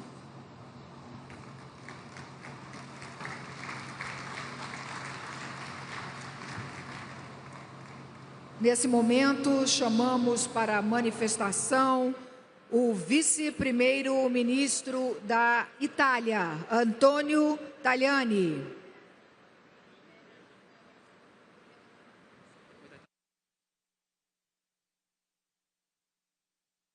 Good Chair, ladies and gentlemen, the climate change is a problem for all of us. It's a problem for our countries, it's a problem for our economies, it's a problem for our citizens. For this, we are close to Jamaica and Philippines after the disaster of the last days with a lot of deaths. Now, allow me to talk in my mother tongue in Italian. Quando si parla di cambiamento climatico, dobbiamo partire da un principio. Ecologia e libertà non sono in contraddizione, ma devono essere parte di un destino comune verso il futuro dell'umanità. Per questo proprio ieri a Bruxelles è stato raggiunto, con il contributo determinante dell'Italia, un importante accordo sull'obiettivo 2040 per la riduzione delle emissioni. Un obiettivo importante per la nostra salute, i nostri territori e la nostra autonomia strategica. Si tratta di un accordo ambizioso, ispirato a razionalità ed equilibrio, insomma un buon compromesso. Abbiamo sostenuto questo accordo nella convinzione che non servono approcci ideologici che impongano obiettivi insostenibili e irraggiungibili, danneggiando così il sistema economico, industriale e sociale europeo. La difesa dell'ambiente deve partire da un principio fondamentale. La persona è al centro di ogni nostra azione e tutela della natura. È questa la stella polare che ci deve guidare. Salute e prosperità sono le migliori difese contro il cambiamento climatico perché rendono le nostre comunità meno vulnerabili agli eventi estremi. Lo ha riconosciuto nei giorni scorsi lo stesso Bill Gates. La risposta al cambiamento climatico richiede dunque politiche per la crescita, lo sviluppo e la creazione di posti di lavoro. La green economy non deve essere un problema, ma deve rappresentare un'opportunità. Le politiche ambientali però non devono rappresentare un vincolo, ma come dicevo una grande opportunità di progresso e libertà, un volano per investimenti, per la crescita e l'innovazione tecnologica. E questo è l'impegno del governo italiano che portiamo in Europa, nel G7 e in ogni appuntamento internazionale. Non può esserci infatti lotta al cambiamento climatico senza tener conto della questione sociale. Ecco perché l'Italia punta a una transizione energetica neutrale. Siamo impegnati a fare la nostra parte per limitare l'aumento della temperatura globale a 1,5 gradi, in linea con gli obiettivi europei. Le fonti rinnovabili coprono ormai il 50% della produzione elettrica italiana, eguagliando per la prima volta il contributo dei combustibili fossili, ma non sono sufficienti. Per questo dobbiamo fare ricorso a tutte le tecnologie disponibili, incluso il nucleare di ultima generazione, l'idrogeno verde e i biocarburanti. E proprio a favore di biocarburanti stiamo lanciando con Brasile e Giappone un'iniziativa per quadruplicare la produzione di carburanti sostenibili entro il 2035 e invitiamo tutti gli altri Paesi ad aderirvi. Il nostro impegno a sostegno di questa strategia è concreto. Proprio ieri il governo italiano ha approvato 9 norme per promuovere l'economia circolare, per migliorare la gestione del ciclo di vita delle batterie e la gestione sostenibile dei rifiuti. Abbiamo dotato anche il nostro fondo clima di oltre 4 miliardi di euro che stiamo indirizzando in particolare a progetti a favore dell'Africa. Vogliamo mettere a disposizione il nostro miglior saper fare italiano in settori chiave come agricoltura e acqua, ma anche il farmaceutico, cruciale per la salute delle persone. L'Italia è infatti tra i paesi più avanzati nello sviluppo di nuove tecnologie spaziali per promuovere l'agricoltura sostenibile con un minor uso di acqua e pesticidi. Siamo in prima linea anche nell'uso innovativo della meteorologia attraverso il servizio meteorologico della nostra aeronautica militare, un'eccellenza italiana a disposizione di tutti i nostri partner. Penso anche all'applicazione in agricoltura delle tecnologie di evoluzione assistita e mettiamo a disposizione anche il nostro saper fare per una gestione più efficiente delle risorse idriche per la produzione agricola e lo sviluppo tecnologico del sistema agroalimentare. L'acqua è essenziale per il benessere delle persone. La sua gestione responsabile è cruciale per la sostenibilità del pianeta. Per questo saremo orgogliosi di ospitare a Roma ad ottobre del prossimo anno il primo forum euro-mediterraneo sull'acqua e l'anno prossimo ospiteremo sempre a Roma anche la riunione dei ministri degli esteri, dell'ambiente dell'Unione Europea per il Mediterraneo, dell'Unione per il Mediterraneo dedicata proprio all'acqua. In conclusione, signor Presidente, il forte impegno italiano che ho appena descritto trova a Belém la sua manifestazione concreta anche nel padiglione Italia Acqua Praça, una piazza italiana galleggiante che richiama Venezia, dove è stata presentata nei mesi scorsi. Rimarrà qui in Amazzonia come spazio a disposizione dei cittadini e segno della profonda amicizia tra i nostri paesi e dei valori della collaborazione internazionale in cui l'Italia crede. Non posso però, signori, concludere il mio intervento senza ricordare che l'Italia sta celebrando gli 800 anni dalla morte di San Francesco d'Assisi.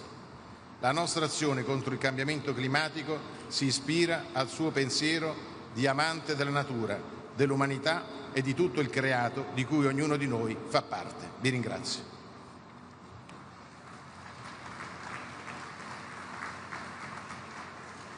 Convidamos para a manifestação o vice-presidente da Nigéria, senhor Kashim Shettima.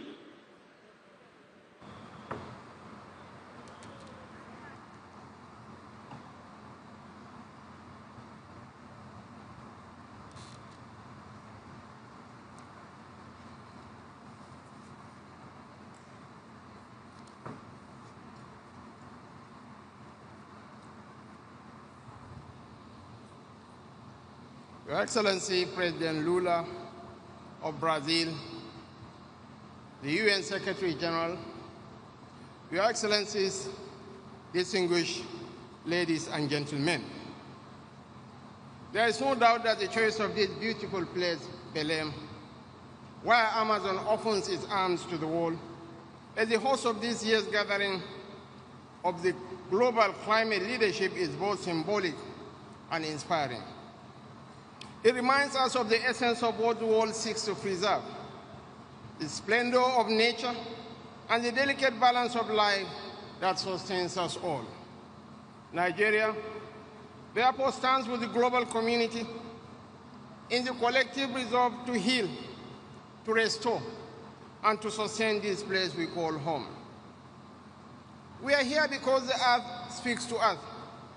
It speaks not in words, but through the devastations we witness every day, through the floods that wash away entire communities, through the droughts that parch our farmlands, through the hurricanes that batter coastal towns, through the wildfires that consume ancient forests, through the heat waves that choke our cities, and through the conflicts that happen because of all of this.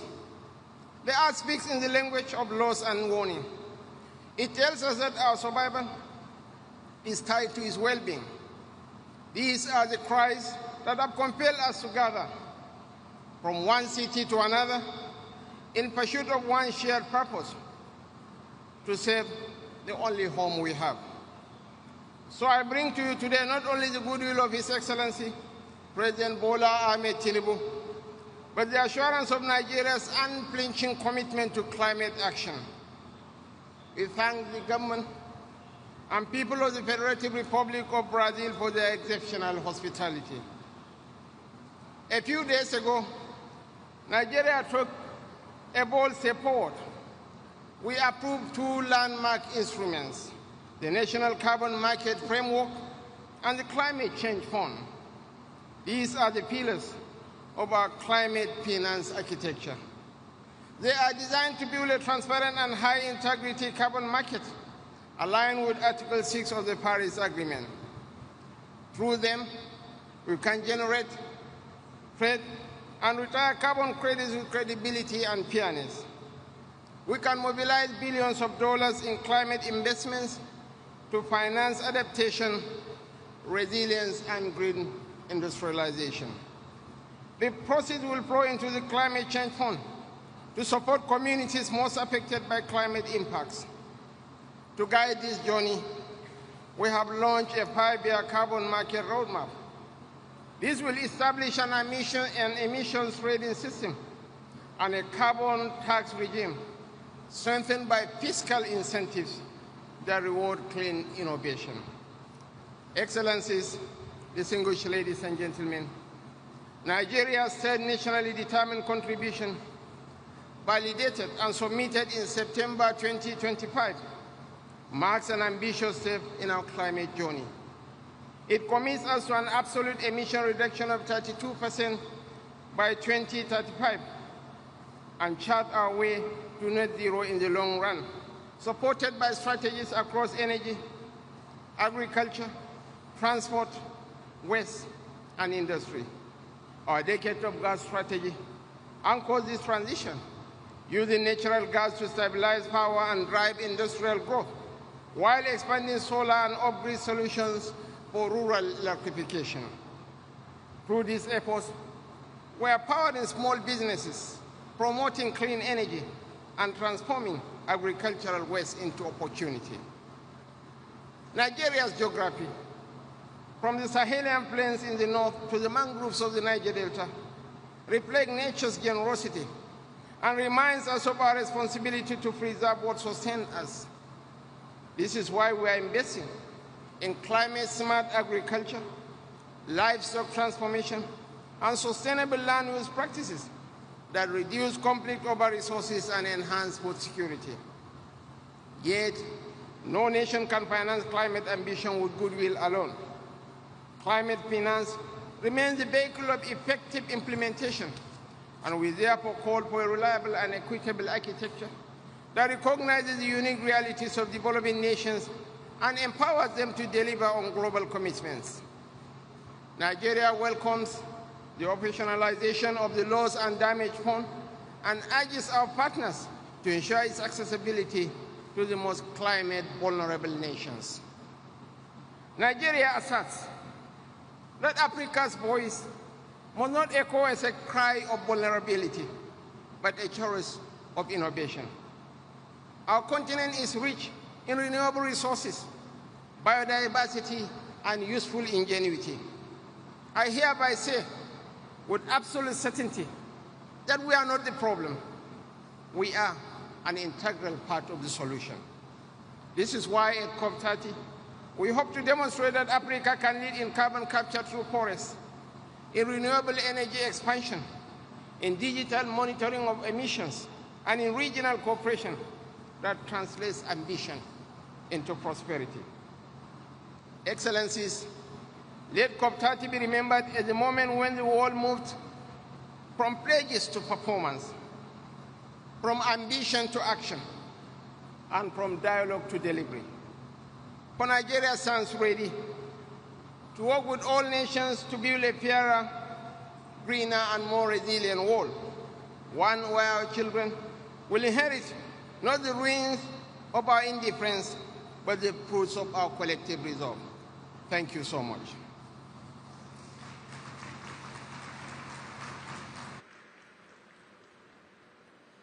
Neste momento, chamamos para a manifestação o presidente da França, Emmanuel Macron.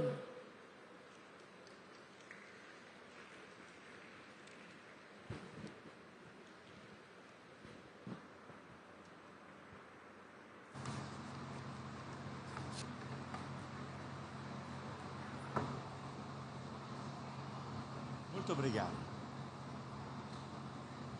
Mesdames, Messieurs les chefs d'État et de gouvernement, Mesdames, Messieurs les ministres, Mesdames et Messieurs les ambassadrices et ambassadeurs, Mesdames et Messieurs, je tiens avant toute chose à remercier le Brésil qui nous accueille ici à Belém, au cœur de l'Amazonie, dans cette forêt unique, poumon de l'humanité, que nous sommes fiers avec la Guyane française de partager avec tant d'autres pays amazoniens. Nous vivons en effet les 10 ans de l'accord de Paris, qui fut un des grands succès du multilatéralisme. Cette date est devenue un cap. Il y a 10 ans, le monde se réunissait pour adopter cet accord qui est devenu une boussole pour notre action climatique. 10 ans après, l'heure est au bilan. En 2015, le monde se dirigeait vers un réchauffement climatique qui était de l'ordre de 4 à 5 degrés Celsius en plus d'ici la fin du siècle.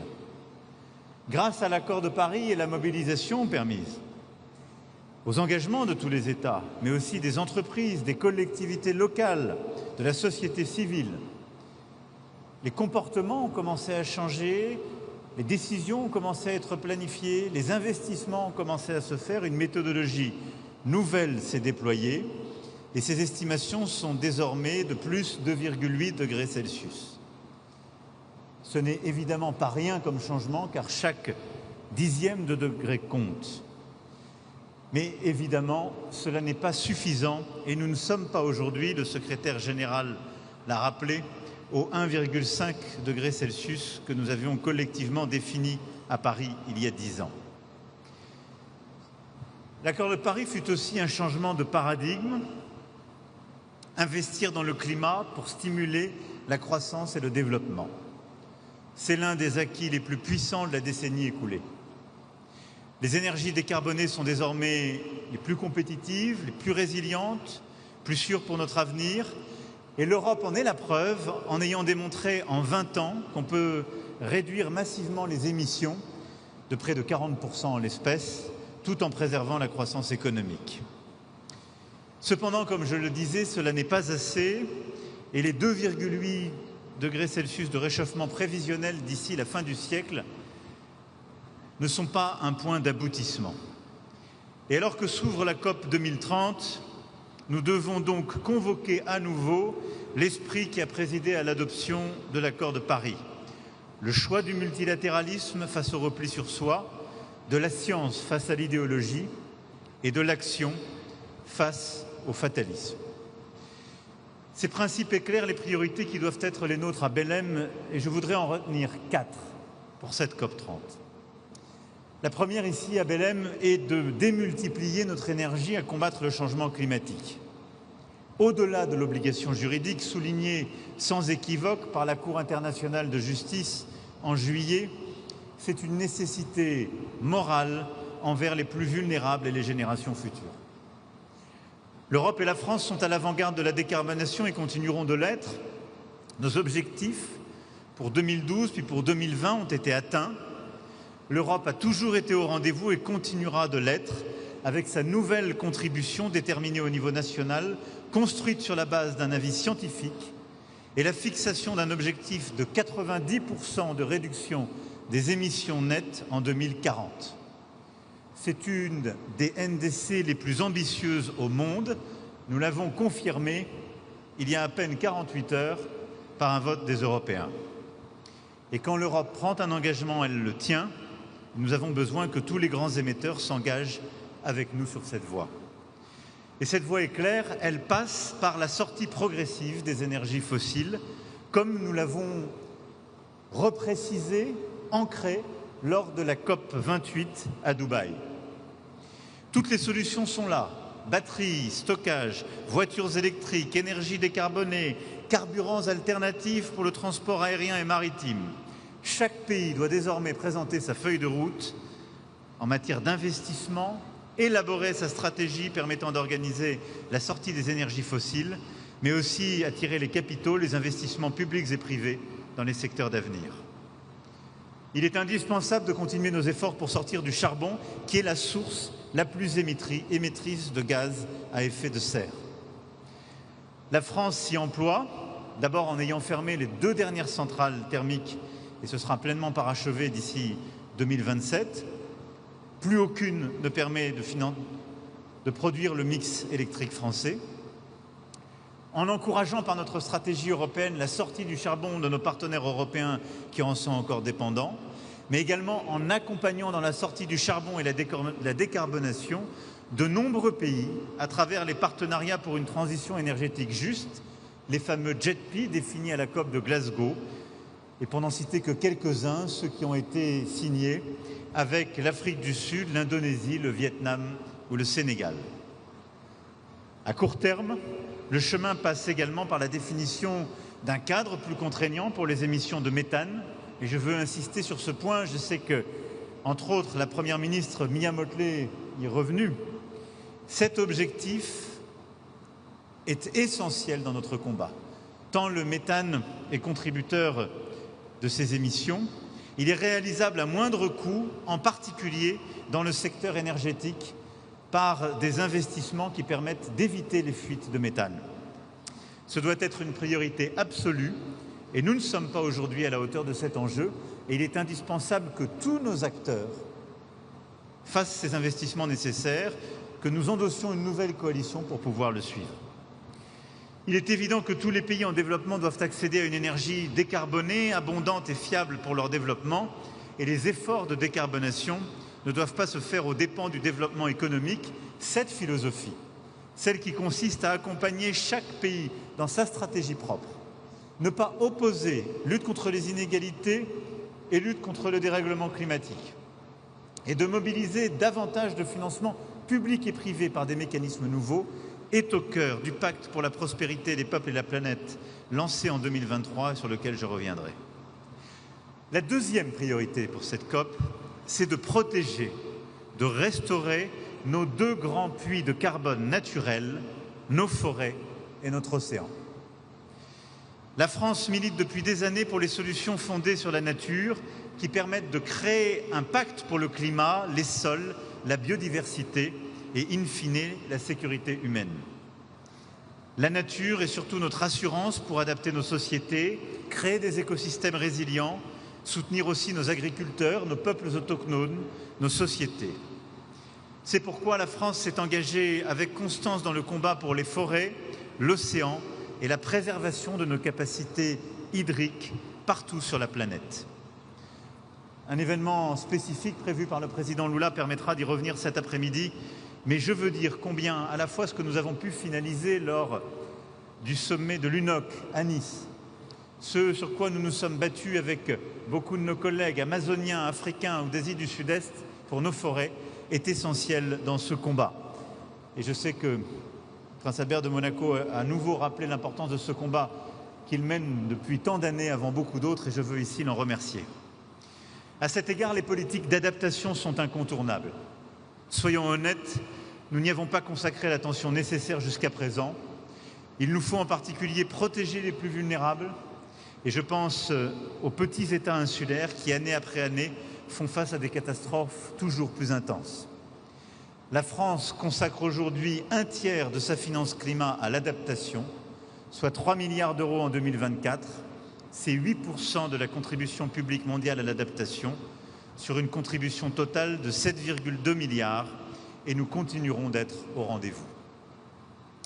Troisièmement, nous le savons, pour atteindre nos objectifs, il faudra de nouveaux financements. Regardons là aussi la réalité en face. L'effort public ne peut pas reposer sur un petit nombre de pays que l'on peut compter sur les doigts de la main. Tous ceux qui sont en position de le faire doivent assumer leurs responsabilités à cet égard. Et la base des contributeurs publics doit être élargie à tous les pays qui aujourd'hui sont en position de contribuer. Nous devons aller plus loin dans l'alignement des flux financiers, dans la réforme de l'architecture financière internationale et dans l'identification de sources de financements innovantes. C'est d'ailleurs tout l'objet du pacte pour la prospérité, les peuples et la planète, le 4P que j'évoquais, qui a réuni 73 États autour de ce principe clé de mobiliser davantage, en particulier le FMI, la Banque mondiale et les plus grands contributeurs publics possibles, mais de davantage mobiliser la finance privée grâce à des mécanismes de garantie sur les premières pertes et un effet de levier accru de la finance publique. Nous avons besoin de financements innovants et justes. Les initiatives nées du 4P vont dans ce sens, avec le Kenya, l'Espagne, la Somalie, le Bénin, la Sierra Leone, Antigua et Barbuda. Nous avons largement avancé le travail à une meilleure contribution du secteur de l'aviation à l'adaptation. Avec le Royaume-Uni, nous avons travaillé à la mise en place d'un cadre pour les crédits biodiversité et nous continuerons ainsi d'avancer pour bâtir des outils de financement de la transition comme les swaps d'aide climat. Tous ces mécanismes permettent d'améliorer la contribution du secteur privé à cet effort. Ils sont indispensables. C'est pourquoi il nous faut aussi continuer le travail, d'abord pour améliorer le fonctionnement des crédits carbone, qui ont montré ces dernières années leurs limites, et pour bâtir ces crédits biodiversité qui sont indispensables à la mobilisation du financement international sur ce sujet. Enfin, et c'est mon dernier point, à l'heure où les prophètes de désordre sèment le doute quant à l'urgence climatique et remettent en question les certitudes les mieux étayées, nous devons protéger la science et fonder nos politiques sur ces constats. Et je veux insister sur ce point. Nos COP reposent sur une mobilisation collective qui a été nourrie par les travaux d'une science internationale indépendante, en l'espace celle menée par le GIEC. De la même manière, nous avons bâti une action nouvelle pour la biodiversité grâce à l'IPES. Et nous avons construit nos engagements de la Conférence des Nations Unies pour les océans sur la base d'un compromis, d'un consensus scientifique. La désinformation climatique fait aujourd'hui peser une menace sur nos démocraties, sur l'agenda de Paris et donc sur notre sécurité collective. C'est pourquoi, je le redis ici avec force, nous devons soutenir la science libre indépendante. Nous devons continuer l'engagement derrière nos scientifiques pour gagner ce combat climatique. Et c'est dans cet esprit que la France accueillera en décembre à Paris les scientifiques du GIEC et contribuera à rassembler tous les pays qui sont prêts à pérenniser un financement visible, solide pour ces travaux scientifiques. Voilà, mesdames et messieurs, face à l'urgence, j'ai l'intime conviction que les moments de crise accrue doivent aussi nous conduire à bâtir des avancées décisives. Nous avons l'opportunité de faire de la COP30 un succès. Avec l'Union européenne, la France se tiendra aux côtés du Brésil pour relever ce défi. Nous venons de le faire sur l'engagement en matière de forêt. Nous allons le poursuivre pour nos forêts et nos océans, mais nous allons aussi le poursuivre au-delà des sommets, par la constance de nos engagements, par la robustesse des coalitions d'acteurs que nous avons bâties et par la force de la conviction que nous partageons. C'est à l'aune de cette mobilisation que cette COP sera jugée, mais je le dis avec beaucoup de confiance et d'amitié. Je vous remercie.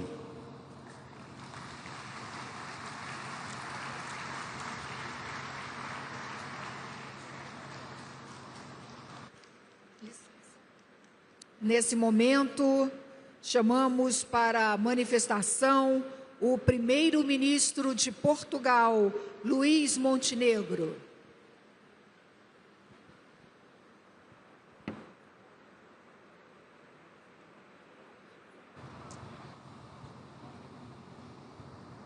Excelências, minhas senhoras e meus senhores, começo por felicitar o Brasil, o primeiro país de língua portuguesa a acolher uma Cimeira do Clima, por esta organização da COP30. Saúdo muito, em particular, o Presidente Lula da Silva, pela liderança e pela determinação em fazer desta conferência um marco na implementação do Acordo de Paris. 10 anos depois deste acordo histórico e 2 décadas envolvidas desde a entrada em vigor do Protocolo de Quioto, muito mudou. E nem sempre, temos de o reconhecer, mudou para melhor. E por isso afirmamos que hoje, mais do que nunca, o multilateralismo e a solidariedade internacional são essenciais. E elas não são apenas palavras vazias ou chavões sem sentido. São e devem ser instrumentos centrais do sucesso de uma batalha comum que travamos. Os últimos anos ilustraram em muitos dos nossos países os efeitos das alterações climáticas. Portugal tem sido disso um exemplo, com ondas de calor extremo e incêndios florestais a que sucedem períodos de grandes chuvas. Precisamos, por isso, de uma resposta coletiva, coordenada e sustentada. E é também por isso que a COP de Belém é tão importante, porque nos convida à reflexão acerca daquilo que foi alcançado na última década, mas, sobretudo, porque nos convoca para mais ação. Desta COP, esperamos um pacote ambicioso e coerente, assente em 3 pilares fundamentais: mitigação, adaptação e financiamento.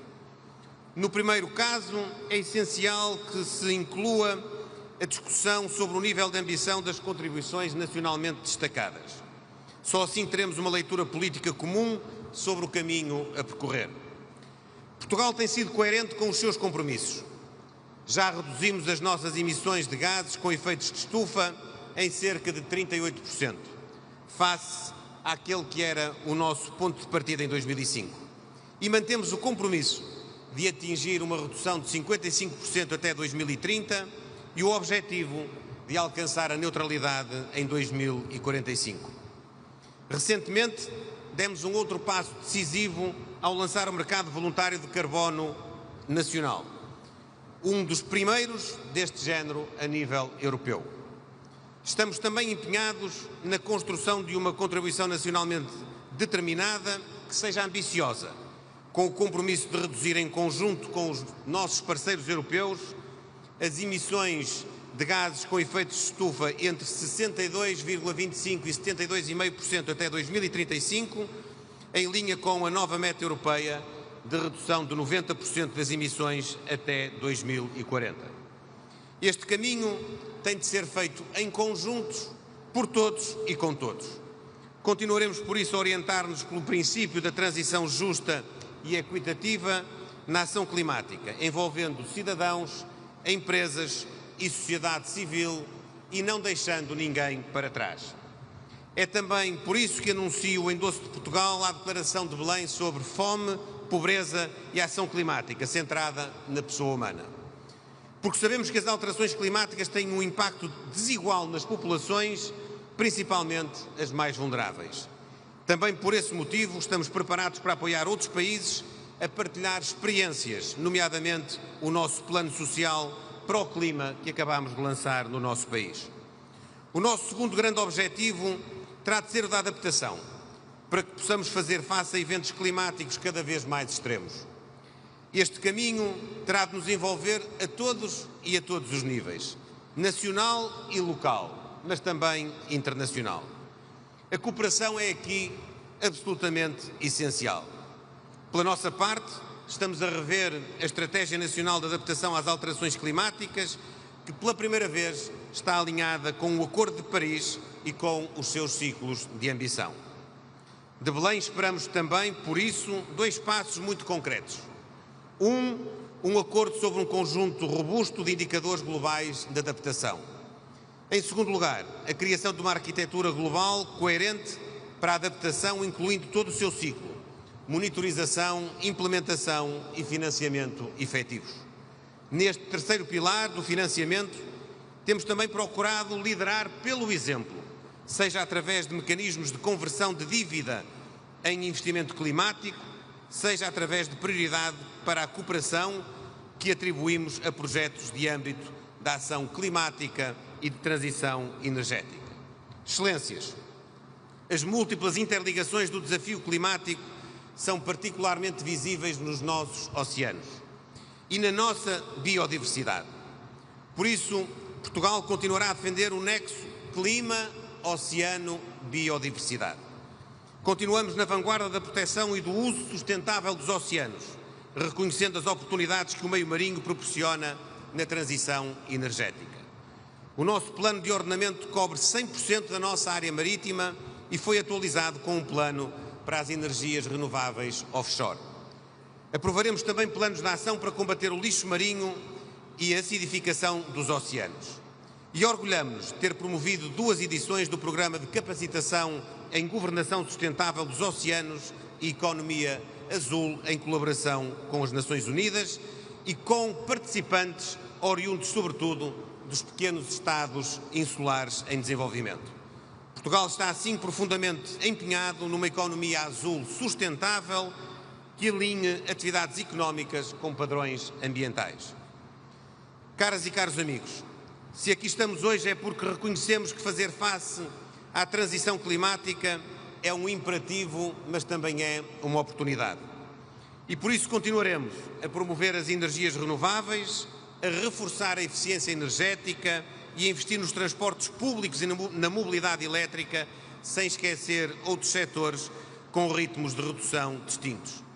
Reafirmo e assim finalizo todo o nosso compromisso para uma ação climática ambiciosa e para um multilateralismo mais eficaz. Obrigado.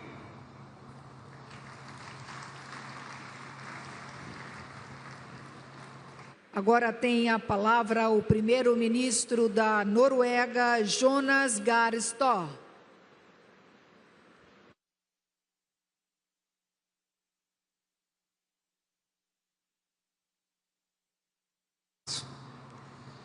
We come together here in Belém among so many illustrations that climate action are urgent for the planet and for humanity. That must inspire us. At the same time, let us recommit to the roadmap that can help us succeed. 10 years after Paris, we can conclude that the Paris Agreement is working. Countries are setting climate targets and implementing them. The global energy transition is picking up scale and pace, and countries are pursuing low-emission pathways. COP30 should celebrate that multilateralism, including the Paris Agreement, is delivering. Undermining multilateralism will not work. That would be the road to global decay. At the same time, we need to facilitate and face the formidable challenges in front of us and what science tells us. Limiting global warming to 1.5 degrees will require us to accelerate all our efforts. Therefore, Norway, for our part, is stepping up. Our 1.5 aligned national determined contribution, our NDC, for 2035 is set to reduce greenhouse gas emissions by at least 70 to 75% by 2035 compared to 1990. We will do this in cooperation with the European Union, as we have done up until now, as well as through ambitious national policies. Carbon pricing is a cornerstone of our climate policy. We have presented a plan to gradually increase the carbon tax towards 2035. This and other efforts and ambitious targets will enable us to progress along timelines for phasing out the use of fossil fuels in key sectors towards 2050. Combined, our policies send strong and long-term signals, and they provide predictability for our pathway to a low-emission society. Norway, Madam President, has also delivered on past commitments. We have overachieved our Kyoto Protocol commitments, and we will deliver on our 2030 NDCs together with the European Union partners. So multilateralism works. Cooperation in the implementation of our climate targets enables us to have more ambitious NDCs and to unlock both public and private financial flows to developing countries. So fighting poverty and enabling development is a cornerstone in our efforts to save the climate. Norway has increased its support to developing countries from already high levels. We plan to support emission reductions in developing countries worth up to $1.5 billion through Article 6 arrangements. We have, for the third time, exceeded our target to double climate finance by 2026, a pledge we made in Glasgow 4 years ago in 2021. Then, colleagues, to reach the Paris Agreement goals, we need to mobilize more finance, and we need to do so now, and in a way that drives growth, creates jobs, sparks innovation, and even builds healthier societies. We must scale up finance flows from all sources and especially mobilize private investments. We must collectively meet the finance commitments that we made last year in Baku. Increasing support to adaptation, especially to the least developed countries and small island states, is of utmost importance. Norway will continue to invest in renewable energy in developing countries, both to combat energy poverty and to reduce greenhouse gas emissions. Here in Belém, the Amazon meets the ocean. It reminds us that the forests and oceans regulate our climate system, support biodiversity, and provide food and water security. Protecting forests and oceans are essentials for future food security. Since 2008, Norway has partnered with tropical forest countries to reduce deforestation with substantial effects. Brazil, Indonesia, and other tropical forest countries have successfully implemented policies that have delivered significant emission reductions globally. However, delivering on our collective ambition to halt deforestation by 2030, we need to do more together. I have just announced Norway's conditional investment to the TFFF of up to $3 billion over 10 years.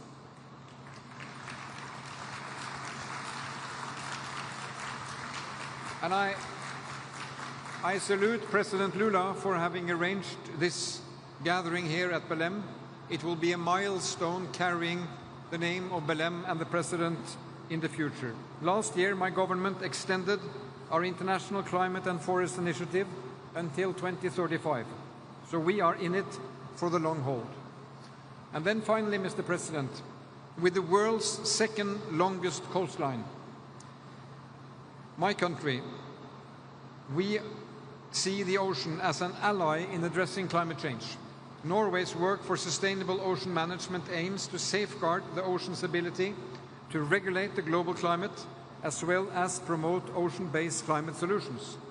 And together with my colleague, the President of Palau, I'm chairing the Ocean Panel, setting concrete targets for ocean states how to manage their resources. We are well underway to accelerate offshore wind in my country, green shipping, carbon capture, utilization and storage, and hydrogen. And we seek to share our knowledge and experience with others. So, friends, before we leave Belém, we must unite with a clear message. We are committed to strengthening ambitions and actions. We call upon all partners to catalyze actions and investments for implementation. And let us not lose the sight. We must protect and strengthen multilateralism. The actions we take today will shape our sustainable future for a generation, for our children and our grandchildren. Thank you, Madam President.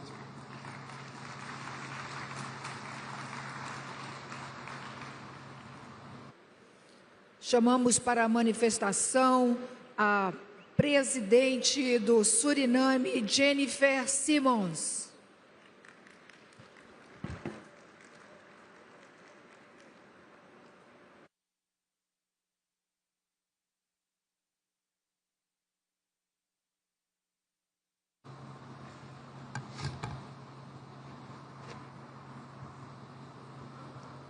Excellencies, ladies and gentlemen, it is an honor to address this important summit.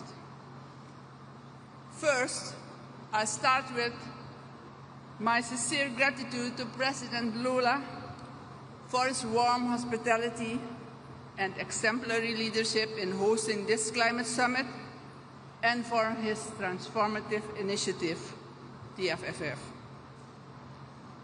Mr. President, Suriname has the highest percentage of forest cover in the world. More than 90% of our land is covered with rainforest. And this forest absorbs about 12 million tons of CO2 every year. We are recognized as a high forest and low deforestation country. However, that recognition alone does not improve our economy, as I stated during the UN General Assembly in New York. As a state with a low-lying coast, where about 75% of our people live, we already experience the effects of sea level rise, but also in our interior, we have indigenous and tribal communities who also feel the effects of climate change. Flooding, biodiversity loss, and extreme weather events directly affect the livelihoods of vulnerable communities in our Caribbean region and undermine key economic sectors such as agriculture and tourism. The impact of climate-related weather events are immense. We have witnessed the devastation caused by Hurricane Melissa in Jamaica, Haiti, and Cuba. Our hearts go out to the affected nations and communities, and we call on the international community to provide rapid and sustained assistance. But beyond emergency relief and media attention, and after the cameras are gone, these affected countries face long-term setbacks to their development that will take years to overcome. Climate change is already here, and it's a pressing and ongoing challenge. Like many developing countries, Suriname confronts fiscal and debt pressures that constrain our capacity to invest in climate adaptation measures so necessary to protect our people. This is our paradox. We remove carbon from the atmosphere, yet up to today have received no compensation for these efforts, for this contribution, which undermines our ability to keep our forests standing. These forests, after all, are standing on vast natural mineral resources. After long, arduous negotiations, the international community under the Paris Agreement agreed to provide financial support to countries that preserve their forests. Under Article 5.2 of the agreement, rainforest countries have the right to report their carbon removals. Once these removals are officially recognized, they may convert it into internationally transferred mitigation outcomes, so-called ITMOs, tradable outcomes that provide access to resource-based climate finance. However, Suriname and other countries are still facing difficulties accessing this financial mechanism.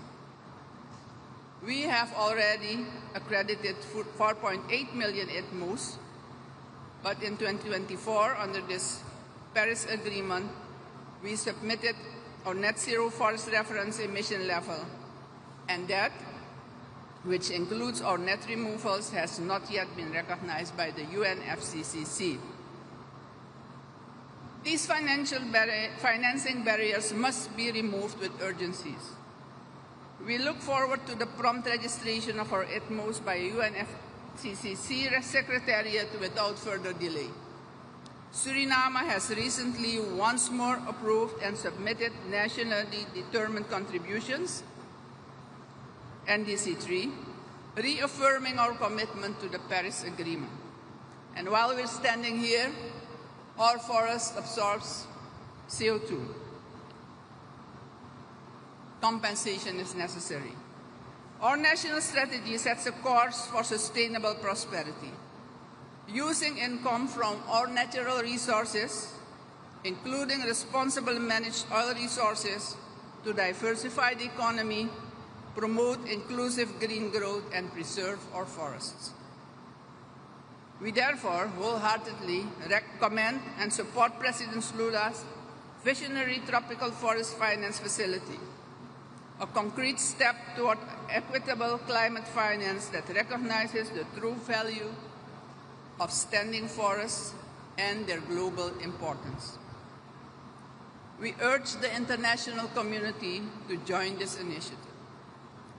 Mr. President, financing climate action is not charity. It is compensation for nature's services. It's a matter of global responsibility for humanity's survival. We call for predictable, long-term support for high forest, low deforestation countries, and recall the Paramaribo Joint Declaration on Climate Finance Mobilization adopted in February 2019. Excellencies, we as global leaders have gathered here inspired by a common cause to act. We must start by endorsing the BELEM Declaration on combating environmental racism, and after endorsement, we must implement our commitments. Suriname is already doing its part. We expect the major emitters to do theirs. Thank you.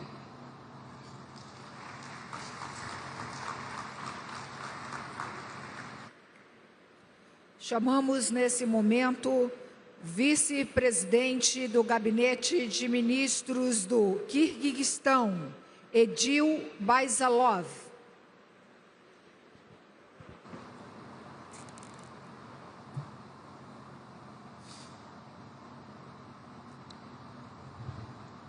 Madam President, Excellencies, distinguished delegates, ladies and gentlemen, allow me first to express our deep gratitude to the government and people of Brazil for hosting this historic 30th Conference of the Parties in the heart of the Amazonia.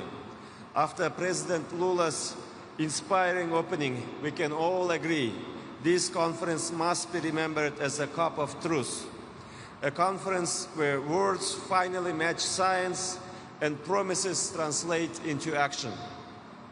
We also wish to warmly commend Azerbaijan and the COP29 presidency for their tireless diplomacy and for launching together with the incoming presidency the Baku-BELEM roadmap, a visionary framework linking climate ambition with real finance, and one that calls us to act with fairness, urgency, and integrity. The Kyrgyz Republic comes to BELEM with humility and with pride. Despite limited resources and multiple hardships, we stand among the world's champions in cutting greenhouse gas emissions since 1990. Our national share of global emissions is just 0.034%, yet our sense of responsibility equals that of major economies. Under the leadership of President Sadir Japarov, we have renewed our national determined contribution 3.0, committing to cut emissions by 18% by 2030 and up to 30% with international support, reaching 39% in 10 years. We have adopted a national concept on carbon neutrality by 2050, produced our first biennial transparency report, and are finalizing our national adaptation plan. For a small developing nation, these are not declarations, they are real actions. Excellencies, let us speak frankly. The climate crisis is the greatest injustice of our time. Those who have profited most from industrialization still hesitate to accept moral and historical responsibility for the damage that they have caused. Some of the richest nations choose to deny science and retreat from the leadership the world expects. This is not merely a political failure, it is moral abdication. We cannot build a just transition on broken promises and selective responsibility. Kyrgyzstan, like many developing countries, will do its part, but we cannot accept a world where the powerful pollute without penalty and the vulnerable pay the price. We welcome the collective finance goal adopted in Baku, but let us be honest, $300 billion per year is not enough. The Baku-BELEM roadmap charts the way towards scaling finance to $1.3 trillion annually by 2035, with clear milestones for mitigation, adaptation, and loss and damage. We commend its authors for a truly comprehensive vision that links finance with ecosystems and equity. As the roadmap rightly recognizes, mountain ecosystems are essential for water security, biodiversity, and cultural heritage, yet remain among the least prioritized and least funded in global climate finance. It calls for ecosystem-specific financing instruments for forests, oceans, and mountains alike. For us, this is a breakthrough, a moment when the world finally acknowledges what we have always known, that the degradation of our mountain ecosystems, the melting of glaciers, the drying of rivers, the loss of forests and pastures, and the growing threat of landslides and water scarcity endangers hundreds of millions of people far beyond our mountainous borders. Kyrgyzstan therefore calls for this recognition to be formally reflected in UNFCCC decisions with dedicated support for mountain adaptation and resilience. We support the UAE consensus on transitioning away from fossil fuels, but it must be just and differentiated. This commitment must apply first and foremost to large oil and gas producing countries whose continued expansion contradicts their own pledges. For small, low-emission, landlocked and energy-poor nations like ours, the path must be gradual and fair, a nationally appropriate transition that safeguards energy security and jobs. We do not oppose energy development, we oppose hypocrisy.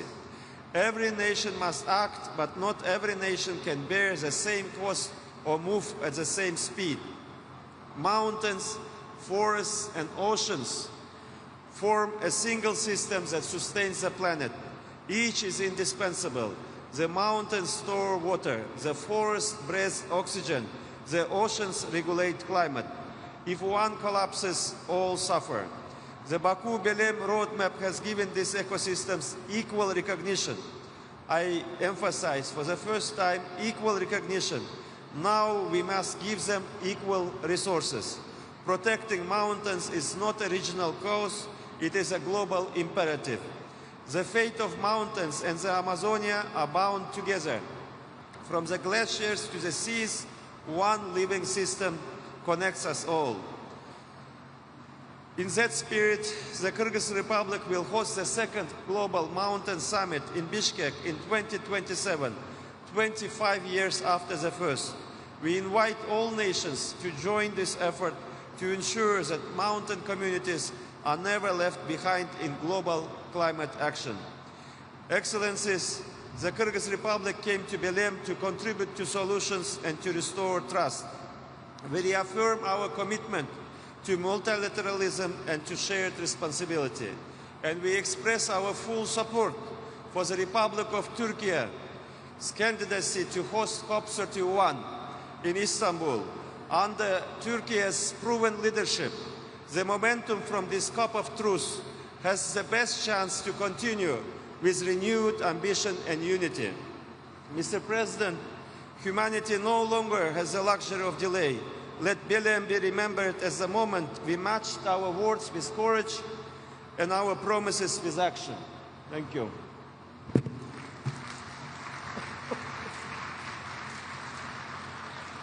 Neste momento, convidamos o presidente da Síria, Ahmad al-Shara.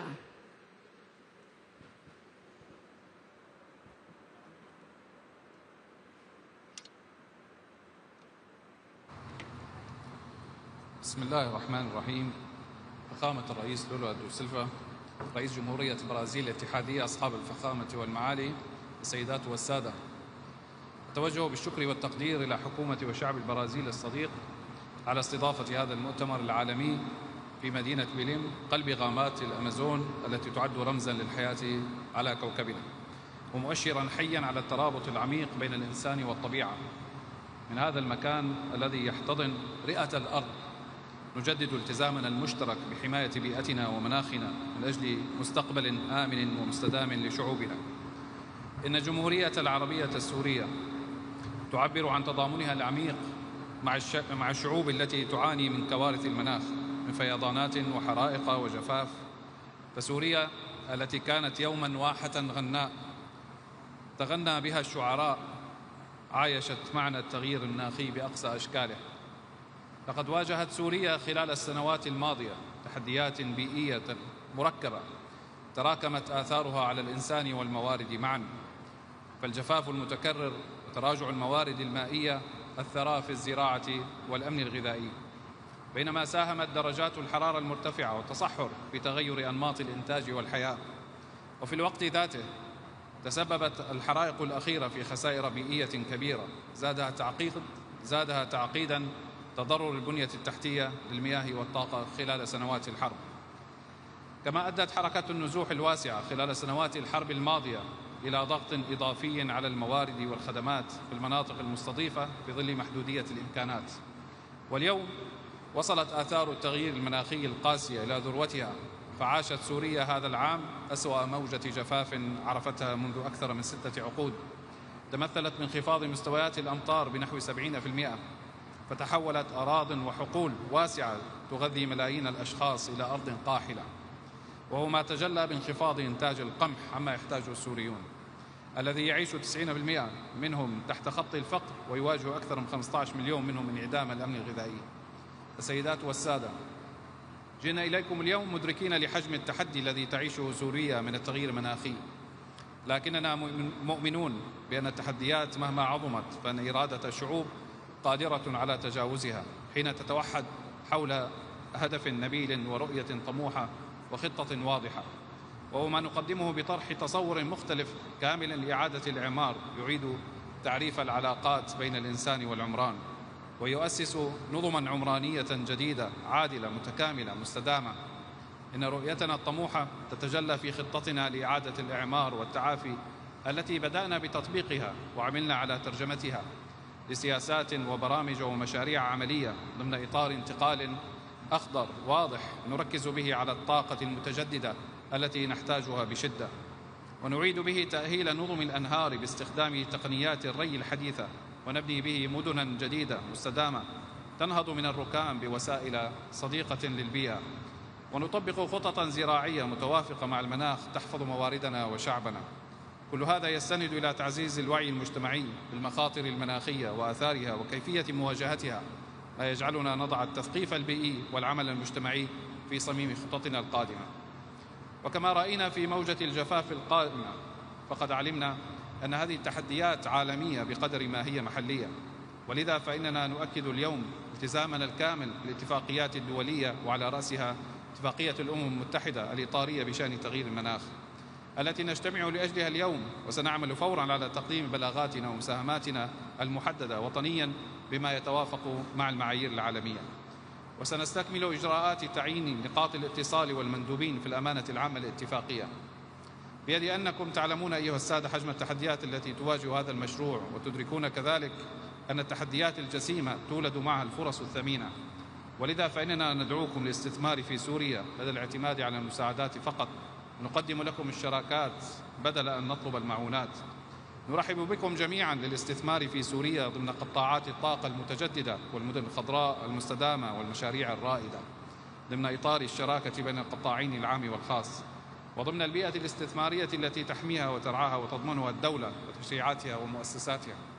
وفي سياق وجودنا اليوم في قلب الأمازون النابض بالحياة، فإننا ندعو لمد أواصر التعاون من الأمازون إلى بردة والفرات ضمن إطار التعاون المتين بين الدول وتعزيز مكانة الدول النامية التي تقودها اليوم البرازيل بكل جدارة. وفي الختام يقول خالقنا في كتابه الكريم: وجعلنا من الماء كل شيء حي. نحن لا نريد إحياء مدننا فقط بإعادة بنائها، بل نسعى لإحياء علاقتنا بالأرض وإقامة نظم متكاملة. فإن علاقة الإنسان بالطبيعة علاقة أخلاقية، بقدر ما تحترمها وتحافظ عليها بقدر ما تعطيك من خيرها. وقد نهانا نبينا الكريم أن نقطع الأشجار حتى في الحرب، وقد قال: لا تسرف ولو كنت على نهر جار. إن أعمار الأرض واجب على البشرية، ولكن بغير تعد على الطبيعة، فإن الهواء والماء والأشجار مشتركات للبشرية جمعاء، والحفاظ عليها واجب جماعي لعيش مستدام وآمن. والسلام عليكم ورحمة الله وبركاته.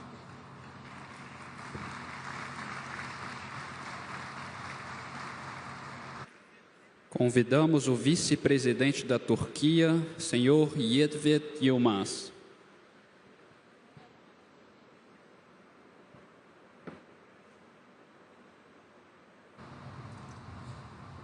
Sayın devlet ve hükümet başkanları, saygıdeğer hanımefendiler, beyefendiler, sözlerimin başında Türkiye Cumhuriyeti Cumhurbaşkanı Sayın Recep Tayyip Erdoğan'ın en içten selamlarını iletmek istiyorum.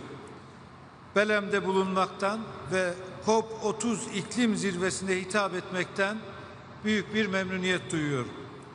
Nazik davetleri ve mükemmel ev sahiplikleri için Sayın Brezilya Devlet Başkanı Lula da Silva'ya ve Brezilya halkına içten teşekkürlerimi sunuyorum. Dönem başkanlıkları boyunca kendilerine başarılar diliyorum. Sayın katılımcılar, dünya artan jeopolitik gerilimler, ekonomik belirsizlikler, şiddetlenen iklim etkileri, süregelen küresel eşitsizlikler ve azalan kalkınma yardımları ile iklim finansmanı gibi zorlukların yaşandığı bir dönemden geçmektedir. Bu noktada Gazze meselesi başta olmak üzere insani krizlerin çözüme kavuşturulması, insani kalkınma ve küresel adaletin güçlendirilmesi açısından hayati önem taşımaktadır. İklim değişikliği artık yalnızca çevresel bir sorun değil, sürdürülebilir kalkınma hedeflerine yönelik bugüne kadar elde ettiğimiz kazanımları tehdit eden, giderek daha karmaşık bir küresel sorun haline gelmiştir. Bu küresel sorunun aşılması güçlü bir uluslararası işbirliğine bağlıdır. 10 yıl önce ortak umutlar ve müşterek hedefler etrafında birleşmiştik. Bugün ise o umutları somut sonuçlara ve ileriye dönük politikalara dönüştürme ve somut adımlar atma zamanı. Birçok konuşmacının altını çizdiği gibi uygulama demek istiyorum ben de. Bakü'den Belem'e yol haritası çerçevesinde belirlenen COP29 finans anlaşmasının da tam ve zamanında uygulanması, ulusal enerji ve kalkınma stratejilerimizin iklim hedefleriyle uyumlu hale getirilmesi açısından büyük önem taşımaktadır. Değerli devlet ve hükümet başkanları, Türkiye tarihsel sorumluluğu sınırlı olmakla birlikte Paris Anlaşması kapsamındaki ortak hedeflere ulaşmak için iddialı taahhütlerden somut eyleme geçiş sürecine dair kararlılığını sürdürmektedir. Ülkemiz düşük karbonlu bir geleceğe geçiş doğrultusunda 2053 yılına kadar net sıfır emisyon hedefini benimseyerek iddialı bir yol haritası ortaya koymuştur. Kısa ve uzun dönemli iklim stratejilerimizi yürürlüğe koyarak ana sektörlerimizde yeşil dönüşüm sürecimizi kararlılıkla sürdürüyoruz. Bu yıl itibarıyla toplam kurulu güç içerisindeki yenilenebilir enerji payını %60'ın üzerine çıkardık. Yenilenebilir enerji payını arttırırken enerji verimliliğini güçlendiriyor, sanayide düşük karbonlu teknolojileri ve döngüsel ekonomi uygulamalarını yaygınlaştırıyoruz. demiryolu taşımacılığını önceliklendiriyor, elektrikli araçlara geçişi hızlandırıyor, sıfır atık girişimini hem ulusal hem de küresel düzeyde yaygınlaştırıyoruz.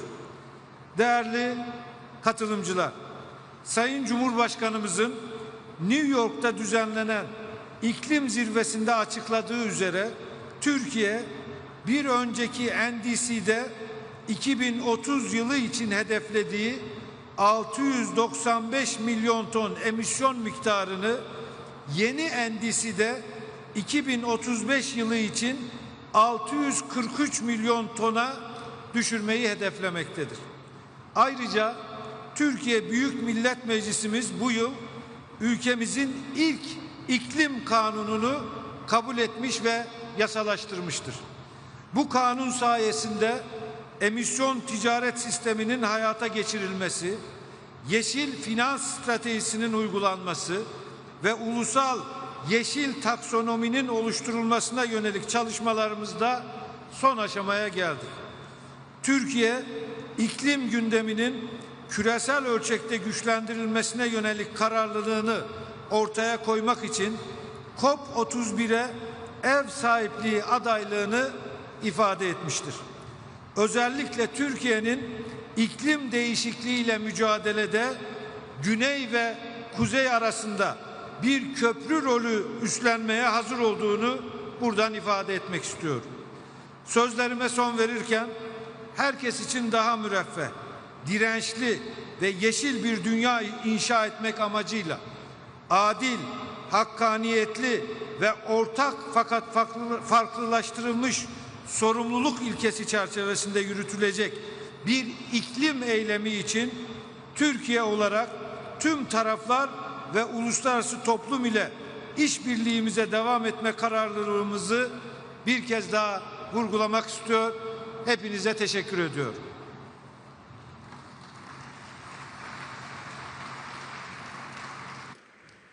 Convido para a manifestação o primeiro-ministro de Antigua e Barbuda, senhor Gaston Alfonso Brown.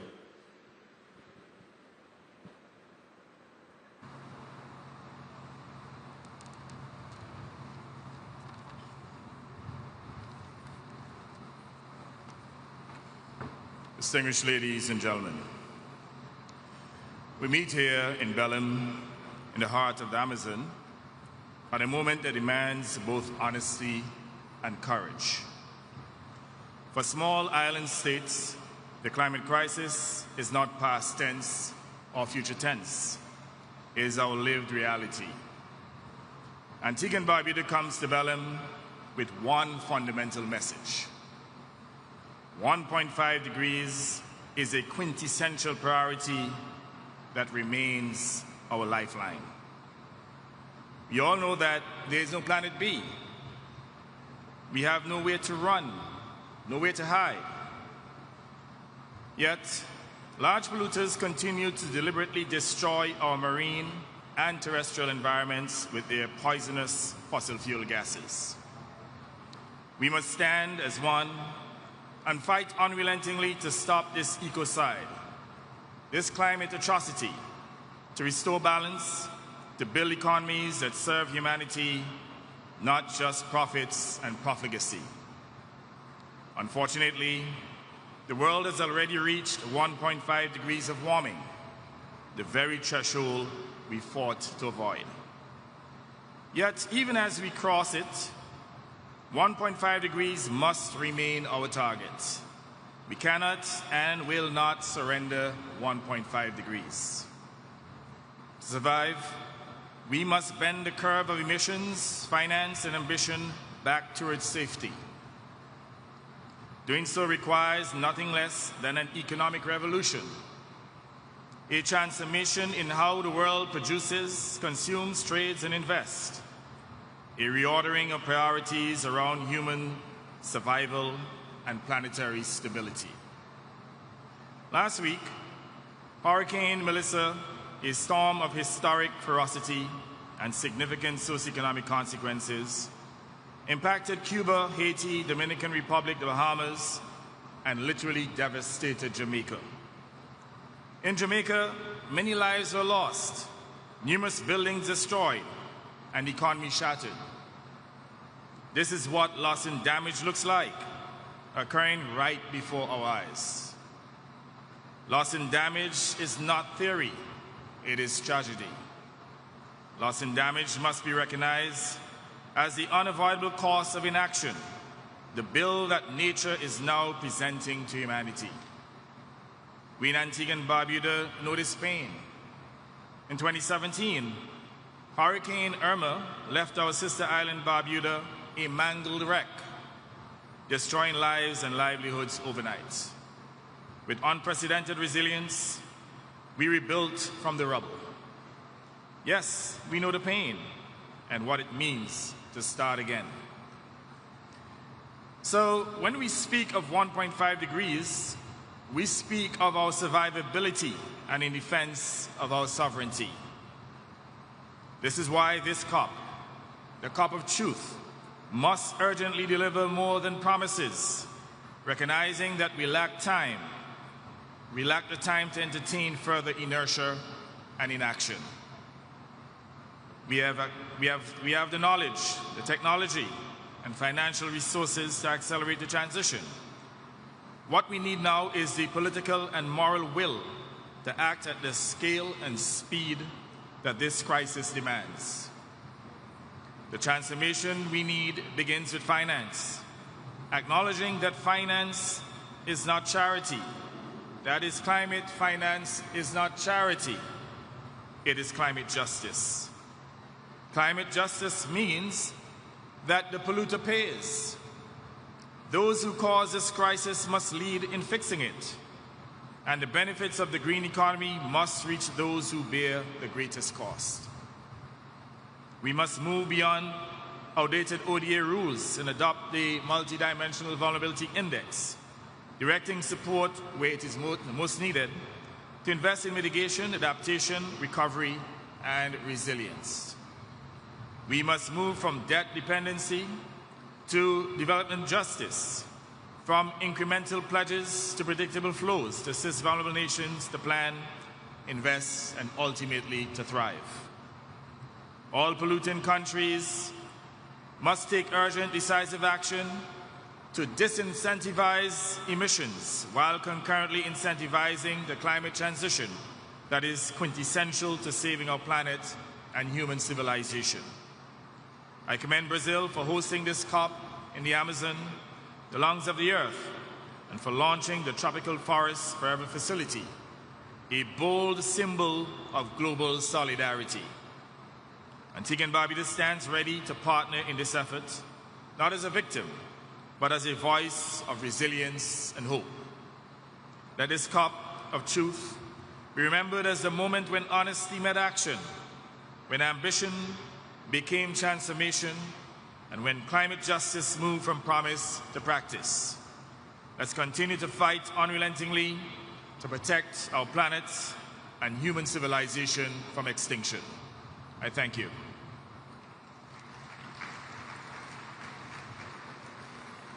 Convido agora o enviado especial para o clima da Indonésia, senhor Hashim Joyo Hadi Kusumo.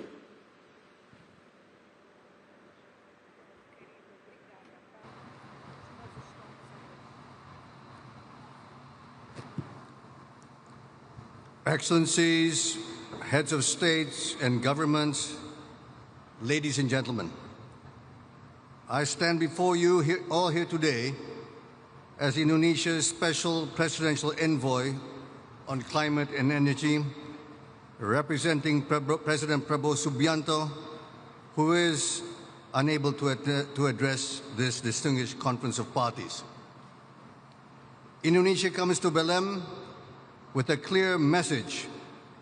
We remain committed in strengthening our national climate commitments and stand ready to work with all nations to deliver real, inclusive, and ambitious climate actions. President Prabowo's pronouncement at the United Nations General Assembly reaffirmed our pledge to adhere to the Paris Agreement to reach net zero emissions by 2060 or sooner. Indonesia also commits to achieving its higher growth target of 8% in a sustainable manner. Our green growth strategy is reflected and etched in our second nationally determined contribution. We set targets at 1.2 gigatons carbon dioxide equivalent under the low scenario and 1.5 gigatons under the high scenario by 2035. Our commitment includes higher renewable energy targets, reaching 23% of our energy mix by 2030, and development of other technologies such as nuclear power as part of our clean energy transition. Our enhanced forestry and other land uses, or FOLU, NETSIC 2030 program remains to be a key pillar in our national commitment targeting a net reduction by 1992 to 118 million tons of carbon dioxide by 2030. President Prabowo's administration is moving decisively to phase down coal, expand renewable energy and biofuels, and advance mandates for biodiesel and bioethanol. These efforts not only strengthen our energy security, but also ensure that Indonesia's energy transformation benefits all citizens and mankind. President Prabowo recently enacted Presidential Regulation number 109 on waste to energy and 110 on carbon economic value, which are the instruments for our national decarbonization financing and greenhouse gases emissions control framework. President Prabowo fully supports Brazil's Tropical Forest Forever Facility, TFFF initiative, a $125 billion fund to support forest nations. Indonesia will actively participate in it and has committed to match Brazil's contribution of $1 billion. Indonesia's record shows strong progress. Our average annual deforestation rate has fallen to the lowest level in 2 decades, representing a 75% reduction since 2019. We are also investing in wildlife protection by developing elephant corridors and community-based conservation programs in collaboration with international and local partners. This resonates with our call for closer integration of climate and biodiversity agendas, consistent with the joint Climate Nature Declaration of COP28, to which Indonesia is a proud signatory. Indonesia also holds around 17% of the world's blue carbon reserves, 3.4 gigatons of carbon dioxide. Protecting and restoring these ecosystems is essential, not only to sequester carbon, but also sustain coastal livelihoods, enhance fisheries productivity, protect shorelines from erosion and sea level rise, and conserve marine biodiversity. Indonesia emphasizes that climate action must be just, inclusive, and people-centered. We recognize the disproportionate impacts of climate change on vulnerable groups, coastal areas, and indigenous communities, women, and persons with disabilities. Earlier this year, President Prabowo Subianto officially announced to the world our bold commitment to recognize and allocate 1.4 million hectares of customary forest to the indigenous and local communities within the next 4 years. Excellencies, ladies and gentlemen, Indonesia comes to COP30 as a constructive and consensus-driven partner. The themes of this conference, forests, critical minerals, finance, biodiversity, and adaptation, align closely with our priorities. We are determined to help shape a balanced and forward-looking global agreement. Indonesia stands ready to lead, cooperate, contribute, and support all other climate action programs so that together we can build a climate-resilient world where no one is left behind. The long and tedious negotiation period is over, and this is the time for action to take place. Thank you. Obrigado.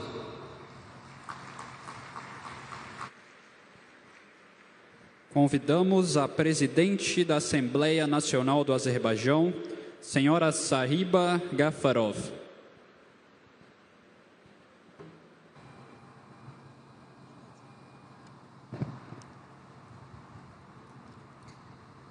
Excellencies, distinguished delegates, ladies and gentlemen. It's a privilege to speak here today, 1 year after the successful convening of global leaders at COP29 in Baku, where we united decisively to confront the most urgent challenge facing humanity. Despite overwhelming obstacles, uncertainties, and deep-rooted mistrust, Azerbaijan, under the leadership of President Ilham Aliyev, hosted one of the most successful COPs and guided the process with determination.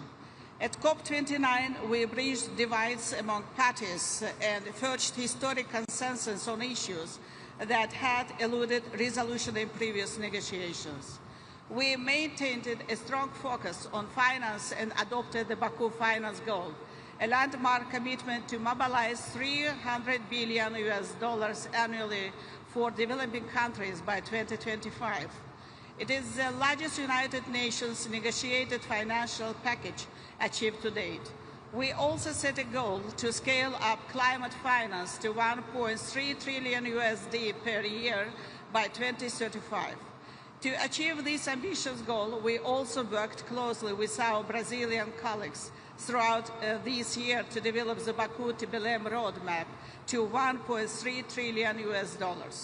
COP29 also delivered on several other key mandates, including the completion of rules governing the carbon market under Article 6 of the Paris Agreement, making it fully operational almost a decade after its adoption.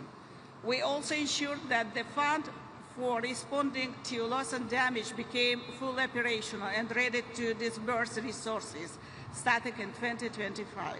The enhanced transparency framework was also activated, which is a crucial step in ensuring clarity and accountability in global climate action.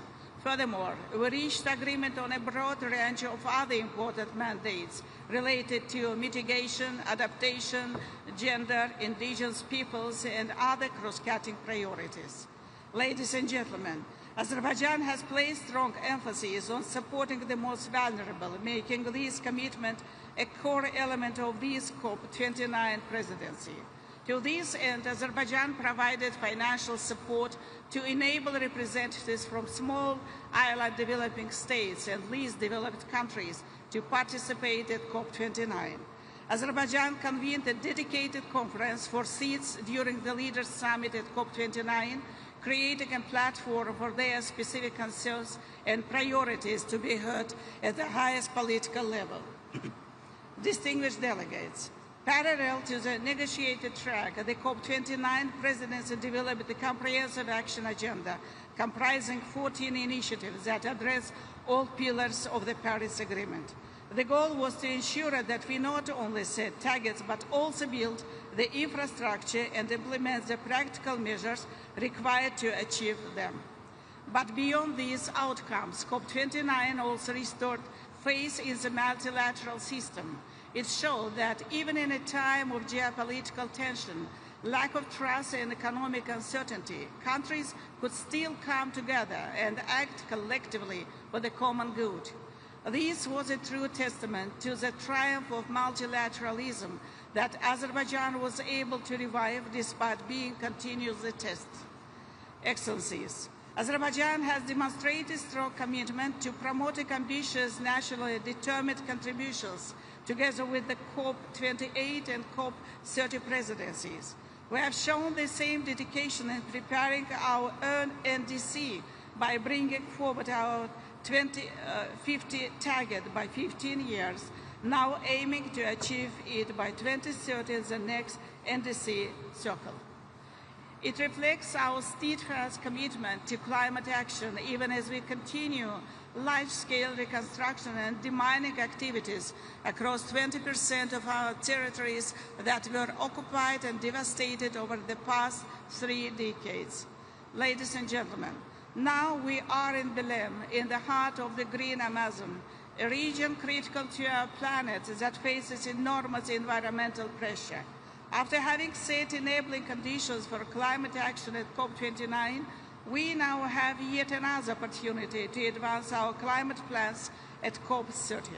Azerbaijan stands ready to contribute fully to achieving the COP30 presidency's vision of an implementation COP. Let us fully support Brazil on this groundbreaking journey, deliver pivotal decisions and take actions that are critical for our planet and for the future generations. Thank you.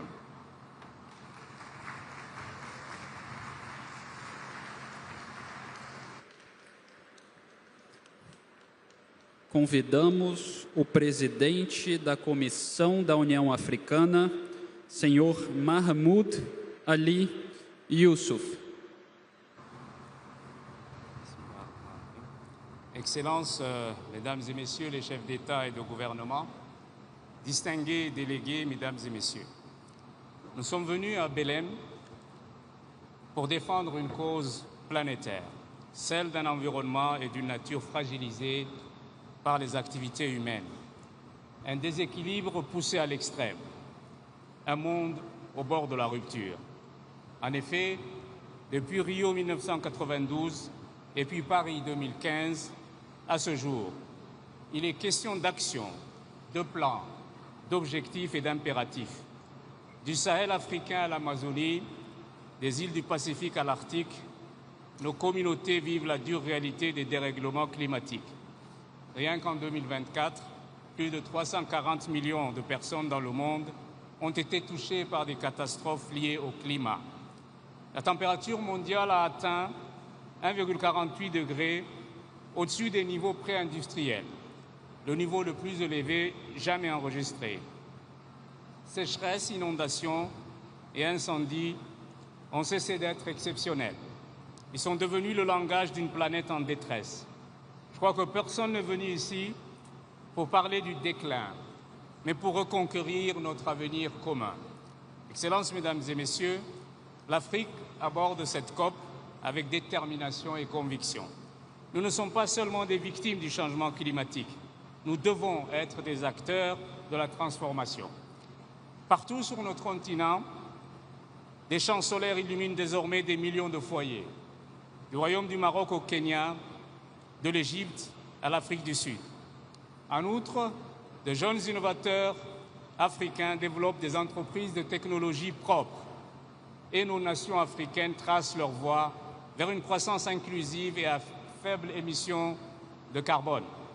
Faut-il le rappeler, l'Afrique détient 40% du potentiel mondial en énergie renouvelable, mais ne reçoit que moins de 12% de flux mondiaux de financement climatique. Ce que nous recherchons, ce n'est pas la charité, mais l'équité. Une équité dans l'accès au financement et à la technologie ainsi qu'aux opportunités. Depuis trop longtemps, la promesse du financement climatique est restée un titre plutôt qu'une bouée de sauvetage. Il est temps de combler le fossé entre les paroles et les actes. La transition énergétique ne peut être financée par l'endettement et les inégalités. Elle doit être fondée sur la solidarité, la justice et la reconnaissance partagée. L'Afrique est responsable pour moins de 4% des émissions mondiales et ne doit pas en supporter le fardeau le plus lourd. La responsabilité restera collective, mais les obligations sont différenciées. Par ailleurs, la lutte contre le changement climatique est indissociable de la lutte pour la dignité et les droits humains. La récente affirmation de la plus haute juridiction mondiale nous rappelle que l'inaction climatique n'est pas seulement un échec environnemental, mais c'est aussi une faute morale. Protéger les populations et protéger la planète constituent en définitive une seule et même exigence. Your Excellencies, ladies and gentlemen, let us therefore shift the narrative from pledges to progress, from vulnerability to vitality. Africa stands ready to work with all partners to unlock solutions that serve both people and the planet. Transforming agriculture to feed a growing population sustainably, building resilient cities that can withstand future shocks, restoring our forests, oceans, and savannas, and empowering Africa's 600 million youth and women to lead the green transformation.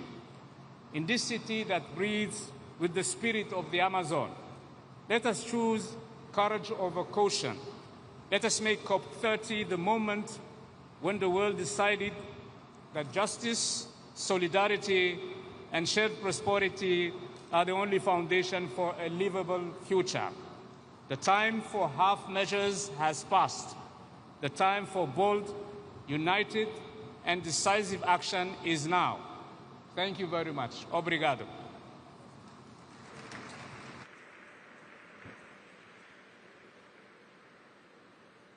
Neste momento, convidamos para a manifestação o presidente do Conselho da União Europeia, Antônio Costa.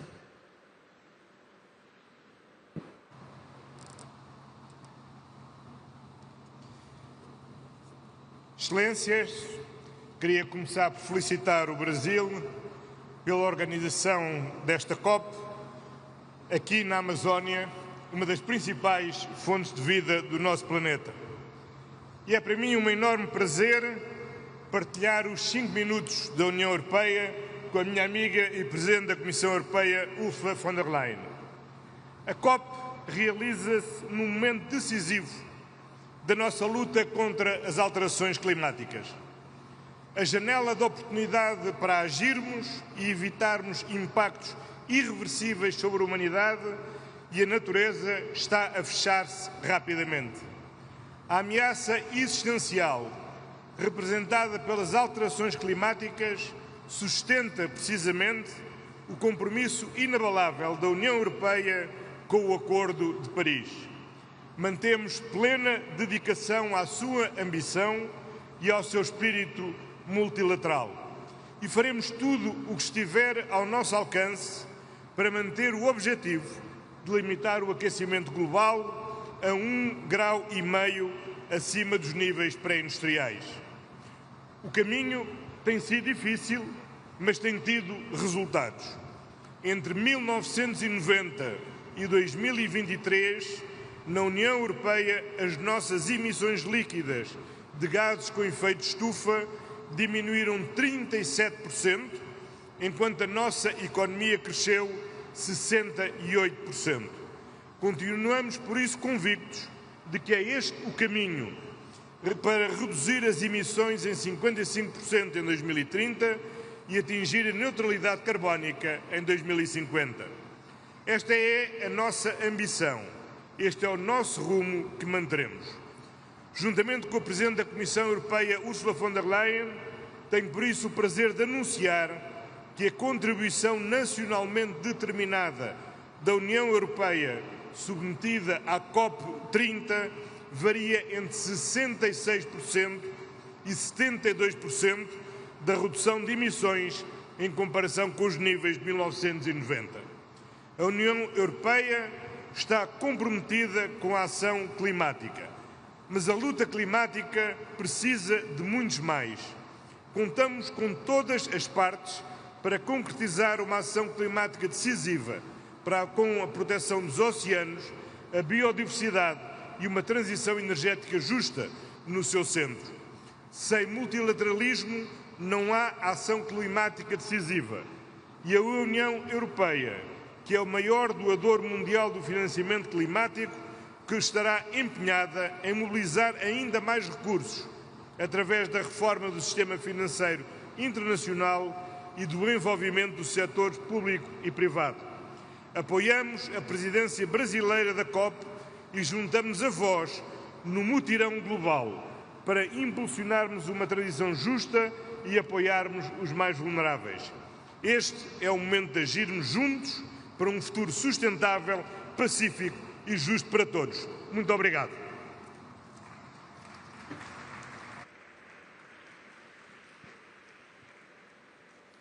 Convidamos agora a presidente da Comissão Europeia, Ursula von der Leyen.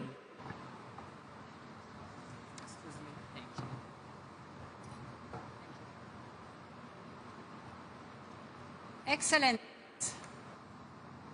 We are here at the gates of the Amazon forest with high expectations. This must be the COP that keeps 1.5 degrees Celsius within reach. The COP that strengthens our determination to triple renewables and double energy efficiency by 2030. The COP that delivers for those countries that are most vulnerable to the devastating impact of climate change. And the European Union is ready to contribute. Renewables now generate nearly half of our electricity. We're firmly on track to meet our own 2030 target. As my friend Antonio Costa just said, we have our NDC for 2035, the second most ambitious one of major emitters. And yesterday our member states also agreed on a 90% reduction target for 2040. This is in line with the Paris Agreement, so my message is very clear. Europe is staying the course.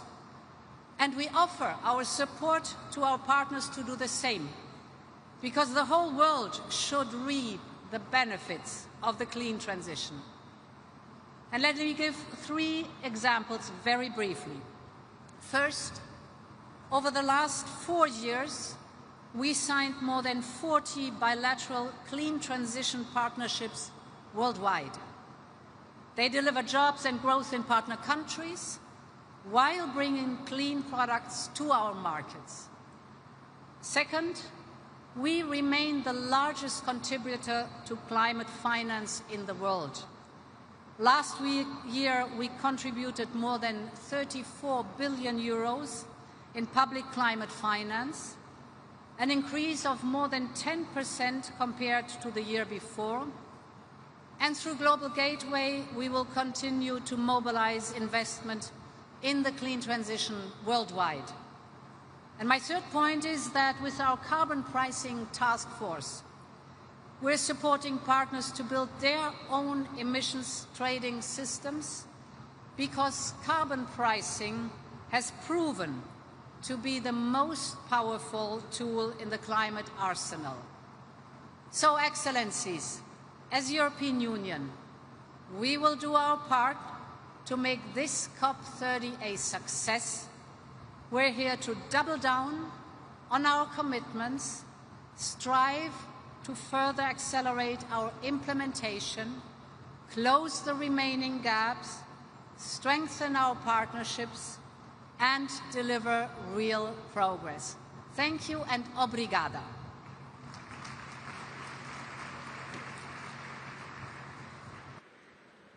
Convidamos agora o ministro das Florestas, Pesca e Meio Ambiente da África do Sul, John George.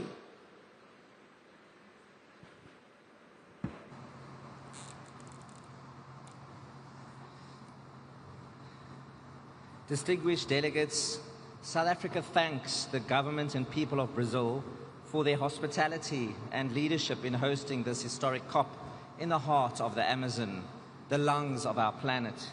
We meet at a moment of global uncertainty and inequality. This is a time that demands courage, solidarity, and multilateralism in action. World leaders have a moral duty to close the gap between ambition and finance in the fight against climate change. Climate change is the defining crisis of our time. No nation can face it alone. South Africa reaffirms its commitment to the Paris Agreement and to the principles of equity, as well as common but differentiated responsibilities and respective capabilities in the light of differentiated national circumstances.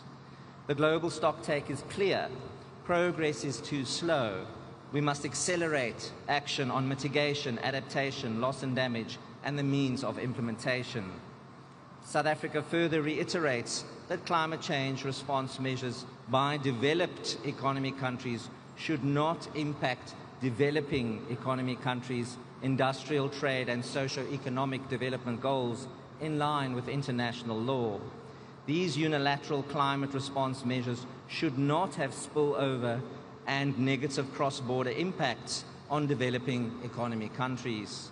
Our firm view is that the unilateral trade measures which aim to achieve unbalanced climate objectives outside the framework of the multilateral process or unfairly restrict global trade in green technology will only serve to hinder our ability to achieve a just transition and slow the global effort to address climate change. In fulfillment of our commitments, South Africa has submitted its second nationally determined contribution. It includes a new mitigation target for 2035 of between 320 and 380 megatons of carbon dioxide equivalent, showing clear progress from our 2030 range. Our updated adaptation communication identifies our support needs for finance, technology and capacity building. South Africa's expectations for COP30 are clear. The global goal on adaptation must deliver measurable indicators and the finance to achieve them. The Sharm el-Sheikh work program must unlock real investment through blended models. The Loss and Damage Fund must be capitalized. The Baku to BELEM roadmap must advance $1.3 trillion in grants, concessional finance and fiscal space measures. Reform of the international financial system is urgent so that multilateral banks can provide long-term and affordable capital for sustainable development and climate action. At home, South Africa is acting decisively. Our new Climate Change Act embeds climate action across government. We are transforming our energy system by procuring renewables, reforming our electricity market, and expanding our grid to enable 30 gigawatts of new capacity by 2030. Through the Renewable Energy Master Plan, we link this bill to industrialization, creating jobs in solar, wind, battery, and green hydrogen industries. We are decarbonizing steel and aluminium, developing sustainable fuels and electric vehicle manufacturing, and ensuring that growth is both low carbon and inclusive. South Africa stands ready to work with all nations to turn commitments into action and ambition into results. No country should face this transition alone. Let us meet this moment with courage, integrity, and cooperation for our people and for the generations to come. I thank you.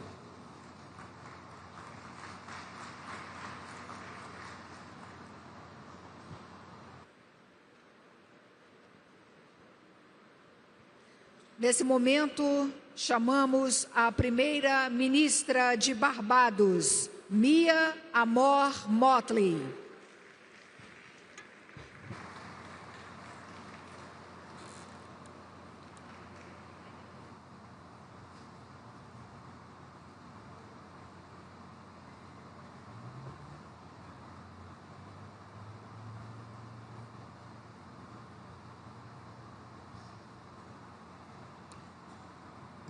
Thank you very much, Mr. President. It is always a joy to be in Brazil, and particularly for us from Barbados, where we have done things together historically, agriculturally, and environmentally. For may I remind you that after the Rio Summit of 1992, the Barbados Program of Action for Small Island Developing States came in 1994. But I've come here this evening to speak on one issue. I'm not going to address the issue of finance, for you well know what the Bridgetown Initiative requires of us in terms of making financing more accessible and affordable for all. I'm not going to speak on the issue of the Loss and Damage Fund, because all of us should hold our heads down in shame, because having established this fund a few years ago in Sharm el-Sheikh, its capital base is still under $800 million, while Jamaica reels from damage in excess of $7 billion US, not to mention Cuba, Haiti, or the Bahamas. Those things ought to be embedded in our soul already and should be prickling our conscience. I have come here, however, this afternoon to speak on one issue, and that is methane. The scientists advise that this is the main way that we can not stall the increase in temperatures, but reverse the temperature increase that we have seen across the planet. The reality is that methane is more destructive, as we know, 80 times more destructive than carbon. And yet we continue to see methane flow in the atmosphere without significant actions to stop it. The good news is that while it is more destructive, it lasts only for 12 to 15 years in the atmosphere, while carbon lasts for centuries. We believe that the world must pull the methane brake. It is an emergency brake that can, in truth and in fact, buy us more time without having to solve the ideological differences that face the world geopolitically. It allows those who are involved, for example, in the oil and gas sector, to be able to ensure that as they stop flaring gas, they stop burning cash. And as they start to fix the pipes, they stop losing money from the gas that is going through the leaky pipes. It is a win-win situation that speaks the love language of the oil and gas sector while speaking the love language of those of us who want to save the planet. But I go further. In so doing, it buys the sector time enough to be able to invest in a serious research framework to allow them to scale up the decarbonizing technology. Because one of the things that we have noticed year after year after year after year at COP is that while we make commitments, we have not appropriately assessed the capacity of countries to make the transition in order to meet the commitments which they are given. This buys us the time. In addition, there are two other sectors that contribute to methane. One is the agricultural sector, whether in terms of livestock farming or in terms of rice paddy farming. I understand the nervousness of those that come from countries with strong farming communities. I understand the nervousness of Europe. I understand the nervousness of Latin America. I understand the nervousness of some countries in Asia. But let us also deconstruct the issue. While the oil and gas sector can take actions to stop flaring and to fix pipes and have the balance sheet so to do, we are not asking farmers to carry the cost of the transition to new farming practices in the livestock industry or new farming practices in rice paddy farming that will allow the world not to suffer from the harmful effects of methane. We are asking farmers to make a transition for a global public good, and therefore the financing of the transition in how they farm ought to come from global financing and not from the farmers' balance sheets themselves. And the third sector, of course, is waste management. And we all know that we can convert waste to gas, whether we do it after it goes into the ground, or better still, whether we can convert it to avoid it going into the ground. We have a unique opportunity that by COP31, we don't only rest on the voluntary agreement that was made in Dubai by the oil and gas sector to be able to start to control methane. We need a global agreement like the Montreal Protocol, which allowed us to fix the issues of the ozone. It is perhaps the most successful climate agreement ever, and the only thing that stands in our way from dealing with this is the political will of countries and companies to make it happen. This is the only chance that we have to reverse the temperatures. And the world, my friends, has never been changed by spectators and naysayers. The world is changed by people of action. Do we need everybody acting at the same time? That would be ideal. But if we don't, then we must construct a coalition of the willing and show everyone what they stand to benefit while we fight for the prosperity and stability of people and planet. I'm obliged to you. Thank you.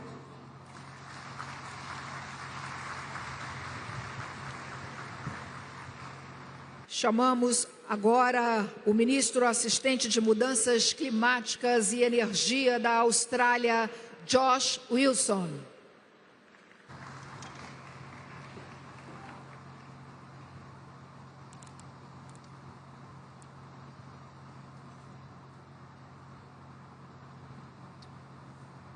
Good evening, colleagues. Boa tarde. I'd like to thank President Lula for gathering us here for this global mutirão against climate change. It's an honour to be with you all in the heart of the Amazon and in the country that is the birthplace of the 3 Rio Conventions, as we stand up and as we step up our collective action to address climate change and its impacts.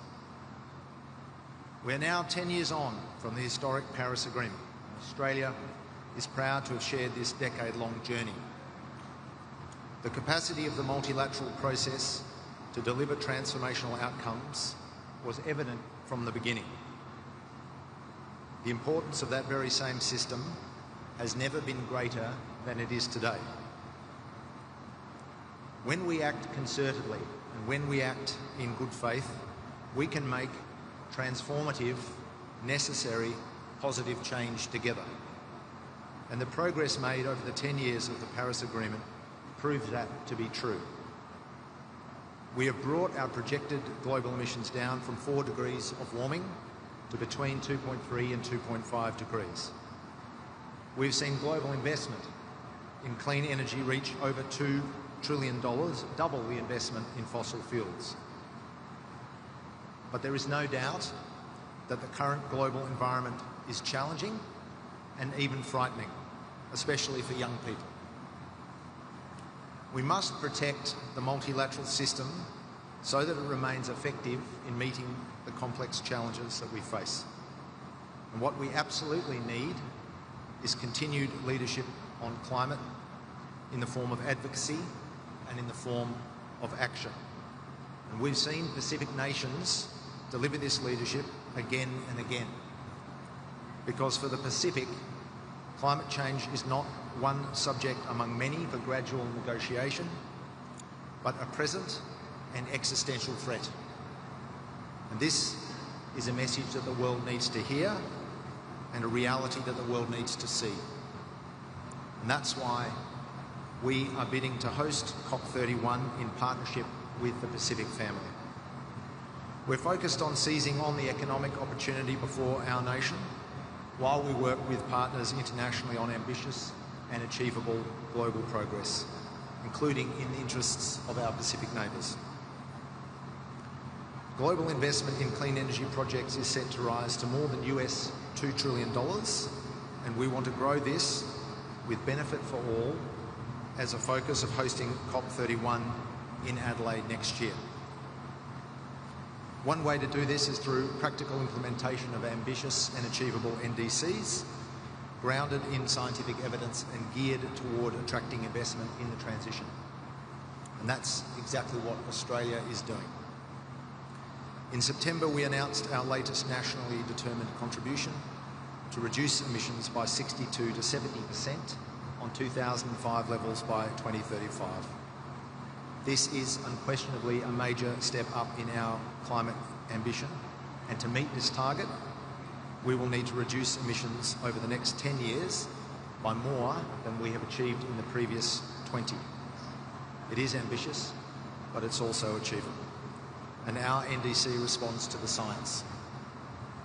It's underpinned by comprehensive economic modelling, and it's supported by practical implementation planning. Our net zero plan outlines the opportunities across 6 sectors of our economy as we decarbonise towards net zero in 2050. I welcome the NDCs submitted so far, and I applaud leaders for the collective achievement that this represents. But our work is far from complete. Now is the time for countries to come together, to collaborate and to exchange knowledge on what is working and how we can help each other as we move towards focused, practical NDC implementation. That is multilateralism at its best. So let's maintain our shared endeavour to help all countries implement their NDCs and to unlock the investment needed for our respective net zero transformations. Let's take heart from the fact that the transition is well underway, at scale and at pace. Consider our hosts here in Brazil, where the vast majority of electricity already comes from renewable sources.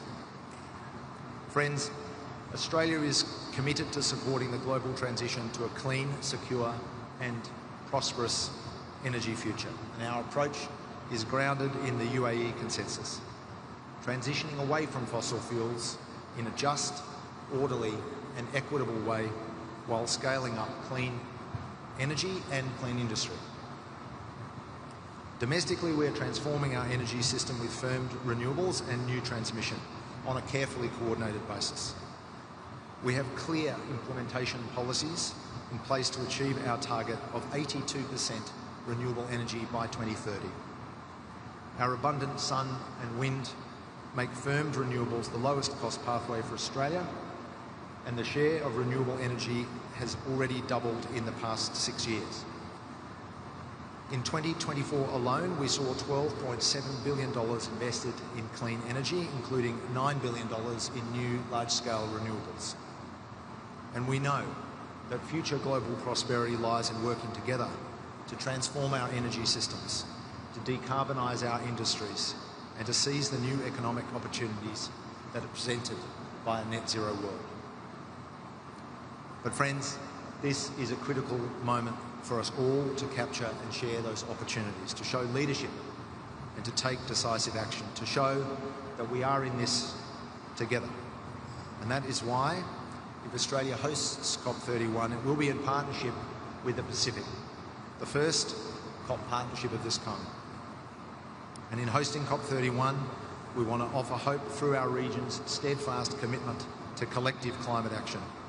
We will uphold and champion the promise of the Paris Agreement. We will highlight the immense economic opportunities for all countries of taking climate action and achieving a net zero future. And we will deliver continuity and stability, carrying our shared energy and our shared resolution at this COP from the Amazon, the lungs of the earth, to our blue Pacific continent. So friends, let us live up to the spirit of the global mature hour here in Belém and carry forward our collective action to secure the vital goals of the Paris Agreement, charting the course towards a cleaner, more sustainable and safe future that promises economic, social and environmental well-being for all. Thank you.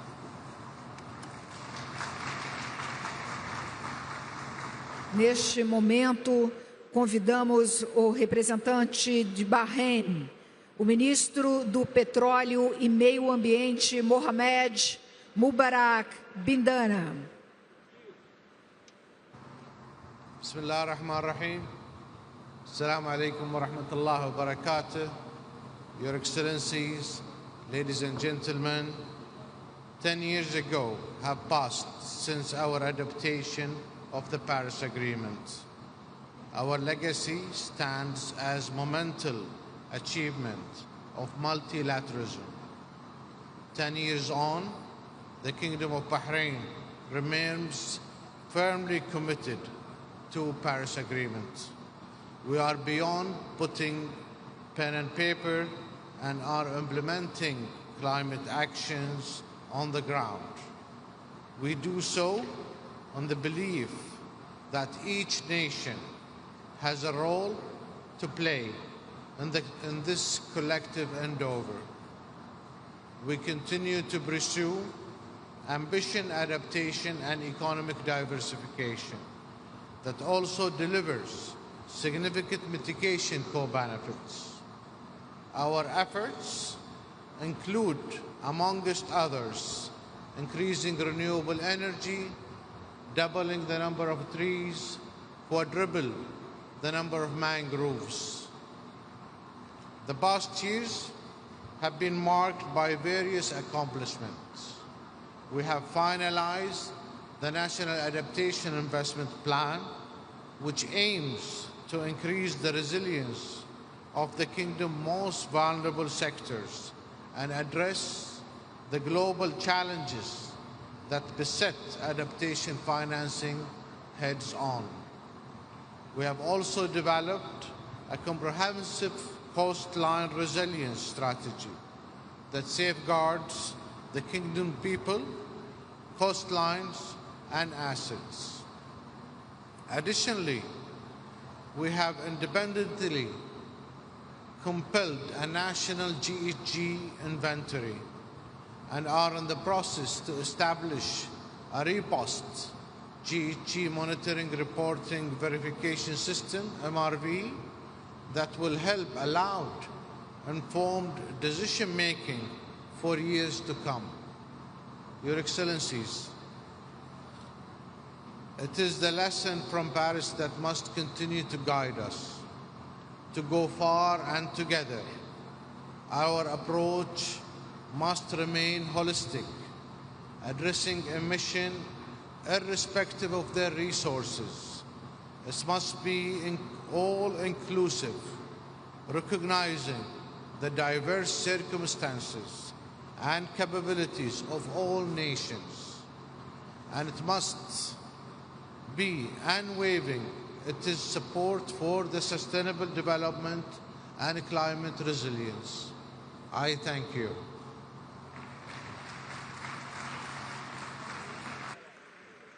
Convidamos nesse momento o ministro da Agricultura e Ambiente de Cabo Verde, Gilberto Silva.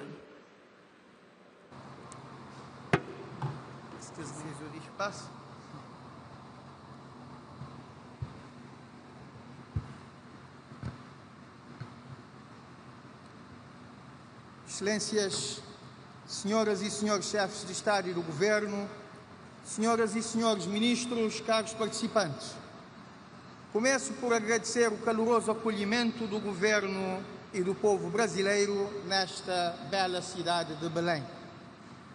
No contexto desta emergência climática global, Cabo Verde passou a enfrentar eventos extremos com muito maior frequência, tempestades e furacões, inundações, secas severas e prolongadas. Também enfrenta a aceleração da erosão da orla costeira, a intrusão salina e a contaminação das águas subterrâneas. Tudo isto afetando diretamente as pessoas, as infraestruturas, os meios de subsistência e os rendimentos das famílias e comprometendo os esforços de desenvolvimento. São vulnerabilidades, sim, mas que encaramos como oportunidades. É essencial criar a capacidade de adaptação e a resiliência face aos efeitos das mudanças climáticas. Para o nosso pequeno estado insular, isto é mais que uma opção, é uma obrigatoriedade. A nossa ação climática tem que incidir com maior foco sobre a água e saneamento, a energia e a transição energética, os sistemas agroalimentares, a mobilidade, a economia azul, o turismo resiliente e sustentável, a saúde e a proteção social.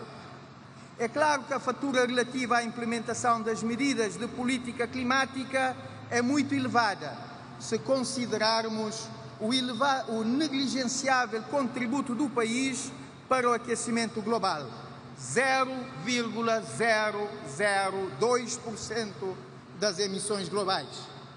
Mas a inação teria custos de longe mais elevados. Para maior eficácia na implementação das políticas e cumprimento dos compromissos, adotamos um quadro de governança adaptado à realidade do país e baseado em soluções mais consentâneas. Conselho Interministerial liderado pelo chefe do Governo, Conselho Nacional bastante participado pelos diferentes atores, Secretariado Nacional e Fórum do Cidadão e do Clima para reforçar a participação da sociedade civil e do setor privado. Lei do Clima, Fundo Climático e Ambiental e Estratégia de Mobilização de Recursos, Portal do Clima, Marcadores do Clima no Orçamento Geral do Estado, Mapas de Risco e Vulnerabilidade e vários outros instrumentos associados à nossa contribuição nacionalmente determinada, Plano Nacional de Adaptação, Quadro de Transparência Reforçado e Estratégia de Desenvolvimento de Longo Prazo com baixas emissões até 2050. Submetemos ao Secretariado da Convenção a nossa nova NDC, um documento transparente, ambicioso e centrado nas pessoas, incluindo jovens, mulheres, idosos e pessoas com deficiência. Trata-se de um instrumento muito importante, mas é preciso assegurar a sua implementação eficaz de forma inclusiva e inovadora para protegermos as pessoas, o ambiente e a economia. Estamos convictos que para isso a cooperação internacional é essencial. O multilateralismo é essencial. Deve ser eficaz, com meios e com matérias e com métricas claras. Enquanto representante de um pequeno Estado insular em desenvolvimento, não podemos deixar de defender um financiamento previsível, com critérios de acesso simplificado e monitorização anual transparente. Senhoras e senhores, com o entendimento de Baku de levar o financiamento para 300 mil milhões de dólares por ano até 2035, entendemos importante definir regras operacionais claras, com prioridade a subvenções para adaptação e perdas e danos. Defendemos que nos critérios de acesso seja considerado o índice multinacional de vulnerabilidade, para que pequenas economias insulares com baixa emissão, mas alta exposição aos riscos e efeitos das mudanças climáticas, possam melhor usufruir do financiamento global. Cada dólar chega mais longe quando colocado lá onde o risco é maior e as capacidades são mais limitadas. Só assim poderemos reduzir ou eliminar a lacuna entre promessas e resultados. Estamos convictos que com esta Cimeira do Clima e a COP30 de Belém podemos contribuir decisivamente para isso. Saudamos vivamente as declarações e os apelos à ação e à mobilização de fundos associados a esta Cimeira. Termino augurando que esta Cimeira e a COP30 ajudem o mundo a transformar a ambição climática em resultados concretos, valorizando o multilateralismo e implementando políticas nesta matéria com inclusão e com inovação. Muito obrigado.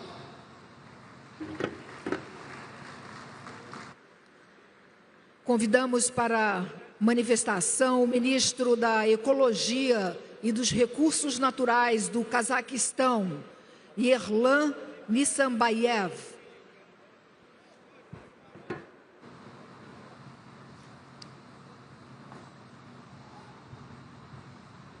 Құрметті президенттер, құрметті делегаттар, ханымдар мен мырзалар.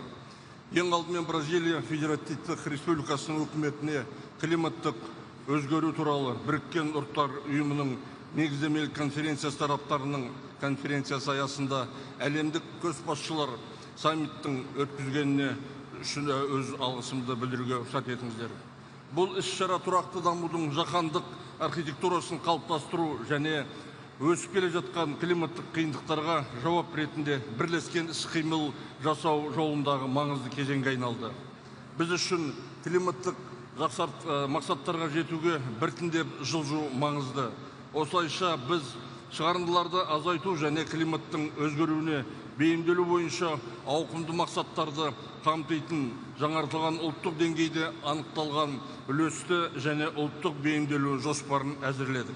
Осыған байланысты климаттық қаржыландырудың айтарлықтай көлемін жұмылдыруға бағытталған климаттық қаржыландыру бойынша жаңа ұжымдық мақсатты іске асыруға және 2035 жылға қарай жылына 1,3 триллион долларға дейін тартуды көздейтін Баку-Белем 1,3 триллион жол картасын қабылдау дамушы елдер үшін өте маңызды. Сонымен қатар Қазақстан климаттық қаржыландыру көздерін кеңейтуді маңызды деп санайды. Ең алдымен жеке сектордың, халықаралық қаржы институттарының, тұрақты инвестициялық қорлардың және жаңа жасыл облигация құралдарының белсенді қатысу арқылы мемлекеттің, бизнестің және қоғамның күш-жігерін біріктірмей жасыл өсімге жаңа серпін бере алатын инновациялар мен технологияларсыз әділ көшу мүмкін емес. Қазақстан дамудың бөлінбейтіндігіне мен әділ көшу идеясын көрсететін BELEM-нің аштық пен теңсіздікке қарсы күрес туралы декларациясын толық қолдайтынын білдіреді. Біз қоршаған ортаның тұрақтылығы, әлеуметтік әділеттілік және экономикалық интеграция азаматтың болашақ әл-ауқатын үш тірегі екенін сенімдіміз. Бүгінгі таңда теңіздер мен мұхиттарды сақтау жаһандық экологиялық күн тәртібінде ерекше орын алады. Қазақстан бұл мәселені Каспий теңізінің таяздауынан бастан кешіруде. Оның су деңгейі соңғы 10 жылдықтарда 2 метрден астамға төмендеді.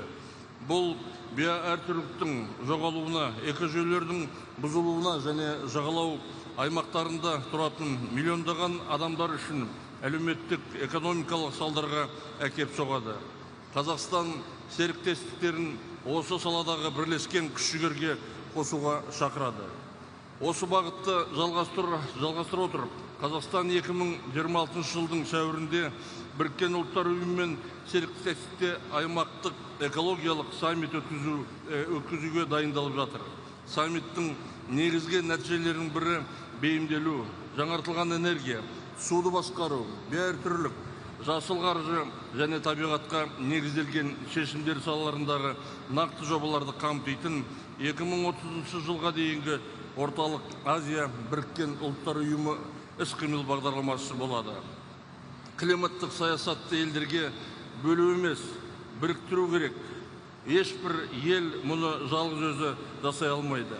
Қазақстан COP30 төрағалығының Рауа ұжымдық іс-қимыл рухындағы бастамасын қолдайды. Бұл қағида біздің дәстүрлерімізбен үндеседі. Бірлік кеңесі ретіндегі құрылтай және қиын кезеңдерде өзара көмек ретінде асар.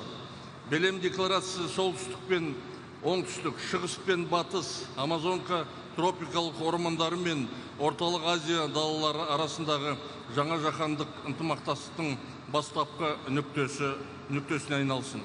Біздің ортақ міндетіміз тұрақтылық, қауіпсіздік және өркендеу барлық ұрпақтарға мұра болатын болашақты қамтамасыз ету. Назарларыңызға рахмет.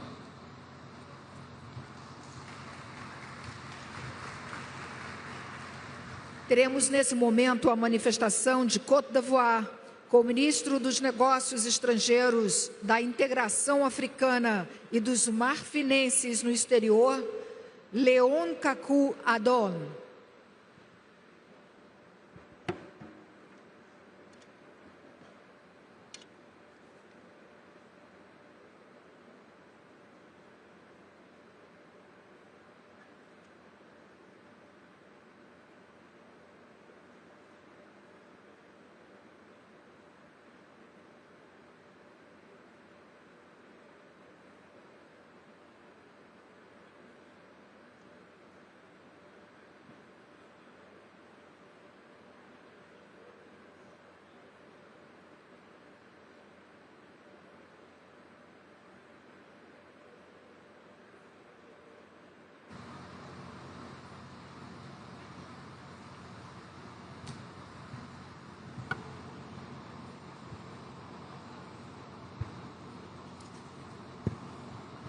Monsieur le Président de la République fédérative du Brésil, Monsieur le Secrétaire général des Nations Unies, Monsieur le Secrétaire exécutif de la Convention cadre des Nations Unies sur les changements climatiques, Monsieur le Président de la COP30, Excellences, Mesdames et Messieurs les chefs d'État et de gouvernement, distingués invités, Mesdames et Messieurs. Il m'est particulièrement agréable d'adresser les salutations distinguées de Son Excellence Monsieur Alassane Ouattara, Président de la République Côte d'Ivoire, que j'ai l'insigne honneur de représenter, à ses pairs présents et à tous les délégués qui ont effectué le déplacement de BELEM à l'occasion de cette COP30. Je voudrais exprimer ma profonde gratitude aux autorités brésiliennes pour l'accueil chaleureux qui a été réservé à la délégation ivoirienne ainsi qu'aux organisateurs pour la tenue de ce sommet sur le climat, dont l'importance est capitale pour la mise en œuvre de nos nouvelles ambitions climatiques.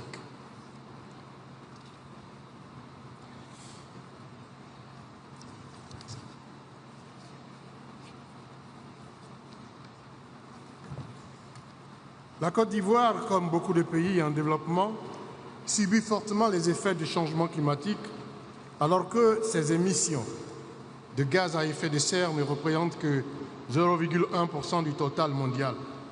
Ce paradoxe traduit l'injustice climatique qui frappe les nations les moins responsables du réchauffement climatique. Mais notre pays a choisi l'action à travers le renforcement de son cadre juridique et institutionnel, se traduisant par l'adoption d'une loi nationale sur les changements climatiques, par la création d'institutions dédiées comme le Bureau du marché carbone et la Commission nationale de lutte contre les changements climatiques. De plus, la Côte d'Ivoire est le premier pays africain à avoir soumis son premier rapport biennal de transparence et adopté une stratégie nationale sur les pertes et préjudices. À travers sa troisième contribution nationale déterminée 3.0, la Côte d'Ivoire s'est fixé l'objectif de réduire de 33,07% ses émissions de gaz à effet de serre en mettant l'accent sur un accroissement de la part des énergies renouvelables à 46,3%, l'augmentation de 12% des véhicules électriques dans le parc automobile, l'amélioration de 30% de l'efficacité énergétique, la restauration du couvert forestier à 20% du territoire national, tout en accélérant la mise en œuvre de stratégies de promotion de l'économie circulaire et une agriculture durable. Notre objectif demeure la résilience de nos populations et de notre économie face aux effets néfastes des changements climatiques.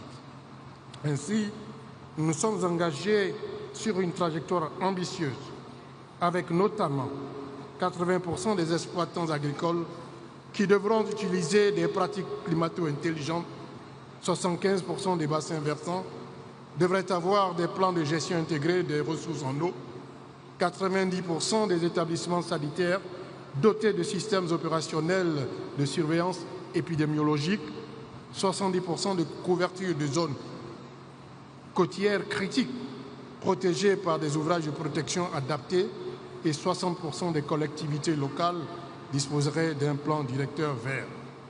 À cet égard, la Côte d'Ivoire soutient l'initiative brésilienne du Fonds des forêts tropicales qui permettront le financement de la préservation des forêts. 10 ans après l'accord de Paris, le bilan reste contrasté. En effet, des progrès notables ont été enregistrés, notamment avec la montée en puissance des projets d'énergie renouvelable et la mobilisation des financements. Cependant, l'écart demeure considérable entre les ambitions affichées et les résultats concrets, nous mettant sur une trajectoire au-delà de 2 degrés Celsius. Ce sommet sur le climat qui se tient à Belém doit donc marquer un tournant décisif en transformant les engagements de la 3e génération de nos contributions déterminées au niveau national en actions mesurables et en accélérant la mise en œuvre des réformes financières en vue d'atteindre les objectifs que nous nous sommes fixés dans l'optique d'inverser de manière durable le réchauffement climatique. Excellences, Mesdames et Messieurs, la Côte d'Ivoire, sous le leadership éclairé du président Alassane Ouattara, réaffirme son engagement à œuvrer avec la communauté internationale pour transformer l'urgence climatique en une opportunité de coopération, de justice et de prospérité durable. Ensemble, conjuguons nos efforts pour garantir à tous un avenir meilleur dans la justice, dans l'équité et dans la solidarité agissante pour la construction d'une résilience climatique pérenne. Et je vous remercie.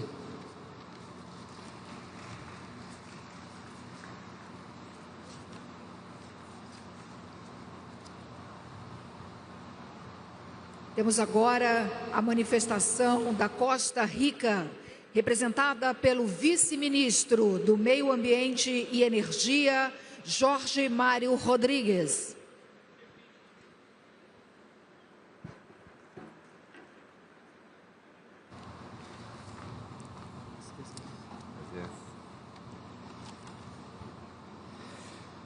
Muy buenas tardes, señores jefes de Estado, ministras, ministros, presidencia de la COP y distinguidos delegados. Iniciamos felicitando a la República Federativa de Brasil por la excelente organización de la COP30 y su cálida hospitalidad. Asimismo, destacamos todas las iniciativas que se han presentado para la conferencia, entre las cuales tenemos la iniciativa de los bosques tropicales para siempre, la cual ha sido debidamente endosada y apoyada por Costa Rica. Hablo hoy en nombre de un país pequeño en territorio, pero inmenso en convicción. Costa Rica no ha sido parte del problema climático global, pero desde hace décadas ha decidido ser parte activa de la solución. En un mundo donde las emisiones históricas y las responsabilidades diferenciadas son ineludibles, Costa Rica ha demostrado que la ambición no depende del tamaño ni del poder económico. Con recursos propios, voluntad política y una ciudadanía comprometida, hemos logrado hitos que muchos aún los consideran aspiracionales. Más del 98% de nuestra electricidad proviene de fuentes renovables. Hemos revertido la deforestación y duplicado nuestra cobertura forestal en menos de una generación. Hoy decimos con gran satisfacción que tenemos hoy más bosque que el que teníamos ayer. Hemos abolido el ejército para invertir en salud, educación y sostenibilidad. Y con un gran sacrificio fiscal estamos tratando de revertir la matriz de emisiones en el transporte.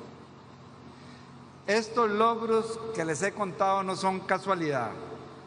Son el resultado de una visión de país que entiende que la prosperidad no puede construirse a costa del planeta. Y no nos detenemos ahí. Costa Rica viene a esta COP con la misma ambición que nos ha caracterizado históricamente. En esta COP presentaremos nuestra NDC 3.0, que incluye 5 metas específicas de las comunidades y territorios indígenas, así como que incorpora acciones en juventudes, género y transición justa. Pero queremos hacer más. Queremos acelerar la transición hacia una economía circular, fortalecer la resiliencia de nuestras comunidades costeras y rurales y contribuir con soluciones que, basadas en la naturaleza, beneficien al mundo entero. Pero también venimos con una demanda legítima, que la acción climática sea justa, que los países que han contribuido más al problema asuman su responsabilidad y que los mecanismos de financiamiento reconozcan el valor de los que han hecho mucho con muy poco. Costa Rica no pide privilegios, pide coherencia. Pide que se reconozca que la acción climática debe ser universal, pero que el apoyo debe ser proporcional. En esta COP reafirmamos nuestro compromiso con la acción, con la ciencia y con la equidad, y extendemos nuestra mano para construir alianzas que aceleren la transformación que el mundo necesita. Porque si un país como el nuestro ha podido avanzar con los recursos ilimitados que hemos tenido, imagínense lo que podríamos lograr si la cooperación internacional estuviera a la altura de los desafíos. Finalizamos celebrando 10 años desde que acordamos y ratificamos el Acuerdo de París durante la COP21. Continuemos con una mayor ambición, compromiso y solidaridad requeridos para lograr mantenernos en la ruta de los 1.5 grados para el bienestar y la sobrevivencia de la población y naturaleza de nuestro planeta. Muchas gracias.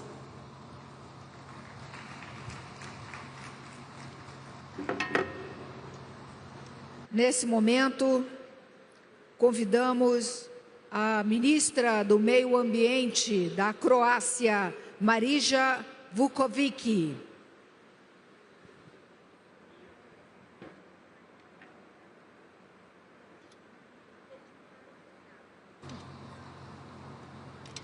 Ladies and gentlemen, allow me to express Croatia's appreciation to His Excellency President Lula and the Brazilian presidency for the warm hospitality and the drive behind preparation for the Leaders' Summit at COP30. I believe that the dedication and vision demonstrated by the presidency as well as the UNFCCC team will serve as inspiration leading to COP30 negotiated outcomes. Allow me further to greet, on behalf of the Republic of Croatia, the honorable leaders and dignitaries who have dedicated their time and effort to travel to Belém, the heart of the world's largest continuous rainforest and the home to at least 10% of the Earth's known biodiversity. As a member state of the European Union, we arrive in Belém encouraged by the latest agreement at the EU level with updated NDC and committed to accelerate the transition while developing competitiveness, reducing poverty and any kind of dependency. Quantified target for 2035 force us to take more concrete actions to save time and resources and seek out those innovative solutions and technological advancements that can bring about real change. All of this requires sufficient resources and a firm confirmation of fulfilling the agreement on climate finance from last year's conference, but also going a step further from Baku to Belém. First, additional efforts are necessary to decouple economic growth from greenhouse gas emissions. Success in this endeavor depends fundamentally on innovation and mobilization of both private and public capital. Second, the transfer of funds to developing and vulnerable countries, those most exposed to socio-economic risks and climate disasters, must be conducted smoothly, transparently, and without any delay based on clear political view with shared responsibility. And third, let us build an ethical and political framework rooted in solidarity towards humanity and desire to eradicate poverty, without which there is no understanding of nature and preservation of the atmosphere. In this context, I would like to share with you that Croatia is currently preparing to implement the Social Fund for Climate Policy valued at 1.68 billion euros. This fund is designed not only to support vulnerable households, micro-enterprises and transport users in the green transition, but also to strengthen the confidence that during the times of change no one will be left behind. Our efforts are focused on preserving the most valuable natural assets and water resources, and therefore we can confirm here that Croatia is a country that has already protected more than 30% of its land and sea area. At the national level, we are currently investing almost €1 billion in water purification, desalination and irrigation. On the one hand, it is always an investment in the health of our ecosystem, and on the other hand, it is the way to make drinking water available to any man in any part of Croatia and to support sustainability of agriculture aligned with nature. There is no problem in relations between humanity and nature in general.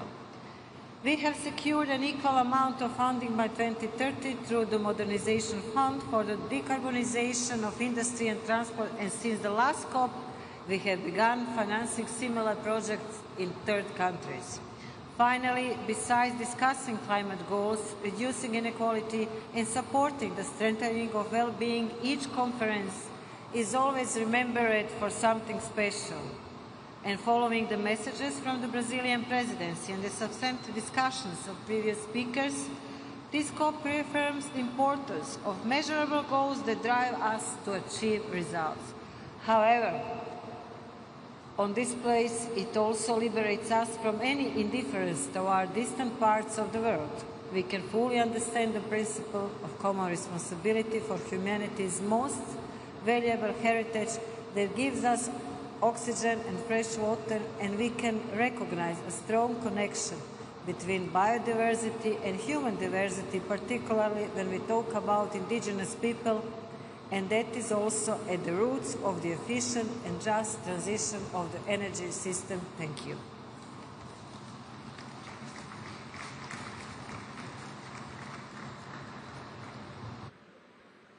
Convidamos agora a ministra do Desenvolvimento Local e ministra interina do Meio Ambiente, Manal Awad Mika Hai.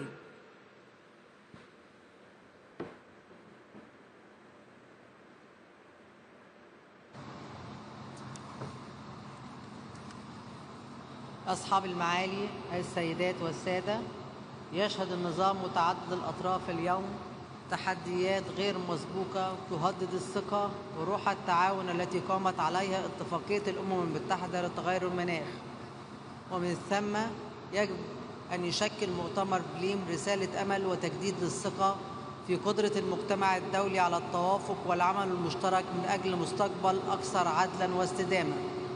يأتي اجتماعنا هذا متزامناً مع مرور 10 أعوام على اتفاق باريس، وهو إنجاز نفخر به، لكنه أيضاً محطة لمراجعة صريحة، كما زالت الفجوة بين التعهد والتنفيذ واضحة، والتمويل المناخي دون المستوى المطلوب. ومن هنا تدعو مصر إلى إحياء روح باريس القائمة على العدالة والثقة والمسؤولية المشتركة. تمويل المناخ هو حجر الأساس للعمل المناخي الفعال، فمصر تؤكد أن الهدف الجماعي الجديد للتمويل يجب أن يبنى على احتياجات الدول النامية، وأن يحقق التوازن بين التخفيف والتكيف، وأن يعتمد على موارد جديدة ومنح عادلة وميسرة. أما التكيف مع تغير المناخ فهو أولوية وجودية للقارة الأفريقية، حيث يهدد الجفاف وندرة المياه وارتفاع مستوى البحر حياة الملايين.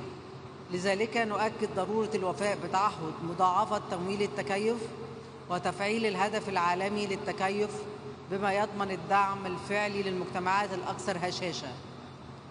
ونرحب بالتقدم في إنشاء صندوق الخسائر والأضرار بفضل توافق شرم الشيخ، مع ضرورة الإسراع بضخ موارد جديدة فيه كمنح لا كقروض تزيد أعباء الديون. السيدات والسادة، العدالة المناخية هي الأساس الذي يجب أن يقوم عليه أي نظام مناخي منصف، وإذا أردنا الانتقال من مرحلة التعهدات إلى التنفيذ فيجب أن يرتكز التنفيذ على وسائل الدعم، لا على قرض الالتزامات جديدة تتجاوز ما أقره اتفاق باريس. فالإسهامات المحددة وطنيا تظل حقا سياديا لكل دولة تحددها وفق قدرتها وحقها في التنمية والقضاء على الفقر.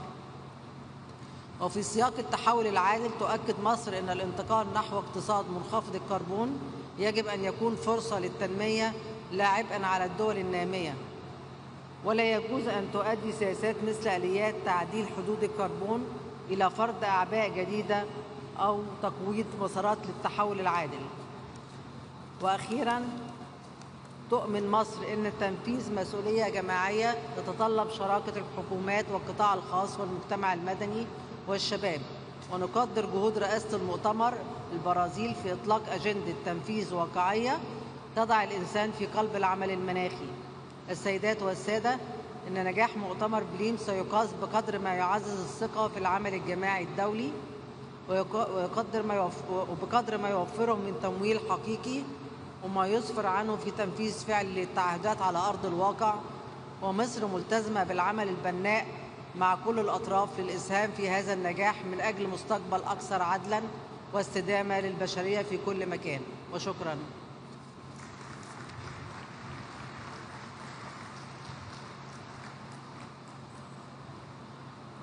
Neste momento, convidamos o ministro da Mudança Climática e Meio Ambiente dos Emirados Árabes Unidos, Amina bint Abdullah al-Dakar al-Shamsi.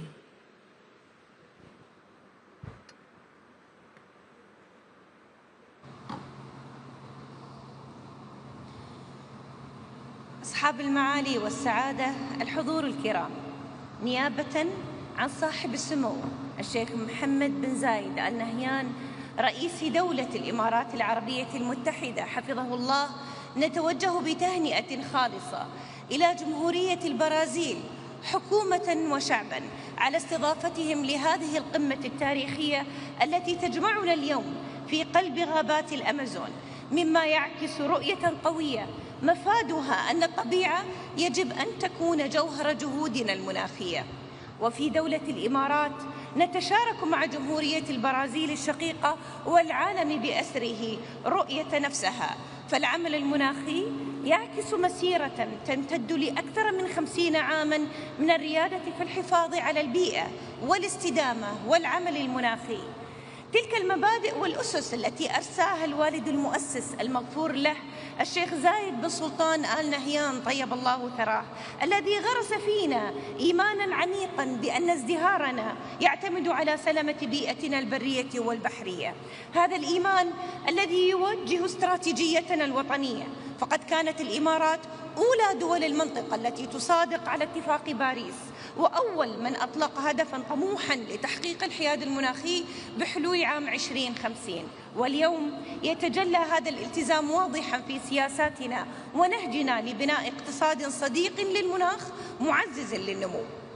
في مؤتمر الأطراف COP28 الذي استضافته دولة الإمارات، رسم العالم مساراً جديداً للعمل المناخي، حيث تمكنا من تفعيل التقييم العالمي لرصد مدى التقدم للدول في تنفيذ التزاماتها بموجب اتفاق باريس. وللمرة الأولى أظهرت الدول التزاماً عالمياً بالتحول بعيداً عن الاعتماد على الوقود الأحفوري في مجال الطاقة من خلال تبني نهج منصف ومنظم. وقدم اتفاق الإمارات الذي حاز حينها على دعم 198 طرفاً في مؤتمر الأطراف COP28 خطة عمل واضحة شاملة للحفاظ على مستوى متوسط ارتفاع درجة الحرارة العالمية دون 1.5 درجة مئوية، من خلال تفعيل التعاون والتنسيق العالمي لتطلق بذلك عهداً جديداً للعمل المناخي. ويقدم الاتفاق إطار عمل ملموس وقابل للتنفيذ له أهداف طموحة تتمثل في مضاعفة القدرة الإنتاجية للطاقة المتجددة 3 مرات، مضاعفة كفاءة استخدام الطاقة بحلول عام 2030. وعلى الصعيد المحلي نعمل على تحويل هذا التوجه إلى واقع ملموس من خلال مضاعفة قدرتها على إنتاج الطاقة المتجددة 3 مرات، وضخ استثمارات بقيمة تتراوح بين 150 و200 مليار درهم في مجال تقنيات الطاقة النظيفة والبحوث والبنية التحتية بحلول 2030. خير مثال على ذلك هو محطات براكة للطاقة النووية التي تساهم على خفض الانبعاثات الكربونية لدولة الإمارات بمقدار يصل إلى 22.4 مليون طن سنوياً. كذلك تلعب مشاريعنا في توليد الطاقة الشمسية دورا بالغ الأهمية، مثل محطة الظفرة للطاقة الشمسية الكهروضوئية، أكبر محطة مستقلة في العالم لإنتاج الكهرباء من الطاقة الشمسية ضمن موقع واحد بقدرة إنتاج تصل إلى 2 جيجا واط. وبلغت حصة الكهرباء المولدة من مصادر نظيفة منخفضة الكربون في دولة الإمارات أكثر من 30% في عام 2024، إنجاز يعكس ريادة الدولة وتقدمها الملموس نحو تحقيق الحياد المناخي بحلول 2050. وبالتأكيد نحرص على أن يكون ذلك في صميم التزاماتنا المناخية وضمان أعلى درجات الشفافية. وفي هذا المجال تقوم دولة الإمارات بحصر الغازات الدفيئة 6 في تقرير الشفافية الخاص بها، ما يعزز استجابتها لتغير المناخ بفاعلية. وإدراكاً منا للعلاقة التي تربط بين المناخ والأمن الغذائي، نعمل على تحويل أنظمتنا الغذائية من خلال الاستثمار في حلول مبتكرة مثل الزراعة العمودية، الزراعة المائية، وتربية الأحياء المائية المستدامة. وتعد استضافتنا للمؤتمر العالمي للحفاظ على الطبيعة في أبو ظبي في شهرنا الماضي دليلاً راسخاً على اهتمامنا الكبير بالحفاظ على التنوع البيولوجي كجزء لا يتجزأ من العمل المناخي. وتؤكد كذلك استضافتنا القادمة لمؤتمر الأمم المتحدة للمياه بالتعاون مع السنغال في عام 2026 عزمنا على تعزيز الجهود العالمية لتحقيق الهدف السادس من أهداف التنمية المستدامة. تلعب الإمارات دورا محوريا في هذا الملف من خلال جهود استثنائية أبرزها مبادرة محمد بن زايد للماء الرامية إلى مواجهة التحدي العالمي لمعالجة ندرة المياه على مستوى العالم ودعم تطوير وتطبيق الحلول الفاعلة والتقنيات المبتكرة. السيدات والسادة، إن التقاعس عن مواجهة التغير المناخي قد يكلف الاقتصاد العالمي خسائر هائلة، وهنا تبرز أهمية ترويكا رئاسات مؤتمر الأطراف. هذه الشراكة بين دولة الإمارات وأذربيجان والبرازيل فمنذ الإعلان عنها خلال مؤتمر الأطراف COP28 أثبتت لترويكا أنها شراكة ناجحة. وكما دعمنا أذربيجان في نجاح مؤتمر COP29 تؤكد دولة الإمارات مجددا التزامها بدعم رئاسة البرازيل لمؤتمر COP30 وضمان أن يقدم المؤتمر حلولا مناخية ملموسة وطموحة وقابلة للتنفيذ تدفع عجلة التقدم العالمي في هذا المجال. مهمتنا المشتركة هي بناء طريق باكو بلم ليكون جسرا للعمل المتواصل، ولقد دعت دولة الإمارات بقوة إلى إتاحة التمويل وجعله متاحا وميسور التكلفة. ونجح مؤتمر الأطراف COP29 في باكو في إقرار الهدف الكمي الجماعي الجديد للتمويل المناخي. وهنا في بلم مؤتمر الأطراف COP30 هو فرصة مهمة للتوافق وإيجاد آلية لحشد 1.3 تريليون دولار من التمويل الدولي للمناخ سنويا حتى عام 2035. وهنا أود أن أشير إلى أن دولة الإمارات تواصل ريادتها كنموذج يحتذى به في هذا المجال. ففي مؤتمر الأطراف COP28 أطلقنا صندوق التيرا بقيمة 30 مليار دولار لحفز التمويل المناخي وجمع 250 مليار دولار لدعم دول الجنوب العالمي، مما يعكس التزامنا الراسخ لضمان شمول جميع الدول في مسار التنمية المستدامة. الحضور الكريم، من هذا المنبر أدعو الجميع للانضمام إلينا في هذا المسعى ومواجهة التغير المناخي بالتزامنا الجماعي بالشفافية ورفع سقف طموحاتنا المناخية من خلال المساهمة المحددة وطنيا.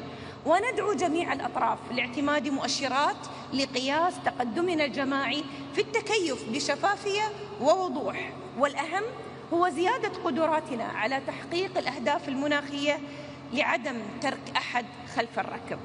السيدات والسادة، هنا في بلم وفي قلب غابات الأمازون رئة الأرض نستطيع معا بناء مستقبل تكون فيه الاستدامة أساسا راسخا لبناء حياة أفضل للأجيال القادمة. وتدعو الإمارات كل دولة وكل قائد وكل مواطن في العالم للانضمام إلى رحلة تضمن مستقبلا مستداما تكون فيه الجهود المناخية محركا لنهضتنا وازدهارنا جميعا. شكرا لكم.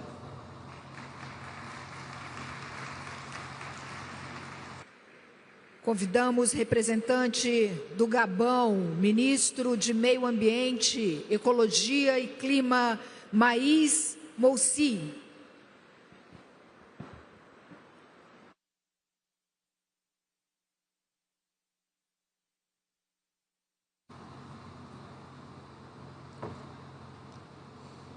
Excellence, Monsieur le Président, Excellences, Mesdames et Messieurs les chefs d'État et de gouvernement, distingués délégués. Avant de donner lecture du message de Son Excellence le Président Brice Clotaire Oligui Nguema, je souhaite féliciter Son Excellence le Président Luis Ignacio Lula da Silva et son gouvernement pour l'organisation réussie de la COP30 en Amazonie, territoire essentiel pour l'équilibre climatique mondial. Monsieur le Président, Excellences, Mesdames et Messieurs, à l'entame de mon intervention, permettez-moi d'exprimer ma profonde gratitude à la République fédérative du Brésil ainsi qu'à son peuple pour l'accueil fraternel et chaleureux qui nous a été réservé. De même, je salue tout particulièrement l'engagement constant du président Lula da Silva en faveur de la préservation des forêts tropicales et de l'amélioration des conditions de vie des communautés qui en dépendent. La tenue de cette COP, au cœur du plus vaste écosystème tropical de la planète, nous rappelle que l'Amazonie, le bassin du Congo et le bassin du Bornéo-Mékong forment ensemble un rempart climatique indispensable à l'équilibre de notre planète. Ces trois poumons verts interconnectés par leur rôle écologique sont essentiels à la régulation du climat mondial, à la préservation de la biodiversité et à la survie de millions de communautés. Dans ce contexte, je veux affirmer avec force que protéger les écosystèmes forestiers n'est pas une option, mais une exigence vitale pour la stabilité climatique et la prospérité des générations futures. Le Gabon, pays à haut couvert forestier et à faible niveau de déforestation, avec 88% de son territoire recouvert de forêts et un taux de déforestation inférieur à 0,1%, est fier d'être l'un des rares pays carbone positifs. Depuis plus de 4 décennies, mon pays a su inscrire la préservation de son patrimoine naturel au cœur de sa vision stratégique. Cela s'est traduit par la mise en place d'un réseau historique et ambitieux d'aires protégées et l'adoption et l'amélioration continue de la législation en matière de préservation de la nature. Excellences, Mesdames et Messieurs, la tenue en cette journée du sommet des leaders, structurée autour des enjeux du climat, de la transition énergétique et du financement, suscite un vif intérêt pour mon pays. 10 ans après l'accord de Paris, l'heure n'est plus aux promesses, l'heure est à l'action mesurable, irréversible et équitable.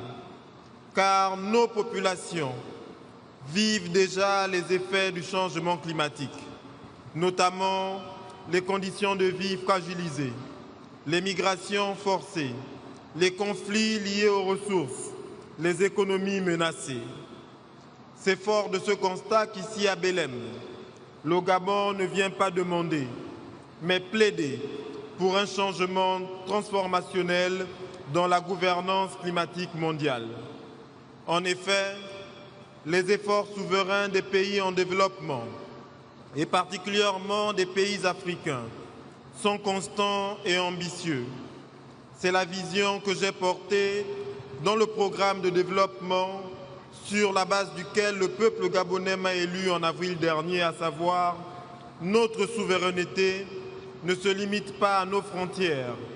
Elle inclut aussi notre capacité à préserver nos ressources, à protéger nos populations et à définir notre avenir. Toutefois, ces efforts ne suffisent pas face à l'ampleur des risques climatiques, face à la dynamique historique des émissions de gaz à effet de serre et face aux priorités de développement de nos nations. À cela s'ajoute une architecture financière mondiale inadaptée, un des intérêts croissants de certains partenaires pour le financement du climat et un marché du carbone à géométrie variable. Il nous faut donc ici et maintenant prendre les décisions qui feront de cette décennie celle d'une action ambitieuse et concrète en faveur de la résilience des peuples, des économies et des pays aux crises environnementales mondiales en cours. C'est pourquoi il apparaît indispensable de prendre des décisions claires et précises pour la reconnaissance des forêts tropicales, en particulier celles du bassin du Congo, comme bien public mondial en vue de leur rémunération juste et effective. La mobilisation du capital privé via les garanties, la sécurisation des investissements verts, l'alignement des flux financiers à nos objectifs, la démocratisation des instruments financiers verts, comme le projet de financement pour la permanence, les obligations pour la nature, les paiements pour services environnementaux et la conservation et les conversions d'être nature. Et enfin, la valorisation équitable des crédits carbone et biodiversité. À cet égard, nous saluons l'initiative TFFF portée par la présidence brésilienne et soutenant sa mise en œuvre dans un cadre juste, inclusif et équitable. Le Gabon soutient également la coalition United for Our Forest qui unit nos 3 bassins tropicaux autour d'un engagement partagé qui est de protéger, valoriser et restaurer. Toutefois, la lutte pour le climat ne se limite pas aux forêts. La transition énergétique doit s'accélérer avec des partenaires solides pour développer les énergies renouvelables et garantir un accès équitable à l'énergie propre. La transition énergétique doit s'accélérer grâce à des instruments adaptés et à des incitations positives. Excellences, Mesdames et Messieurs, ici, au cœur de la plus grande forêt tropicale du monde, nous avons l'occasion d'écrire une nouvelle page de l'histoire climatique. Nous devons transcender nos intérêts individuels et bâtir un multilatéralisme nouveau, réaliste, juste et efficace, faisant de BELEM le point de départ d'un ordre climatique équitable et durable pour les générations futures et pour l'humanité tout entière. Je vous remercie. Chamamos agora o ministro das Terras e Recursos Naturais de Gana, Emmanuel Armah Kofi Boah.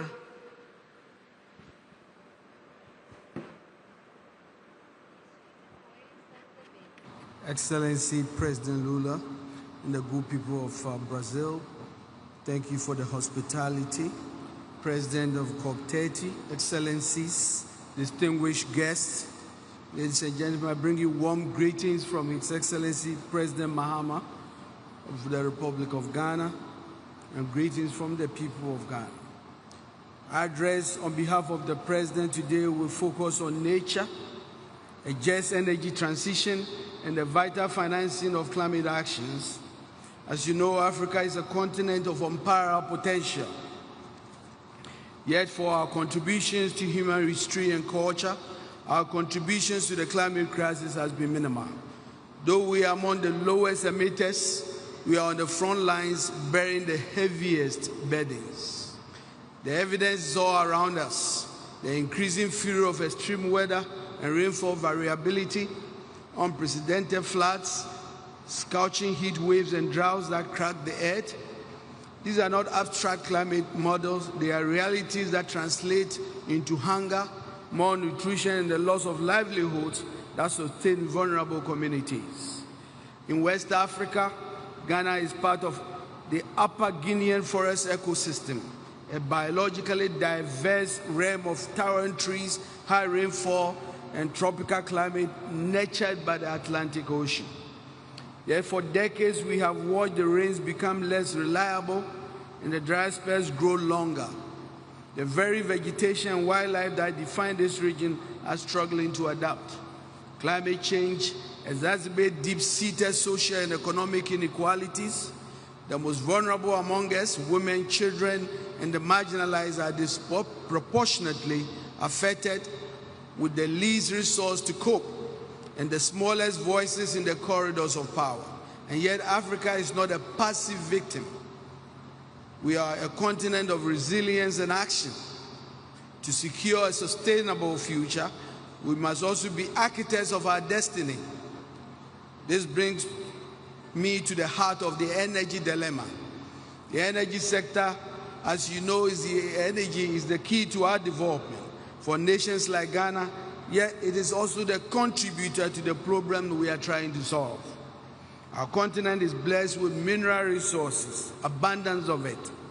which hold a promise of transformational development.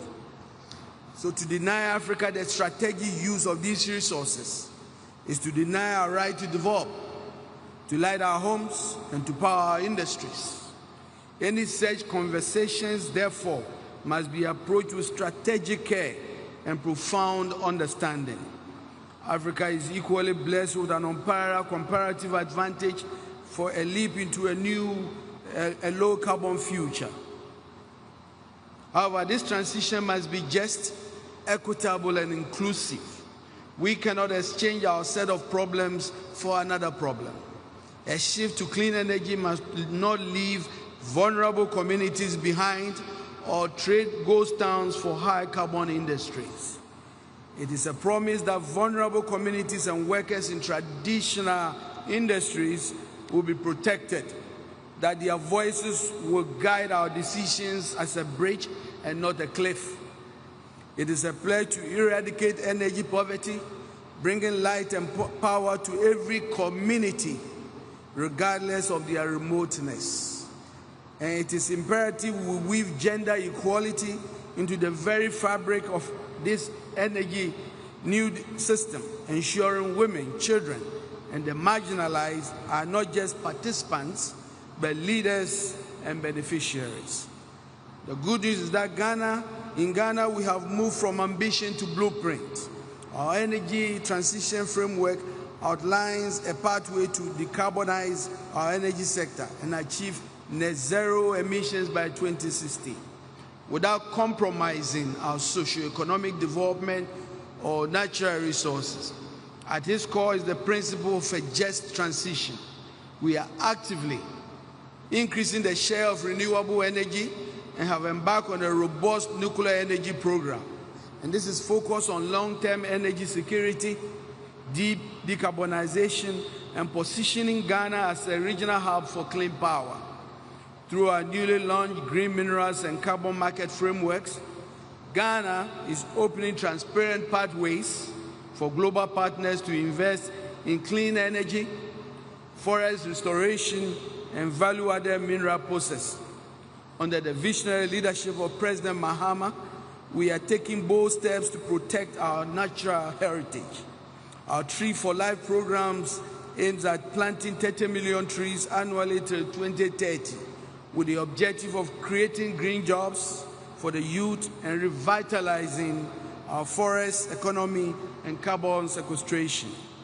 We welcome financiers, climate funds, and private sector leaders to partner with us in scaling these opportunities.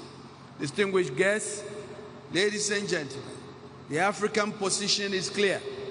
We are not asking for charity. We are asking for partners in the truest sense of the word. We stand ready to be a powerhouse of green energy for the world. But we cannot do this alone. Therefore, on behalf of the continent poised at a pivotal moment in history, I call upon this assembly and our devout partners all over the world. We urge you to match our ambition with your action. The climate finance promised so long must now flow, not just in words, but in predictable investments, concessional investments, and private sector leverage investments that reach the communities who need the most. We need increased ambition for climate finance, with a significant portion dedicated to adaptation and recognition of Africa's special circumstances. My good friends, let's leave BELEM at the heart of the Amazon with a resolve to harness not only finance, but also technology, innovation, and artificial intelligence to accelerate justice, equity, and shared prosperity. I thank you very much.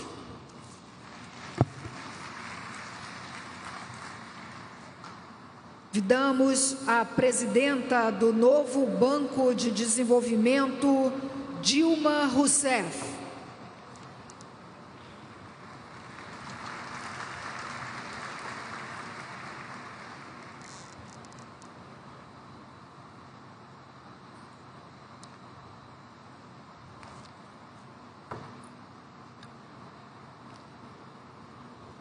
Boa tarde. Excelentíssimo senhor, querido amigo, presidente Luiz Inácio Lula da Silva, excelentíssimos senhores presidentes, senhores ministros, distintas lideranças, estimados colegas, senhoras e senhores. É uma profunda honra dirigir-me a essa sessão plenária de líderes da COP30 em Belém. Gostaria de começar felicitando as autoridades brasileiras pela escolha da cidade de Belém para a sede deste evento.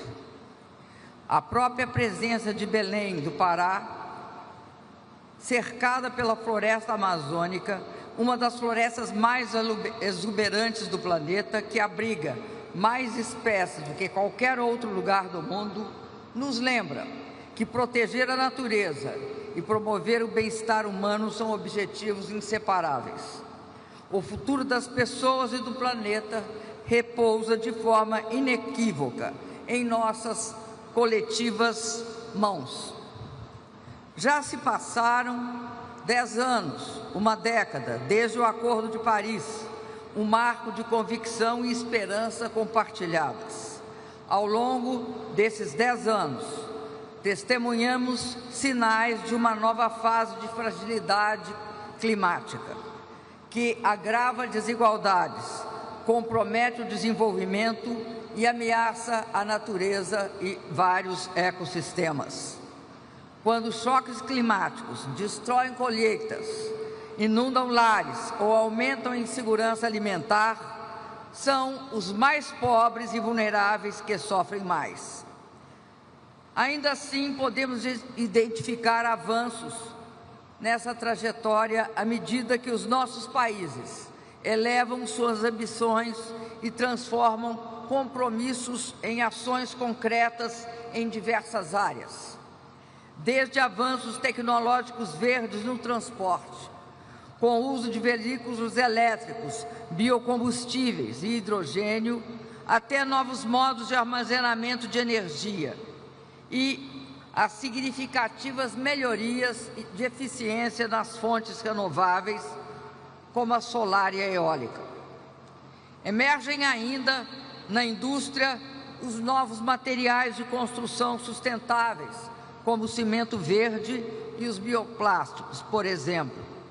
Na agricultura, inovações como biofertilizantes e práticas de precisão com sensores, drones e, em todas as áreas, a possibilidade do uso da inteligência artificial e a digitalização, impactando todas as atividades humanas.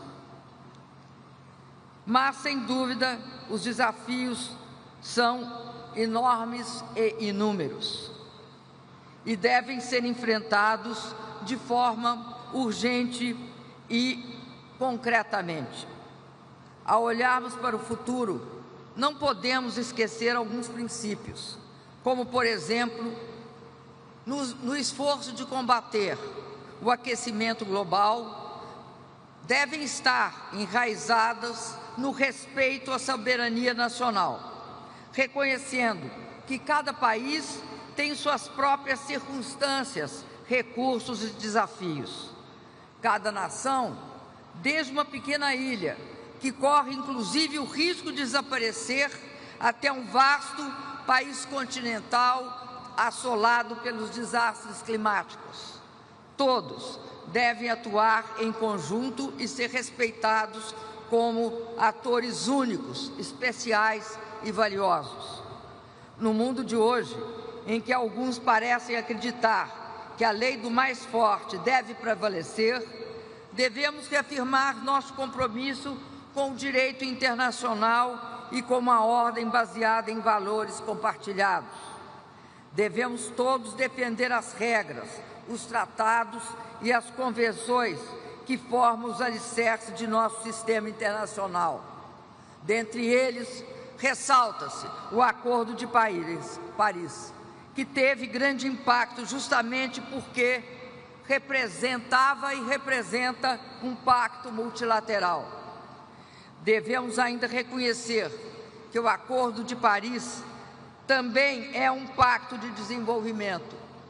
Sua verdadeira promessa reside em garantir que que o caminho para a descarbonização gere também empregos, inovação e prioridades e prosperidade para todos. A ação climática deve vir acompanhada de progresso social, colocando as pessoas e o planeta no centro de nossas discussões. Soluções globais que promovam uma economia verde, assegurem uma transição justa e protejam os mais vulneráveis são essenciais para o desenvolvimento sustentável e inclusivo. Como enfatizado repetidamente hoje, ao longo dessa cerimônia, muito ainda precisa ser feito. Mesmo com a plena implementação de todos os compromissos já expressos nas NDCs, precisamos de uma redução de 43% nas emissões de gás de efeito estufa até 2030, para manter o limite de 1,5% ao nosso alcance. A lacuna não é apenas numérica, é hoje existencial. Sem uma aceleração radical e imediata ação, as metas de Paris escaparão de forma irreversível, provocando enormes danos. Essa realidade desafiadora é ainda mais complicada por conflitos geopolíticos. O unilateralismo, o protecionismo, as guerras e a instabilidade financeira e econômica em diversas partes do mundo corroem a confiança, fragmentam a determinação global e retardam os fluxos essenciais de tecnologia e financiamento. Tensões comerciais e efeitos como a instabilidade financeira convergem para minar nossa ação comum, exatamente quando a unidade e a cooperação são mais cruciais. Sejamos claros, as mudanças climáticas não esperam por ninguém e não respeitam fronteiras. Nenhum país pode alcançar o desenvolvimento sustentável em um planeta em crise. E nenhuma nação, por mais poderosa que seja, pode enfrentar sozinha esses desafios. Devemos, portanto, reafirmar aqui agora que o multilateralismo não é opcional. A cooperação multilateral é uma imposição ditada pelos desafios enfrentados pelo planeta e pela humanidade. Em síntese, somente por meio de uma cooperação ampla e aberta, podemos reunir recursos e assegurar soluções globais. A ação coletiva, a própria essência do Acordo de Paris, continua sendo o maior instrumento de salvaguarda da humanidade. No novo Banco de Desenvolvimento, um banco fundado por e para as economias emergentes, estamos demonstrando nosso compromisso em apoiar nossos países membros na implementação de soluções nacionais efetivas. Para nós, enfrentar as mudanças climáticas, buscar a prosperidade para todos e promover um desenvolvimento qualificado são objetivos inseparáveis. Cada megawatt de energia limpa que financiamos, cada hectare de terra que ajudamos a restaurar, cada escola e hospital construídos, cada acesso à água e ao esgoto tratados, e cada comunidade que retiramos da vulnerabilidade reforça a resiliência ambiental e a dignidade humana. Estamos prontos para ser um parceiro multilateral forte, expandindo o financiamento climático, promovendo a tecnologia verde, explorando soluções em moedas locais e mobilizando o investimento e a capacidade necessários para construir infraestrutura alinhada aos critérios que nós construímos no Acordo de Paris e que agora estamos renovando e fazendo avançar. Excelências, a história julgará nossa geração, não por nossas declarações, mas por nossa determinação em agir. Que a COP30 seja o momento da transição decisiva, das promessas para os caminhos, da ambição para a ação, da divisão para a unidade. Que Belém seja lembrada como a cidade onde o mundo escolheu a coragem, os compromissos verdadeiros, a cooperação e um chamado para a realização, para a ação concreta e inadiável. Muito obrigado.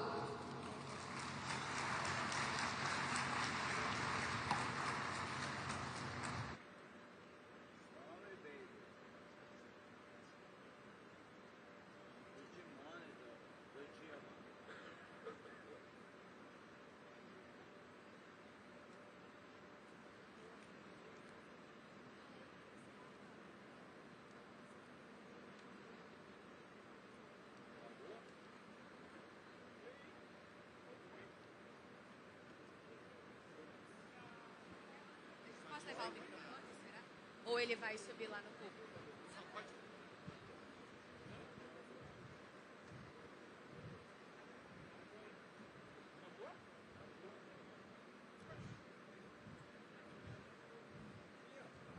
O senhor vai fazer o encerramento? Ah, porque a gente não escutou, não deu para escutar.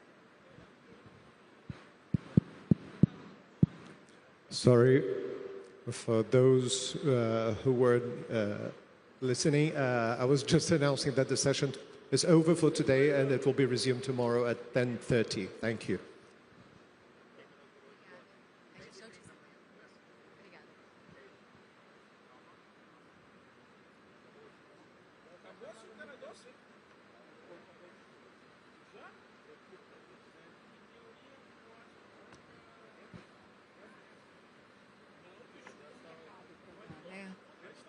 Agradecemos a presença de todos, pela presença nesta plenária e fazemos um convite para que possam participar agora da foto de família. Para participarem deste momento, ao sair da plenária, por favor, dirijam-se à esquerda, que irão encontrar o local desta foto. A fotografia será realizada logo que o presidente Lula chegue até lá. Uma boa noite a todos e todas e até amanhã.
De novo.